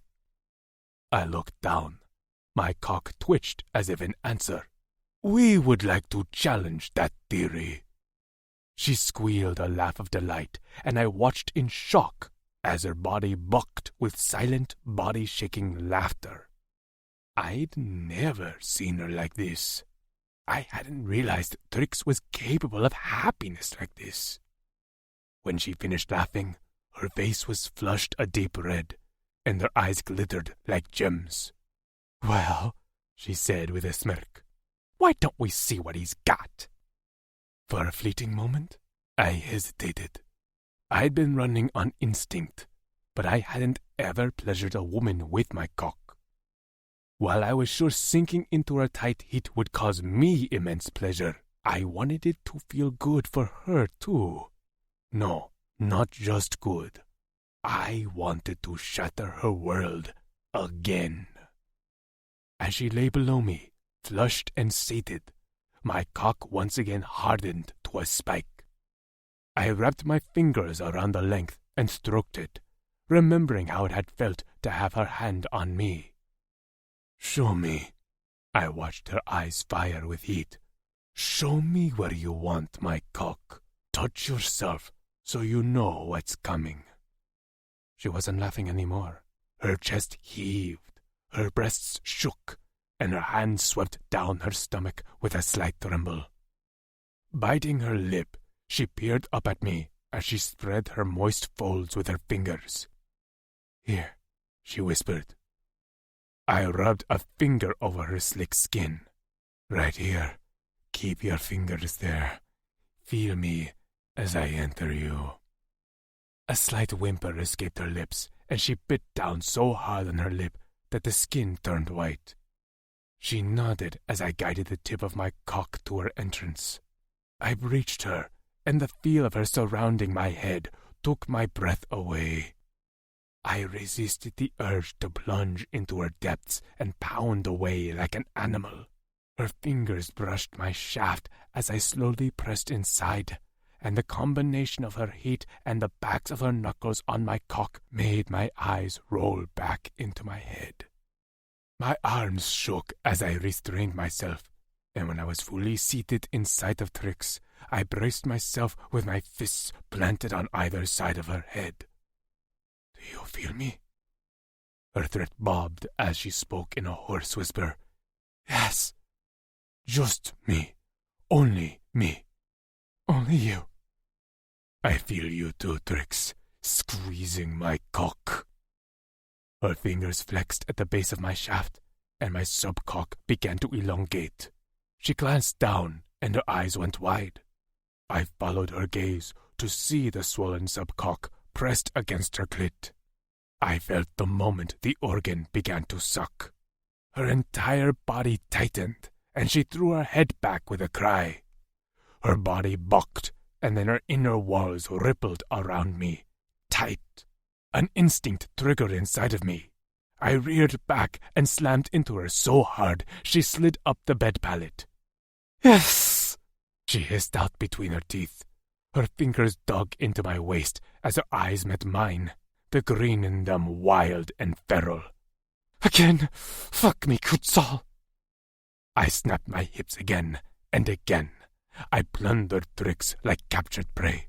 She went wild below me, scratching and tugging on my hair and sensitive horns. I could tell the difference in her cries now. She wasn't in pain. She was in a cyclone of pleasure, and I was right there with her. My vision tunneled down to nothing but this beautiful female in the furs.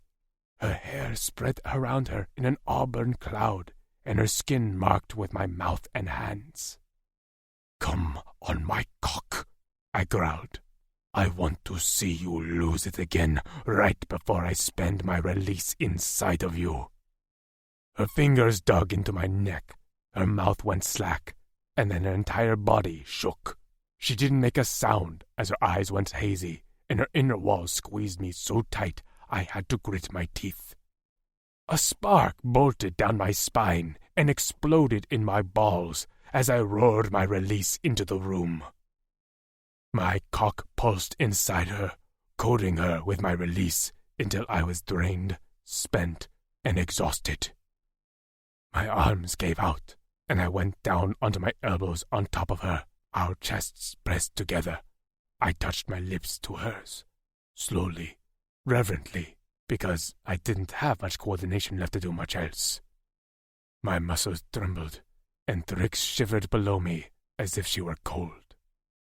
I forced myself to roll off her and gather a spare shirt to clean between her legs. She let me, laying like a limp doll, eyes focused on my ministrations. When I was finished, I pulled the furs up to her chin and tucked them in around her. She watched me with a small smile. "You don't want to look at me anymore?" "You're shivering." I focused on securing the furs to her body. "Is that tight enough? Warm yet?" She laughed softly. "I'm not cold. I'm just post-coital. I don't need to be in a fur burrito." "What?" She wriggled out of the furs and stretched her arms toward me. "Quit worrying. I can speak up for myself. I'll let you know if I'm cold, okay?" I slipped into the circle of her arms and rested my hand on her chest, careful not to poke her delicate skin with my horns. Her hands sifted through my hair. "What's a burrito?" I murmured. A burrito," she yawned. "I could go for one now. It's a type of food that's delicious. Spiced meat and all kinds of toppings in an edible wrapper called a tortilla." "Edible wrapper," I echoed. "I want to try that." "When we're settled, I'll see if the girls here have found a way to make anything resembling a tortilla, okay?" "I would like that." Her hand stilled. "Did you ever think we'd come this far in our relationship? I wanted to shoot you when we first met." "You did shoot me." "Yeah, and I wanted to shoot you again after that. Multiple times." "I wanted to string you up in a tree and leave you there, but I have self-control." She laughed. "I'm glad we both restrained ourselves." We laid in silence for a while, and I wondered if I should move. "Are you okay? This is a lot of touching." "I'm okay," she said quietly. "Very okay. Thank you for this." I glanced up at her. She met my eyes before looking away quickly. I blinked, coming back to my senses a little now that I was out of the orgasm haze. What was I doing? Laying with her as if she was my mate. She was likely confused, too. I shifted away from her, and she let me go. I cleared my throat. "Of course, I'm glad it was successful." I winced at the word, and she didn't seem to like it much either. "Now you know." I coughed as I slid to my side of the bed. "Now you know you are capable of reaching this level with someone." Her eyes shot to mine and held. Something simmered there. No, now I know I can reach this level with you. My mouth went dry. Trix, I know you don't want a mate, but I don't want one either. So please don't talk about what we just did like it was some sort of training exercise. Once we are settled in the new village, we can decide what boundaries we want to set in our relationship. I'll tell you now, you try to pawn me off on someone else like I'm a used car, and I'll stick an arrow somewhere very unpleasant. The thought of her with another warrior made me grind my molars. I have no intention of finding you a mate. Good, she spat. Great, I barked back. We both lay there, seething, and I felt like we'd taken a step back in whatever this was. Trix, she rolled over, showing me her back. Let's get some sleep. It'll be a long few days capped off by a battle I'm not looking forward to. She was right. But why did I get the sense that this battle, the one between us, was going to be the hardest of my life? About 36 warriors from various clavasses milled around the fields surrounding Granite. Some were jovial as they talked amongst themselves, and others were grim-faced as they prepared for the upcoming fight. Trix and I had met with Daz that morning to discuss everything we knew about the Jok'tals. I had no idea if Upreth had only his half-dozen warriors, or if he'd marched on the camp with an entire army. Daz had said he would do all he could. 36 warriors were far more than I expected. Even a dozen Drixonian warriors on hoverbikes were enough to break an army 5 times our size. But 36 warriors, plus the stolen warriors. My confidence in our victory rose. Daz approached where I stood next to a new bike with Trix. My old one would have to be recovered at some point. While I was partial to it, I'd learned long ago not to become too attached to material things. Trix stood with her bow strapped across her chest and her arrows in a sack at her back. She didn't look out of place among the warriors, and my respect for her soared. I didn't think it could get much higher. Having her at my side soothed me in a familiar way to knowing that Axton had my back. While Trix wasn't like him, our strongest fighter, she was something else that settled inside me. My gaze met with hers. The tension from last night was still there, simmering slightly below the surface, but we both knew what was to come was bigger than us. Her eyes softened a fraction before her gaze traveled over my shoulder. I turned to find Daz approaching, with a scarred warrior at his back. I recognized him as Gar. Some of the human females stood behind him. Rex spoke quietly with Daisy, while Miko's mate rubbed his shoulders. Phoenix clasped hands with his mate, and he bent his head so she could whisper in his ear. Guilt weighed on my chest. These warriors were risking a lot for me and my warriors. Daz's voice drew me out of my thoughts. They volunteered. I blinked. What? You used to hide your thoughts better.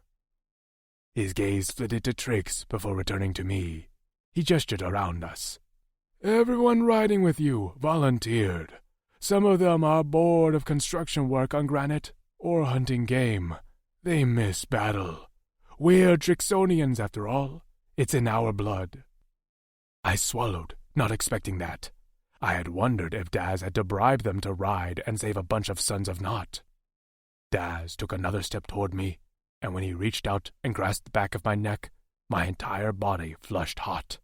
The heat of his palm burned the scars of my brand.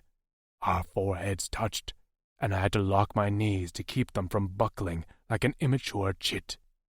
This gesture was a greeting for warriors who cared about each other.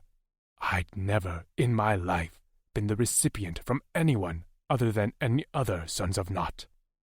The crowd noise dulled around us, and I wasn't sure if it was just my tunneling focus or if anyone else had noticed Daz's action and realized the significance. This was him accepting me publicly and bringing me into the fold. I hadn't thought I needed this or wanted this. His allyship was enough. But this gesture was more than just between us.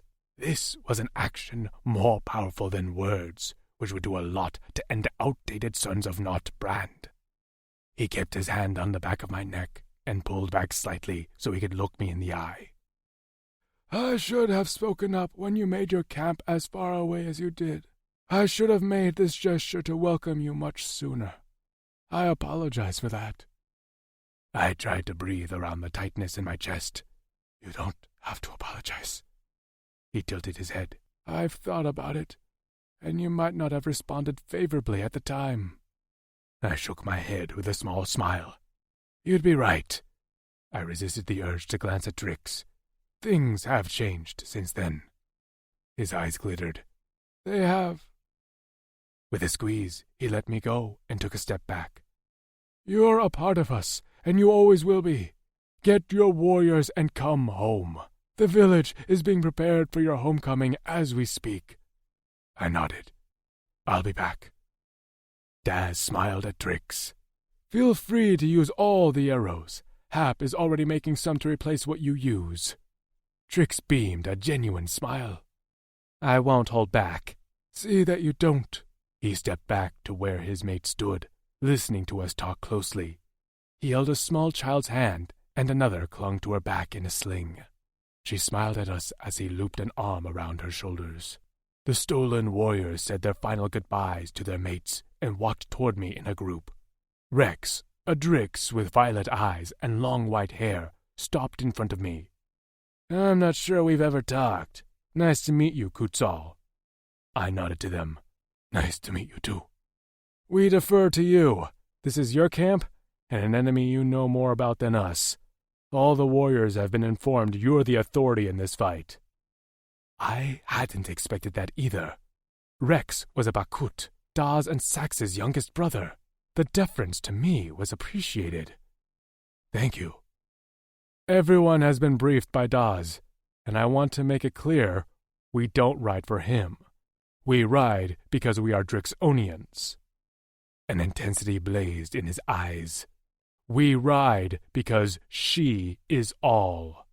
My arms raised automatically, and I crossed my wrists in front of my neck. She is all, I answered. Rex's eyes crinkled in a half-smile. A few warriors will follow up behind with a load of supplies for your warriors and females. They likely are existing on preserved rations. I nodded. Likely. We have well-fortified bunkers along the cliff. Good. Rex opened his mouth as if to call out to the warriors gathered, but then stopped abruptly. He nodded to me. It's your call to mount up. Fleck, just thinking of giving commands made me ache for my lone howl warriors.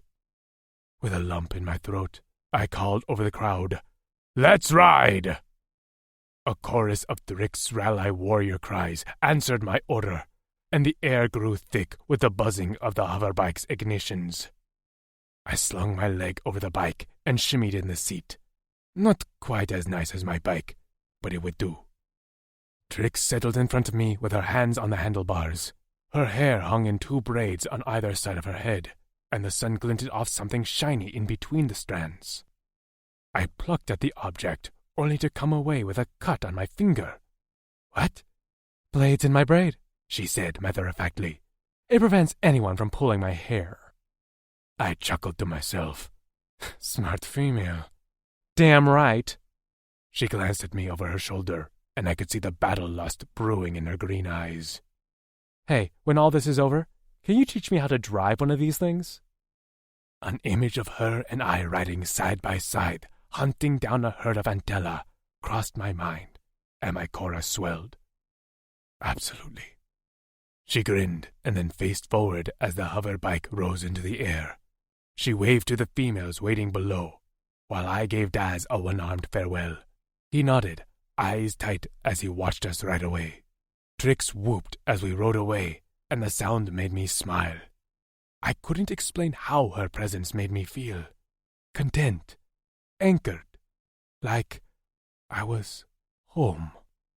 After my mother died, I hadn't thought I would ever feel at home ever again. The cabin wasn't the same without my family. It was just a bunch of boards and things. Trix had filled it again, but it didn't matter where we were. If she was at my side, I could live anywhere and have it feel like home. The realization gripped me tight around the throat. I'd been so dead inside for so many cycles that I hadn't contemplated that the mating bond was just a confirmation. Trix was already so tightly embedded in my blood that the thought of losing her. The bike dipped as my hand shook. Trix glanced back in alarm, and she must have seen something on my face because her eyes went wide. She placed a hand on my arm. "Are you okay?" she shouted over the buzzing of the bikes. No, I wasn't flecking okay. What had I been thinking? I'd been so proud of having a strong, smart female at my side that I had agreed to ride into battle with her. Fleck my life. 12. Trix. Something was wrong with Kutzal. He'd been fine all morning, and then suddenly as we rode over a field of flowers, his body had tensed up. He'd scared the shit out of me, as though I thought he'd seen a Joktal or something. But when I turned around, his stare was just vacant, deep in thought, and his face had gone pale. When I tried to talk to him, he'd pretty much ignored me. Tired of shouting over the roar of the bikes all around us, I stopped trying to get him to open up. Fine, whatever. He could sit back there in pale silence. What did I care? I was going to see my friends soon. But as the day wore on, Kutzal's silence grew louder. So loud that it drowned out the buzzing of the bikes, and all I could hear was his dedication to muteness. But I couldn't ask him about it because we were riding like bats out of hell. The trip would normally take 2 to 3 days on foot, and we planned to make it in 1 day. We'd be there by nightfall, which didn't surprise me as this speed was breakneck. We rode in front with Rex, Maiko, and Phoenix, while the rest of the warriors flanked us in a triangle. When I looked back, the spectacle of the Drixonian army was nothing short of awesome. I wondered what they'd been like at full strength when their civilization was at its peak. Enemies had to see all the blue skin, thick muscles, dark hair, and piercing violet eyes, and want to turn tail and run. While I was worried that Upreth had bolstered his ranks during the siege, I had to admit that this display of Drixonian power was terrifying. A bunch of aliens on what amounted to flying Harleys? Scary as shit. I was sure glad I'd defected to this side. Team Drix for life. There wasn't time or energy to deal with Kutzal's mood change. I kept telling myself it was his reaction to the upcoming battle. But I knew Kutzal enough now to know he didn't react like this when faced with a physical challenge. In fact, I think he was relishing the idea of killing a few Joktal. I didn't want to be vain, but did it have something to do with me? Was he regretting last night? I was. At least part of it. The part where I'd gotten angry with him. Maybe I'd let my guard down too much after sex, because when he'd made the comment that insinuated I could get this close to someone else, it had felt like a slap to the face. I knew he didn't mean it that way, and I didn't know when I started looking at Kutzal as anything more than a temporary partnership with a common goal. That morning, I hadn't been able to take my eyes off the locks of the females at Granite.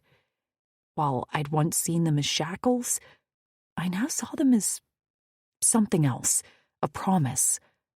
I had even found myself envious of their locks and happy lives. I didn't want a mate, right? And even if I did, the only Drixonian I'd ever get close to was Kutzal. Since a mate was off limits for him then, it was for me too. Why did that cause a sharp pang in my chest? I shook myself and gritted my teeth as the wind rushed in my face. Stop it, Trix. This was the time for focus.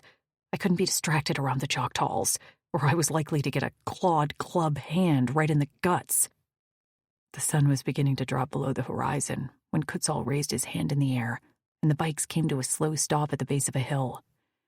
I gazed up it, detecting a small path leading into dense brush. I glanced over at Phoenix to see him strip off a glove and flex his fingers. The scales of his hand and upper arm were a mass of melted flesh that looked incredibly painful. Snapping his fingers, He nodded with satisfaction as a small flame flickered to life on his palm. With a twist of his wrist, the flame extinguished. His eyes lifted and met mine. Embarrassed to be caught staring, I smiled at him, and he smiled back. "It looks bad, but it doesn't hurt. Not anymore." There was a relief in his voice that I understood more than he could know. The absence of pain felt like a miracle. "Should we?" Kutzal began, then stopped suddenly and tilted his head as if listening to something. I held my breath and tried to detect sound through the slight breeze, rustling the tall grasses around us, but heard nothing. "Flack," Rex growled. "Hear that?" Kutzal's eyes were a little wide as he nodded. "Hear what?" I asked. "The siege is over." Kutzal turned on his bike, and the others behind us followed suit. "What do you mean the siege is over?" Panic curled my fingers into my palm. "How do you know?" "Because the final battle has started." He clenched his jaw. "We got here right on time." He threw his head back. "She is all!" He crowed into the sky. The voices echoing his rose up behind us in a growl of syllables. We took flight, and he raced up the hill. I couldn't see much of anything as the bikes spanned out, some riding lower, others higher, in a practiced formation that sent a chill down my spine. We must have ridden a few miles when we crested a hill, and there I got my first look at an alien battle. A wide, deep ditch surrounded the flat rock of the Drixonian camp. Spikes rested on the ditch bed and the outer rim. While it might have held the Choctaws for a few days, they were no longer waiting out the Drixonians. In several places along the ditch, the spikes were nothing but blunt, burnt husks, and the Choctaws sped across with their charged whips cracking the air. A solid line of Drixonians blocked their path to the edge of the cliff, where a pair of stairs were carved into the rock. I couldn't see below, but Kutzal had explained that they lived in huts on cliff ledges. In the distance, I could make out a rope bridge leading to another cliff with more ledges dotted with small buildings. The battle was waging, but it was clear the Drixonians had been fighting for a long time, and they were losing. Outnumbered easily 5-1, they fought with weapons, machetes, and some laser guns. A few rode in the air on their hover bikes, firing at the advancing Choctaws, but they couldn't get too close to the whips. One large Drixonian slashed with 2 massive broadswords, cleaving a Choctaw nearly in 2 despite his bony armor. But he was bleeding badly from a massive wound in his neck, and he staggered slightly on his big booted feet. Another hacked away with an axe in a flurry of movement so fast he was nearly a blur. And yet another fought with a grim determination as he slashed with his machetes and spiked tail. Most Drixonians were injured, bleeding from blade wounds or whip slashes. At the sound of our bikes rushing over the hill, they looked up. 2 sword Drix stabbed at a Choctaw before lifting his hand in the air to shade his eyes. The one with the axe beheaded a Choctaw before glaring up at us. "About flacking time, Cuts!" A familiar whoosh sound flared in my ear, and heat coated the side of my face. A fireball lit into a group of about 5 Choctaws. Their agonized screams as they burst into flames filled the cliffside. The weary, lone howl Drixonians seemed to feed off the dying cries of their enemies as they fought with renewed vigor. The Choctaws found themselves caged in, advance to the cliff and meet the lone howl, or try to retreat, and they fell to the fresh Drixonian warriors from granite. Kutzal sped past a break in the Choctaw line to touch his bike down close to the cliff behind the lone howl line. The grim-faced warrior with a wicked scar on his face jogged to our side. His eyes went wide at the sight of me, but then quickly focused on his Drexel. "Females are here!" Tasha's screech was the best sound I'd ever heard in my life. She sped up the cliff stairs carrying a large blade with Amber at her heels. "I told you to stay hidden!" His voice cut off as 2 massive nosehounds raced after them. One was bleeding from its side, likely from Tasha's blade, but the two women were no match for these werewolf-sized fuckers. "Tash!" The scarred Drix howled her name and leapt toward them, but the nosehounds were going to get there first. I withdrew my bow, notched my arrow, and let it fly. It hit the first nosehound in his throat, and he abruptly reared back with a squeal that sounded like a million demons. I didn't have time to relish my aim. I aimed and fired again, this time at the second nosehound. I hit him in his wound, and the force of the arrow knocked him off his feet. Before either could regain any sort of composure, the scarred Drix was there.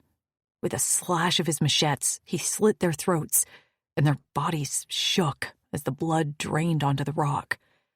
Tasha bent over, hands on her knees. "They slipped past your line and found us." She kicked one of the bodies. "They knew our scent." The scarred Drix reached for her and tugged her against his chest. Her hand wrapped around his biceps, and the golden locks on her wrist, which matched his, glittered.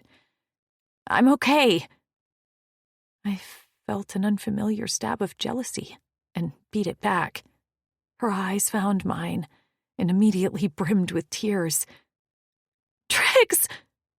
"Tasha," I whispered. "Amber!" But there wasn't time for a homecoming. There was a battle going on. Kutzal unsheathed his sword and shot me a look. "Stay here. Shoot any enemy that comes close." I liked his direct orders and almost saluted him. "Absolutely." He gave me another look, this one harder to read, before he turned and strode toward his fighting warriors. The scarred warrior raced past me, leaving me standing near Kutzal's bike with Amber and Tasha. They stepped close, not enough to touch, but enough so I could feel their heat. They'd learned just how much I could take. "Kutzal found you?" Tasha said. I noticed she glanced at my wrists. "I found him." I kept my bow in front of me, an arrow notched and ready to go. "This sounds like a story," she mumbled. "It's a doozy." I laughed and met her gaze for a moment.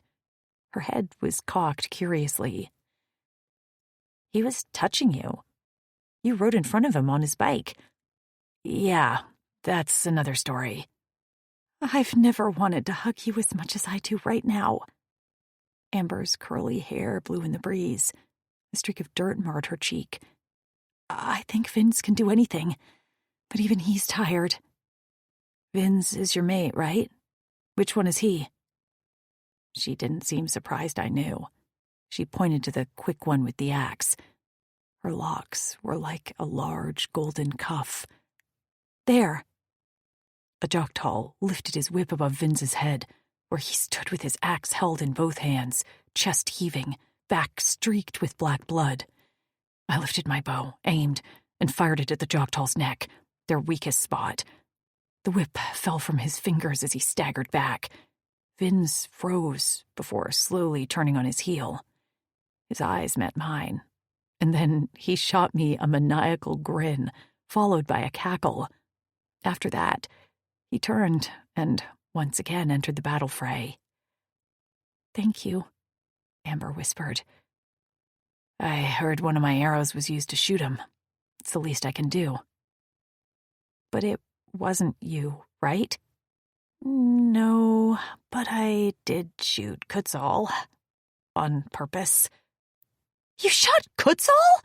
Tasha cried. "And you're still in one piece?" "Thank God for she is all right, or I might be in a ditch somewhere." "I swear, most of them aren't like Kutzal." Tasha's eyes surveyed the battle. "He's the biggest asshole here." "He's not always an asshole, and when he is, there's usually a reason." Tasha's eyebrows lifted into her hairline. She blinked at me, and then slowly turned to Amber. They had some sort of silent communication, which was pretty damn loud to me.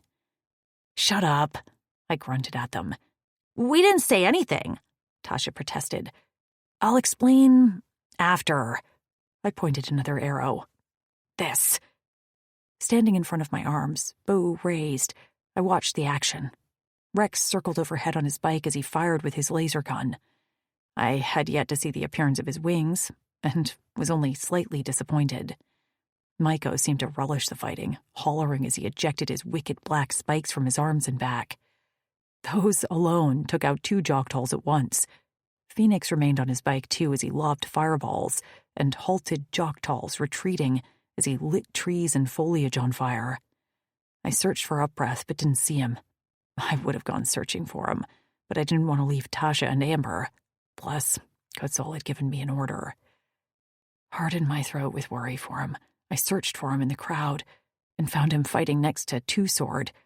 They fought back to back, swords flashing in the light of the setting sun. Kutzal was fast, strong, and focused. The tip of his sword had great aim, plunging into the few places on the Joktalls where they had delicate, meaty bits. Still, I jerked every time a Joktall was able to land a blow on his body. Those bunched muscles had been on top of me the other night, for a much different purpose, and I marveled at the way he could be just gentle and kind, and yet so very deadly. Cries of the wounded rang out, and as the Drixonians pushed the Joktalls back and depleted their numbers, Amber, Tasha, and I stalked forward. While the other women tended to the wounded, I kept my bow strung tight in case any Joktalls decided to make a break across the Drix line. Kutzal stepped over the body of the Joktall he just killed and stood with his bloody sword at his side, other fist clenched, while he surveyed the waning stages of the battle. Thanks to the 36 Drix reinforcements, we'd driven the Joktalls back. Upbreath had definitely come with larger numbers. I would have estimated close to 100, along with several nosehounds, 2 of which lay dead behind us. The Joktalls were retreating. Some made it through the flaming bushes and Drix, but most were cut down in their tracks. Bodies littered the ground of what had once been Kutzal's camp. Several huts on the cliff were nothing but piles of burnt lumber, and I mourned the loss of the home Kutzal had made for his warriors. Two Sword laid his hand on Kutzal's shoulder, but the Drexel ignored him as he glanced over his shoulder. His eyes found mine. I gave him a solemn nod, a silent, "We did it," and he returned the gesture. I dropped my bow, so my arrow pointed at the ground, and took a step toward him. I craved a touch from him, even if it was just a slight brush of his fingers. Suddenly, his body jerked forward as a crackling snap rent the air. "Kutzal!" I cried as I began to run. His body pitched forward, but he caught himself and spun around, sword raised. His back sizzled with vicious whiplash. Behind him stood the Joktall who'd struck me. Yurij. I had long forgotten about him, and I'd assumed he'd perished in the battle, felled by another Drix's sword or machetes. But no, of course not. He was here, and he sought to kill Kutzal. I raised my arrow. "Duck!" I shouted at him. "I have to kill him!" Me. Because if Kutzal killed him, then he'd get the one thing he didn't want, a bonded mate. A sob wrenched up my throat, and I took a split second to mourn what I'd never have with Kutzal. "Trix! No!"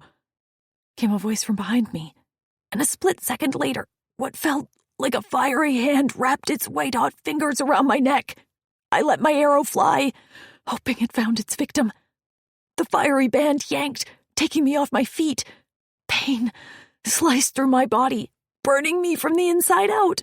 A blow slammed into the side of my head, and everything went dark. 13. Kutzal. Trix! The cry wrenched up my throat like a spiked ball. Out of nowhere, Miko ran into my vision, his spike slamming into the eyes of the Joktall, whose whip was wrapped around Trix's neck. I turned onto the Joktall, who'd whipped me, knowing he was familiar. Trix had told me once that his name was Yurij. Vatas had saved him for me, and despite what Trix thought, we didn't end here. An arrow stuck out of his shoulder, and he wrenched it out with a snarl. "Hold him!" I barked at Lukent and Axton. "Do not kill him! Save him for me!" I didn't wait to watch them follow my orders. I knew they'd get it done. Ignoring the smell of my own burning flesh and the lancing pain cutting into my back, I raced to Trix, sliding onto my knees at her side. Afraid to touch her, her friends hovered at her side, crying and hollering for first aid supplies. I tugged Trix into my lap, Cora in my throat at the red lacerations around her throat.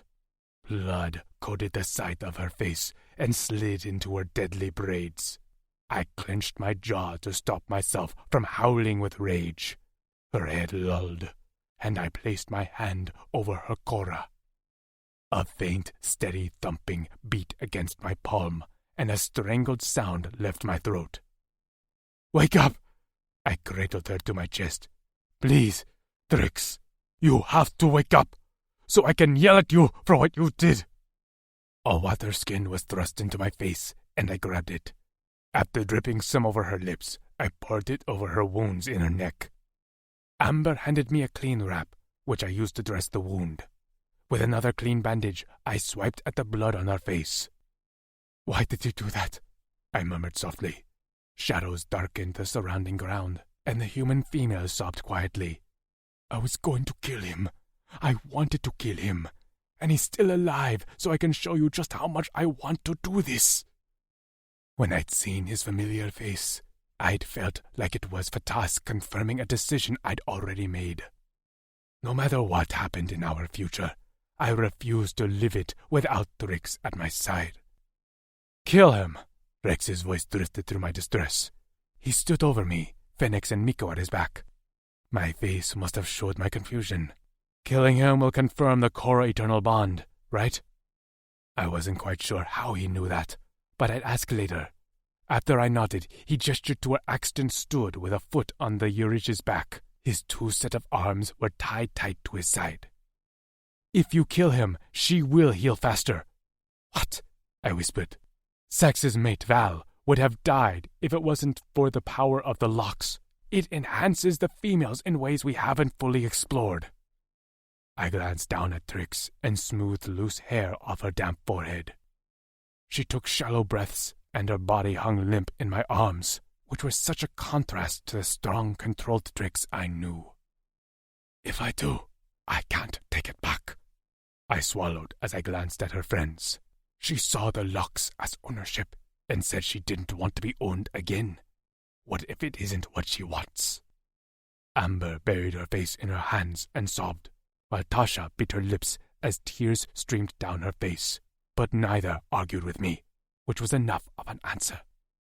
I would do it to save Trix's life. I'd rather have her alive and resent me forever than dead. But the thought of my proud, independent Trix feeling shackled by me curdled my stomach. Clutching her to my chest, I closed my eyes and did the one thing I swore I wouldn't do after watching my family die. I silently asked Fatas for a favor. The sounds around me of the crying females and the moans of the wounded fell away, and in its place was the beating of my heart and Trix's shaky breaths. Then a new sound emerged, a rumbling in my chest that surprised me. Instinctively, I was prushing. The vibration started slowly before gaining in intensity, as prushing was the only way my body knew to comfort the female who was my mate. It was something Drix warriors only did for their mates, and I never thought I'd prush in my life. The soothing vibration spread throughout my limbs, calming me and causing a hitch in Trix's breathing. I clutched her closer. "Come back to me, please." Suddenly, Trix took a deep gasp, and her eyelashes fluttered. A shiver racked her body, and I propped her up in the crook of my arm as I lightly tapped her cheek. She inhaled sharply, and her eyes opened. Her pupils were blown wide and unfocused. Her lips moved, but only a series of dry clicks rattled up her throat. "Thank Fatas," I whispered. She swallowed, and her lips moved again. Did I kill him?" "Don't worry about that." Her hand flew up and grasped a lock of my hair with urgency. "Did I?" "No." I wrapped my fingers around her forearm. "You didn't." Her eyes dropped to her wrist, and I might have been imagining things, but I could have sworn I saw disappointment there. Who did? No one yet. I pointed to where the Yerij lay on his stomach. But I'm going to, Trix. Do you hear me? I'm going to kill him, because I want him dead, and because I want what killing him will mean for us. Her eyes shot to mine. You do? I'll never see you as just another female I could lose. I'm not a chit anymore. I'm a full-grown warrior, a Drexel, and I will fight for a life with you, because that's what I want until Fatas decides to take me. I cupped her cheek. If you'll have me, I'll never own you. No one will ever own you. She sniffed as her eyes turned glassy, and when she opened her mouth, she said words that only confirmed she was the perfect mate for me. Slaughter that motherfucker! I barked out a laugh as I hauled Trix to her feet. Knowing she'd want her dignity, I made sure she was balanced before I let her go. With her chin proudly jutted in the air, she gave me a stiff nod. Unsheathing my sword, I walked over to the Joktal. Untie him and let him up. Axton made quick words of releasing his bonds. Yerij immediately rolled to his stomach and shuffled away, dirt swirling around his feet. I didn't relish killing another warrior like this, but he'd struck my mate, and he'd waged a siege on the only family I knew. With a vicious upswing of my sword, I speared him under the chin. His eyes went wide as blood dribbled out of his mouth.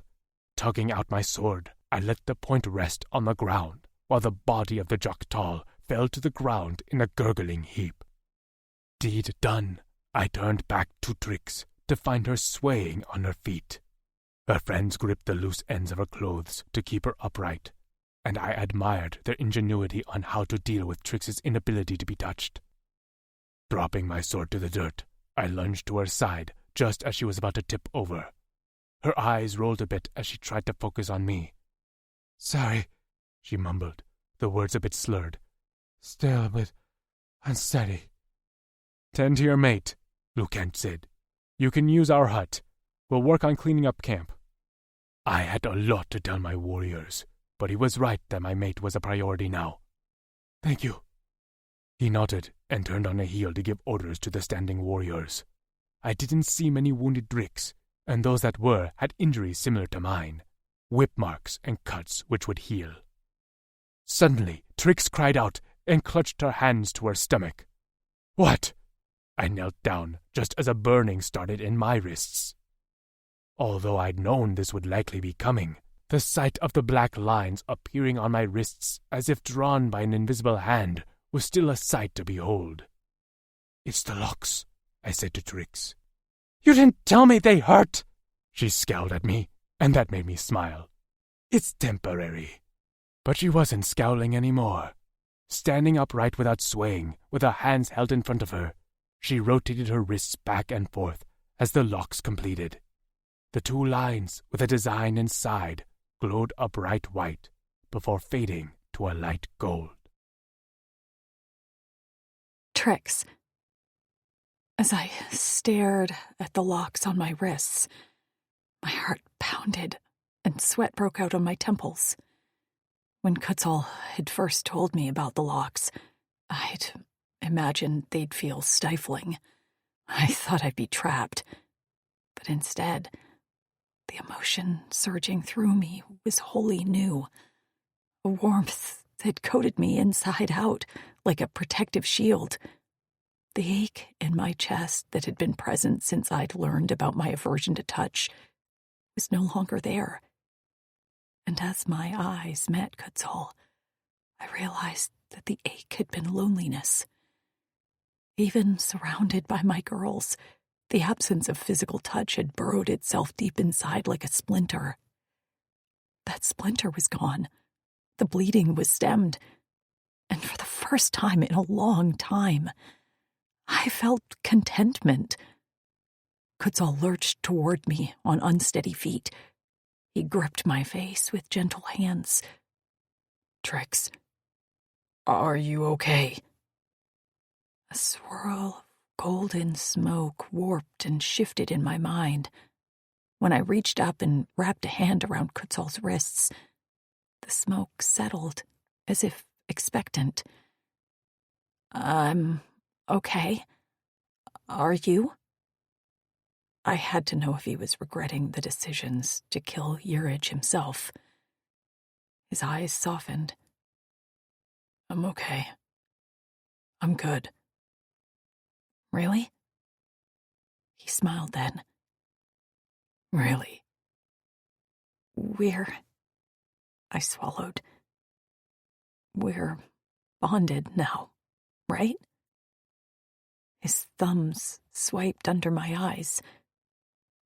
We are. But it feels like a formality.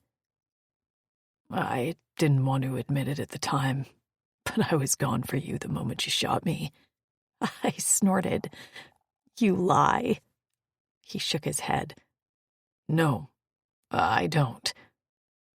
The golden smoke shivered, as if pleased. I tapped my temple. Why is there something in here that seems to mimic your emotions? We call it your aura. Amber stepped closer to our sides. You can feel his emotions, and he can feel yours. I marveled at that. He's like golden smoke, and you're a windstorm, holding me together. I lifted a hand to my neck, and I feel okay. A little pain, but I no longer want to throw up. He dropped his hands from my face and wrapped an arm around my shoulders. Still, you need to rest. But we need to tell... I know. He cut me off. Leave that to me. Go spend time with Amber and Tasha. Rest and eat. Nearby, some of the granite warriors were already digging through the supplies and handing them out to members of the Lone Howl Clavis. Phoenix handed Amber a large parcel with a smile. Some cured meats, breads, and fruits from the females at Granite. I think they made a few treats, too. Thank you, Amber said, her eyes greedily taking in the package. How were you with food and supplies while under siege? I asked. We didn't starve. Tasha stepped to my side. But if I had to eat another handful of bland nuts, I might lose my mind. Let me check to make sure the huts are clear, said the scarred warrior as he walked ahead of us. I'm coming too. Vince wrapped his arm around Amber's shoulders and pressed a kiss to her temple. He was covered in blood and dirt, but still seemed to have boundless energy, and nearly bounced on his toes as he walked. Kutzal squeezed my hand and let me go. I'll find you after I deal with the aftermath. As much as I didn't want to let him go, I was exhausted, hungry, and dying of thirst. Most of all, I very much wanted to talk to my friends. Tasha walked at my side as we descended the stone stairs of the cliff. She pointed to the scarred warrior who talked ahead of us, searching each hut before he deemed it safe. That's Lou Kent, my mate. I call him Kent. I heard he saved you from the Wutarks. And just in time. They were about to launch me off a cliff, and I would have been nothing but a Tasha pancake. I shuddered. Don't say that. It's the truth. And he's good to you? She eyed me. You know the answer to that. I did, but I needed her to confirm it for my own peace of mind. Just answer the question. Of course he is, she said softly, her gaze finding him immediately. He's sweet and gentle, despite the fierce way he fights. But Kutzal is the last one I thought would be mated. I'm sure it's a story, right? I laughed. Oh boy, is it?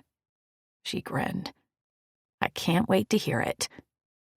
After all the huts were searched, Amber, Tasha, and I settled into an empty one. I lounged at the head of the bed pallet. Amber rested at the foot crosswise, and Tasha sat on the floor as she opened the parcel of food. Groaning, she held up a loaf of something that looked a lot like banana bread and smelled like it too. I could eat this entire thing myself. You two take that. I reached for a wedge of cheese and thin slices of cured meat. I was just at Granite and had a good meal. Tasha paused while handing Amber a slice of the bread. You were at Granite? Eat, I urged, and I'll explain. Amber and Tasha didn't need to be told twice. They stuffed their mouths with an assortment of food, while I started from the beginning. How I'd been tricked by the Jogtalls, helped them capture Kutzal, and then I'd learned the truth. I skipped some of the details about his past because that wasn't my story to tell. Kutzal let me know that you two were mated, but forgot to tell me that there was a whole damn colony of human and Drixonian mates at Granite. I woke up to see a woman named Val and nearly passed out. Tasha smiled. Val is sweet. I had to trust Kutzal, because my gut told me to, and because I didn't know what else to do. But finding them there and Val telling me she'd met you really helped put my mind at ease. Okay, but Kutzal, Amber asked around a mouthful of bread. How can he touch you? My altar has never been very consistent. Sometimes I can be touched briefly. You both know that. But with Kutzal, I don't know what happened.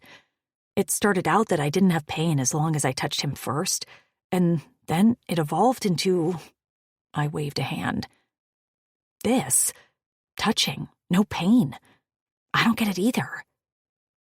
Is your pain gone? Tasha asked. No, I don't think so. Val tried to touch me to treat me, and the pain was nearly unbearable. I swallowed and held out my hand. Here, touch me. Tasha's lips pulled into a grimace. But just try, lightly. I'll pull away when it starts to hurt.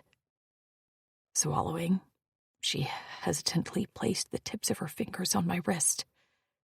At first, I felt nothing, and my heart soared. But then the familiar burn began, and I yanked my hand away with a frustrated growl. Well, there's the answer. Shit. I was hoping he was the cure or something. I shook my head. I don't think there is a cure. Are you two still affected by your mods? Tasha, how are your nosebleeds? Amber, do you need to sleep as often? Tasha tapped her nose. I still get them. You should have seen Lucan's face the first time I got one. We couldn't communicate yet because our implants weren't updated, and I was still iffy on whether he wanted to eat me. But his concern over my bloody nose was unmistakable. Later, he told me he thought I was going to die. And I still fall into a deep sleep every few days. Like Tasha, I thought Vince might want to eat me. But when I stayed up too long and passed out, he protected me from the Jogtalls. My heart lurched. I know how you hate being so vulnerable when you sleep. She smiled. He gets it. Tasha's hand found hers on the bed, and they laced their fingers together. I wished I could join them. And maybe one day I could. For now, with my belly full, all I wanted to do was sleep. You should clean your wound before you rest, Tasha urged.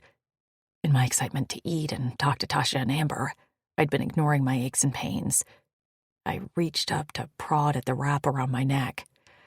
The skin felt raw and tender underneath. Not looking forward to seeing this. Tasha bit her lip, which told me it was as bad as it felt. She showed me the attached cleanser, and I ditched my clothes to stand underneath the filtered air. When I turned off the cleanser, Amber stood outside with a fresh set of clothes. They helped me bandage my head and wrap my neck, which was healing surprisingly fast. Tasha explained that the core eternal bond gave us humans some faster healing abilities like the Drixonians, which blew my mind.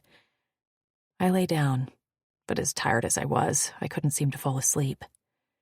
My head still felt full, and the golden smoke of Kutzal's aura was active. I would have to get used to that. Do we know anything about Lou, Maisie, and Nev? I asked. Tasha stretched out on a fur beside the bed, with her hands folded behind her head. Amber curled up next to her on her side. Not yet. Tasha played with Amber's curls. Kutzal promised to help look for them, and many of the warriors have been. But the damn Joktals and Wutarks keep interrupting us. Shit, I grumbled. Of all the girls to still be missing. My sentence hung in the air around us, and I didn't need to finish it. Tasha and I had been the leaders, with Amber a strong third.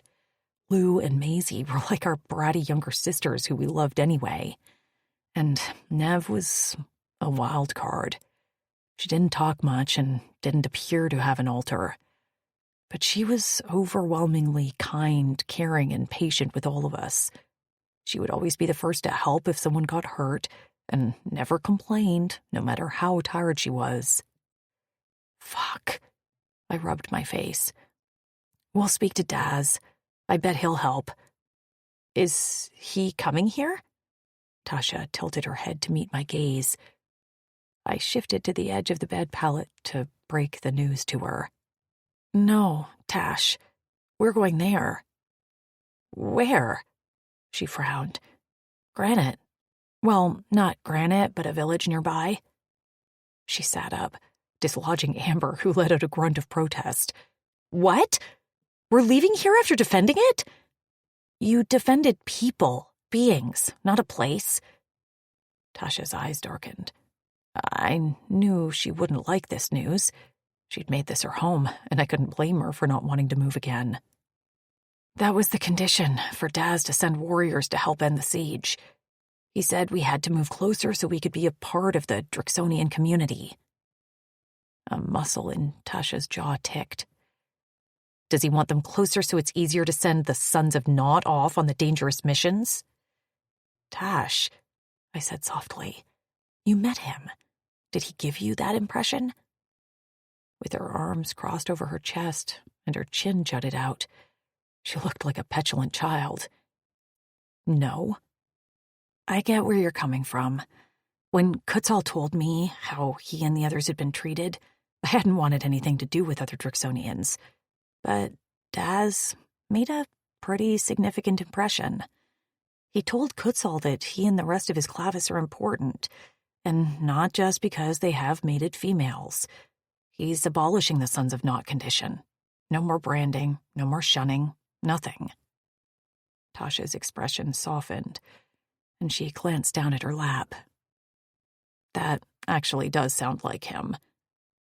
I know it's only been the 6 of us for so long, but the women at Granite are kind and thoughtful. They are, Tasha said to Amber. You'll like them. Amber smoothed her hand over the fur blanket.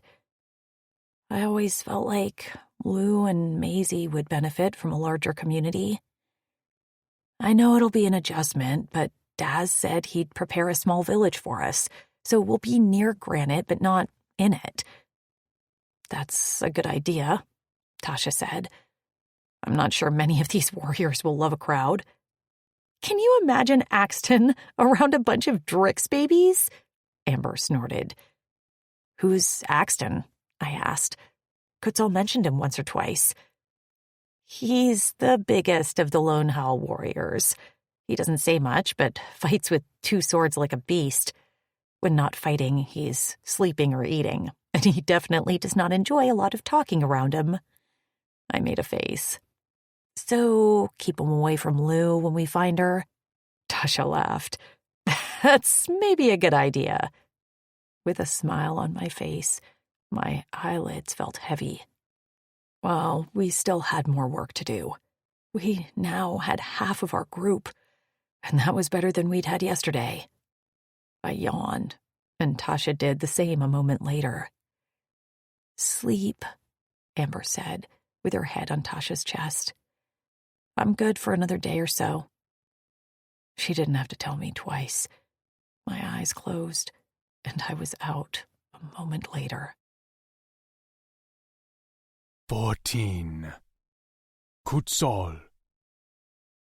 We have to what? Vince's screech hurt my ears. I glared at him. You heard me the first time. You just want to be dramatic. Actually, no, I'm pretty sure I heard you wrong. Vince sassed me. Axton opened his eyes long enough to cuff him on the back of the head. Knock it off. Did you hear him? Vince whirled around to face Axton. I thought you were asleep. You know he hears shit even when he's sleeping. Lucent then ignored Vince and focused on me. This condition is non-negotiable? Non-negotiable, I answered. And in fact, I don't want to negotiate it. Daz is right. If we're closer to Granite, we'll be able to defend ourselves better. It's good for our females, and eventually, I swallowed, our families. When I decided this was the best place for us, I never imagined we'd possibly have females heavy with our chits walking around the cliffs. What if we had a siege again? Vin stiffened. They were never in danger. I understand that, but chits aren't meant for siege life. I fisted my hands and went in for the kill. I want better for them than what we had, Vince. That remark hit its target. Vince visibly flinched and then fell silent. We stood around the remnants of my hut. The sun had risen a little while ago, shedding light on the carnage that had occurred overnight. The camp was littered with Choctaw bodies, and several wounded Dricks lay grouped together, while our healers tended to them. We had no casualties, and only one of the injuries seemed life-threatening.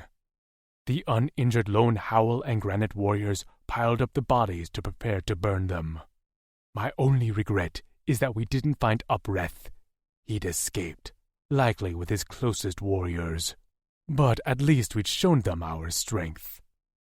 The sight of the home I'd made with my warriors, now in disrepair, felt like a jagged stone in my gut.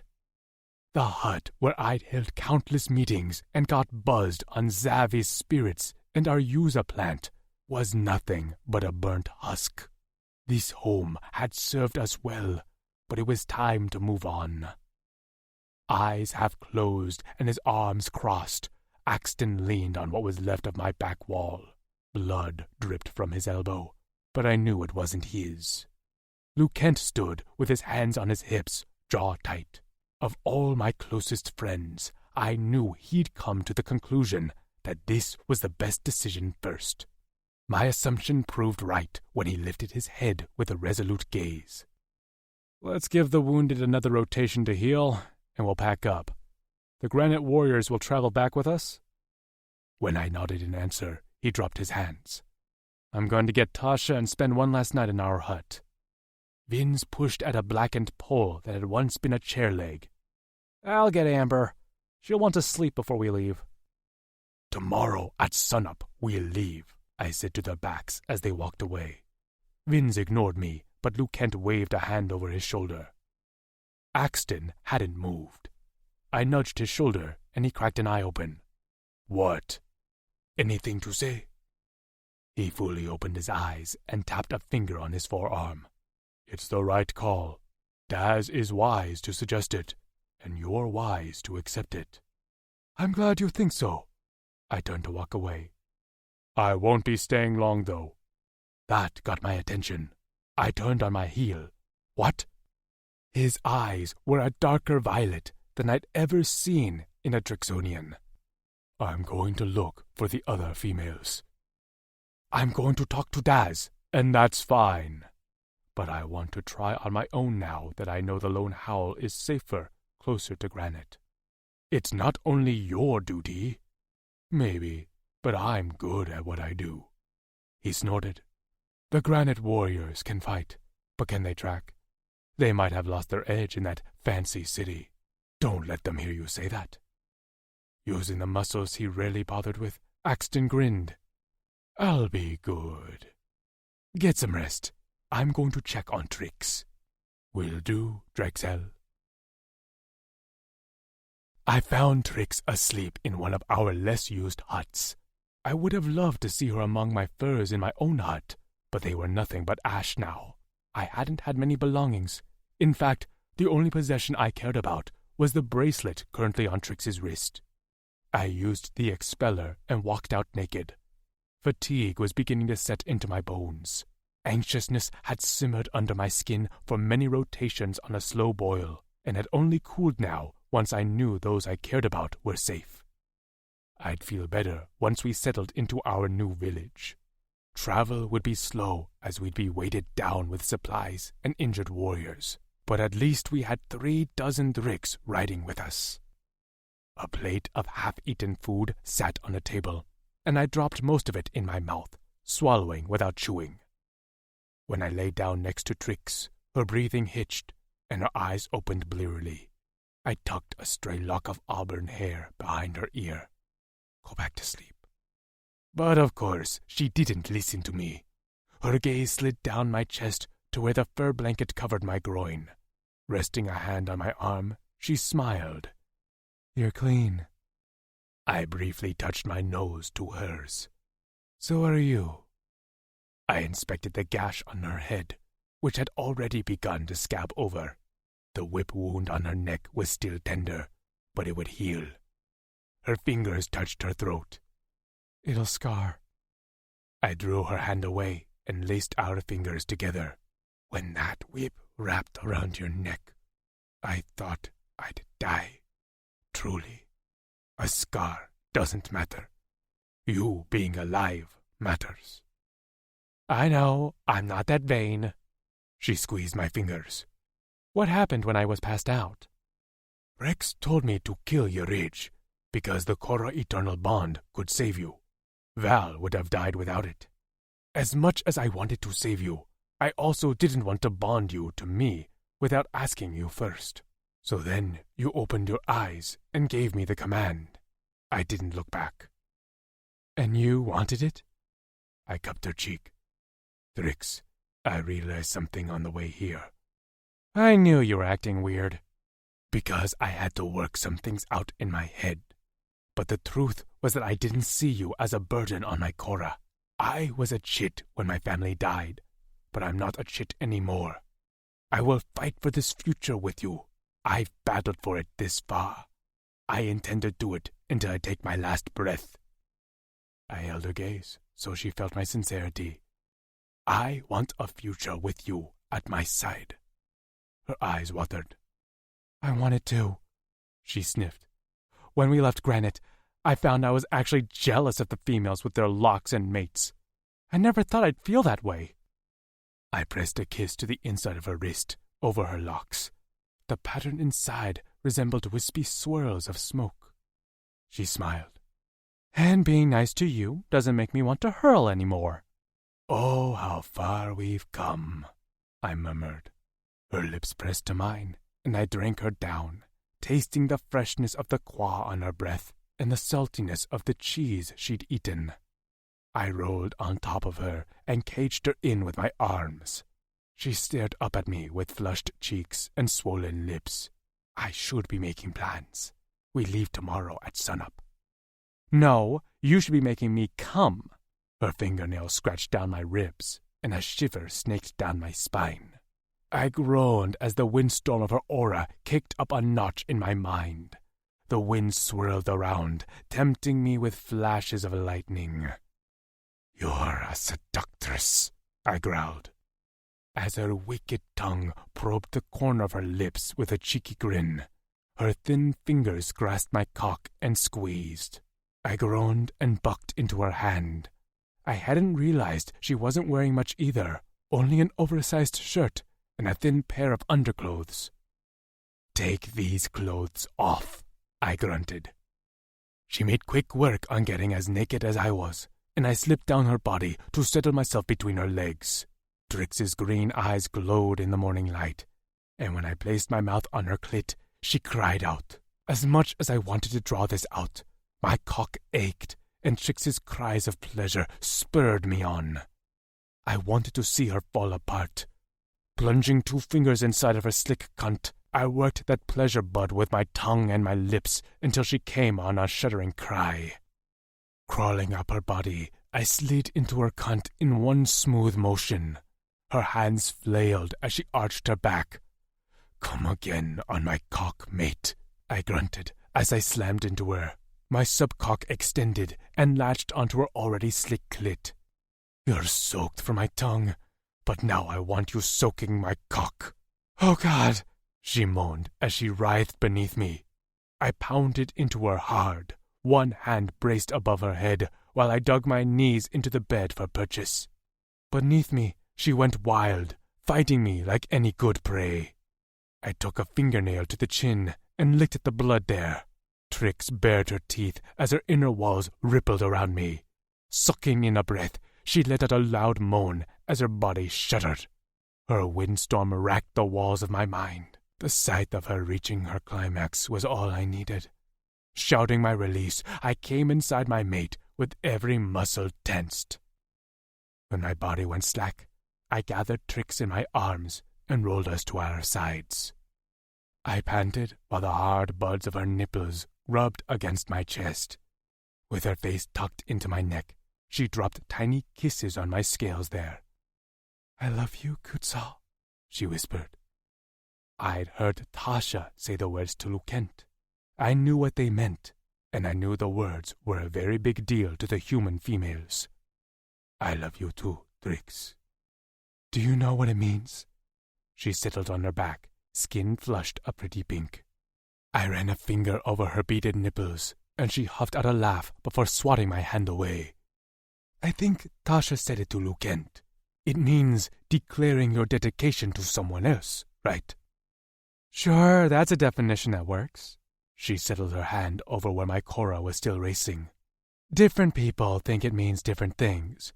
When I say it, it means that I'm committed to you, and I want a happy future with you as your mate." "That's what I mean, but also," I placed my hand over hers, "my Cora beats for you." She smiled and nuzzled into my chest. "And mine for you." My skin prickled as I stared out over the remains of our camp. We'd cleaned up what was left of our fire pit and the burned buildings. The huts that we'd built we left standing. Maybe another species, hopefully less hostile ones, will be able to make this their home in the future. If not, we wanted it habitable in case we ever had to return. The rope bridge connected to the two cliffs where we made our home swayed in the gentle morning breeze. Trix stood beside me with her hair neatly plaited and her bow and arrows strapped to her back. The lone Howl warriors flanked behind me, while the Granite warriors had already descended the hill and waited for us there with their hover bikes and the sleds of supplies. They'd given us the time to say goodbye to this place where we'd once settled with a resigned duty. On my other side, Axton stood with his hair swirling around his shoulders and his twin sword strapped to his back. "We've moved on from what we wanted to accomplish when we settled here," he murmured softly. Surprised he'd said anything, let alone something deep, I cast him a glance. He continued to stare out at our camp until finally his head turned. With a pat on my shoulder, his dark eyes creased at the corners. "You led us to a brighter future than most of us could have hoped for." "Even you?" I queried. Axton was a warrior through and through. He obeyed orders and rarely showed initiative, which was why I had been so surprised at his declaration to search for the females on his own. "Even me," he replied. After another pat on my arm, he turned and walked down the hill.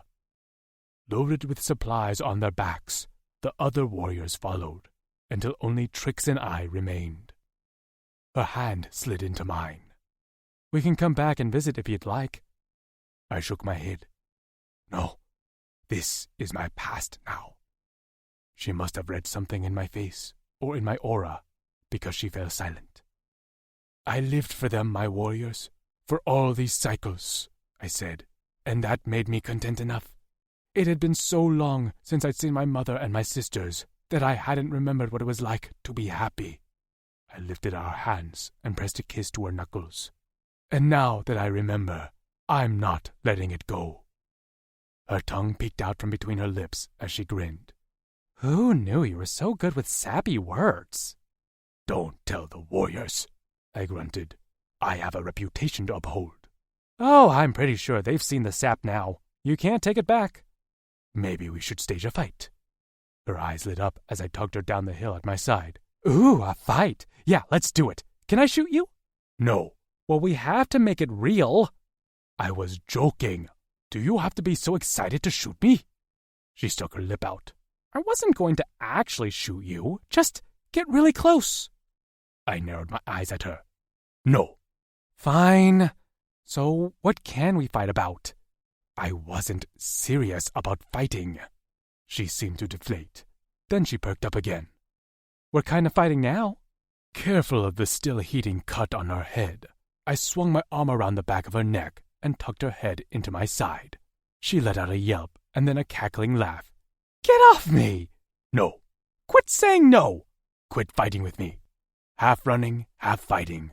We made it to the bottom of the hill to find 36 warriors plus my lone Halclavas staring at us in silence. I immediately let Trix go and cleared my throat, but she didn't get the clue. With a weird rally cry, she kneed me in the back of my leg. My knee buckled, and she shouted in triumph as I stumbled to the side and shot her a vicious look. Instead, she put her fists up near her face. Come at me! Trix! I hissed with a head jerk to show our audience. Stop it! Her eyes slid to the side, and she went very still. Then she coughed a few times into her fists and faced them with a casual stance. Hello, everyone. Just, sparring. We like to do that. Keeps us fresh, you know? She shadowboxed the air. Tasha let out an amused snort. That's nice. Are you two done now? Can we leave? Trix bit her lip and turned to me with a wince. Sorry, she mouthed. I held back a laugh. Tell 'em. What? Tell 'em we're ready to go. Her mouth opened in unparalleled glee. With a fist in the air, she hollered at the top of her lungs. Let's ride! The air filled with the whoops of Drixonian warriors, the buzz of hoverbikes, and the delighted laughter of human females. Epilogue. Trix. The trip to the village outside Granite took over 2 days. We'd flown there like bats out of hell to fight the siege, but this time, surrounded by so many warriors and loaded with supplies, the travel took longer. Not that anyone really complained. Overall, the mood was upbeat, optimistic even. Phoenix started a fire for us every night, and the stolen warriors told stories around the campfires. I was a little ashamed. I'd thought some of the females at Granite were pampered. Maiko had met Ryan in a prison pit full of nasty beasties, and they'd barely escaped with their lives.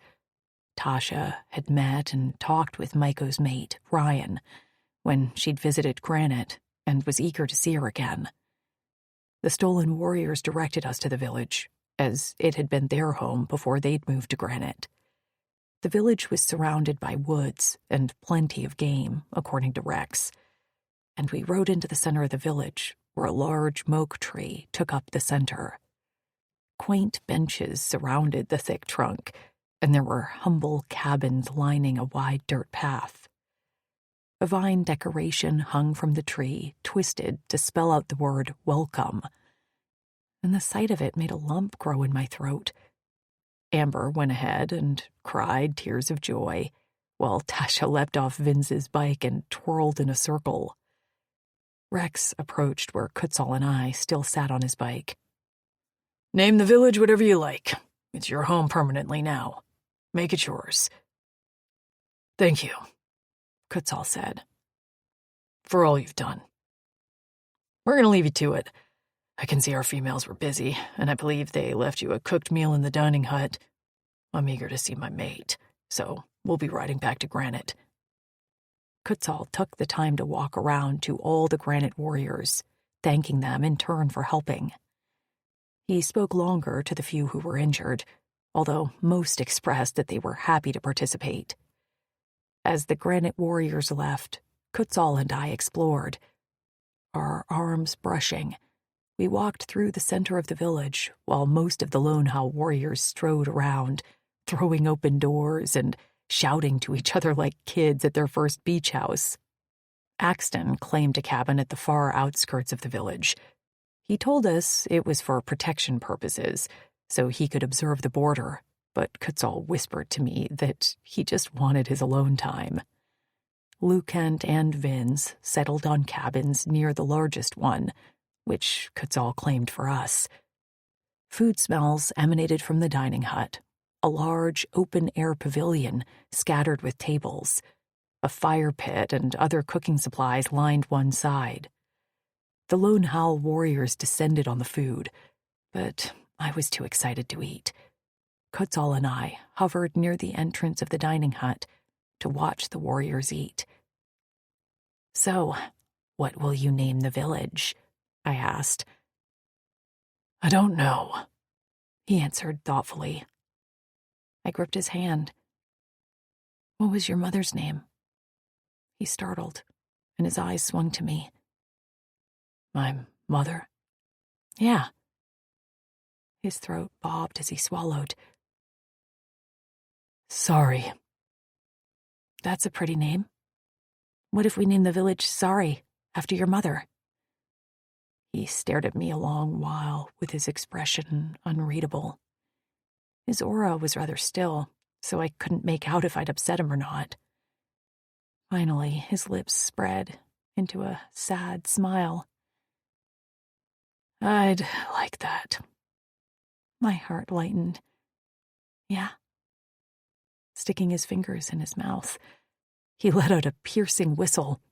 The crowd of warriors fell silent, some pausing with their utensils halfway to their mouths.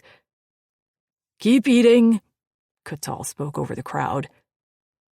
"I have a few things to say.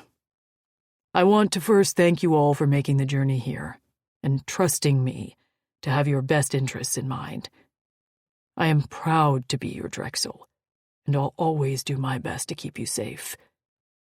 Many of the warriors crossed their arms at the wrist in front of their necks, and murmurs of "She is all" rippled over the crowd. Kutzal nodded. "This village is ours, and I've chosen to name it Sorry, after my mother." The "She is all" chants grew louder, and booted feet stomped the ground. Green dirt swirled under the tables. Soon the chant morphed into another word: Sorry. Sorry, sorry, sorry, sorry. The chant filled the air, and Kutzal's golden smoke aura lifted into the air and swelled until my entire mind felt full of glitter. Seated with their mates, Tasha and Amber banged their fists on the tables, mouths wide with laughter, as they chanted along. Sorry, sorry, sorry, sorry. My voice joined the chant. Kutzal clasped my hand and lifted it in the air. When his deep voice finally boomed the chant as well, I knew that we'd finally found our home. This concludes The Aliens Battle by Ella Maven. Narrated by Reagan West and Gabriel McKnight. Copyright 2022 by Ella Maven. This unabridged audiobook is published by arrangement with Ella Maven, care of Corvisiero Literary Agency, and was produced in the year 2024 by Tantor Media Incorporated, a division of Recorded Books, which holds the copyright thereto. Please visit tantor.com for more information on our growing library of unabridged audiobooks.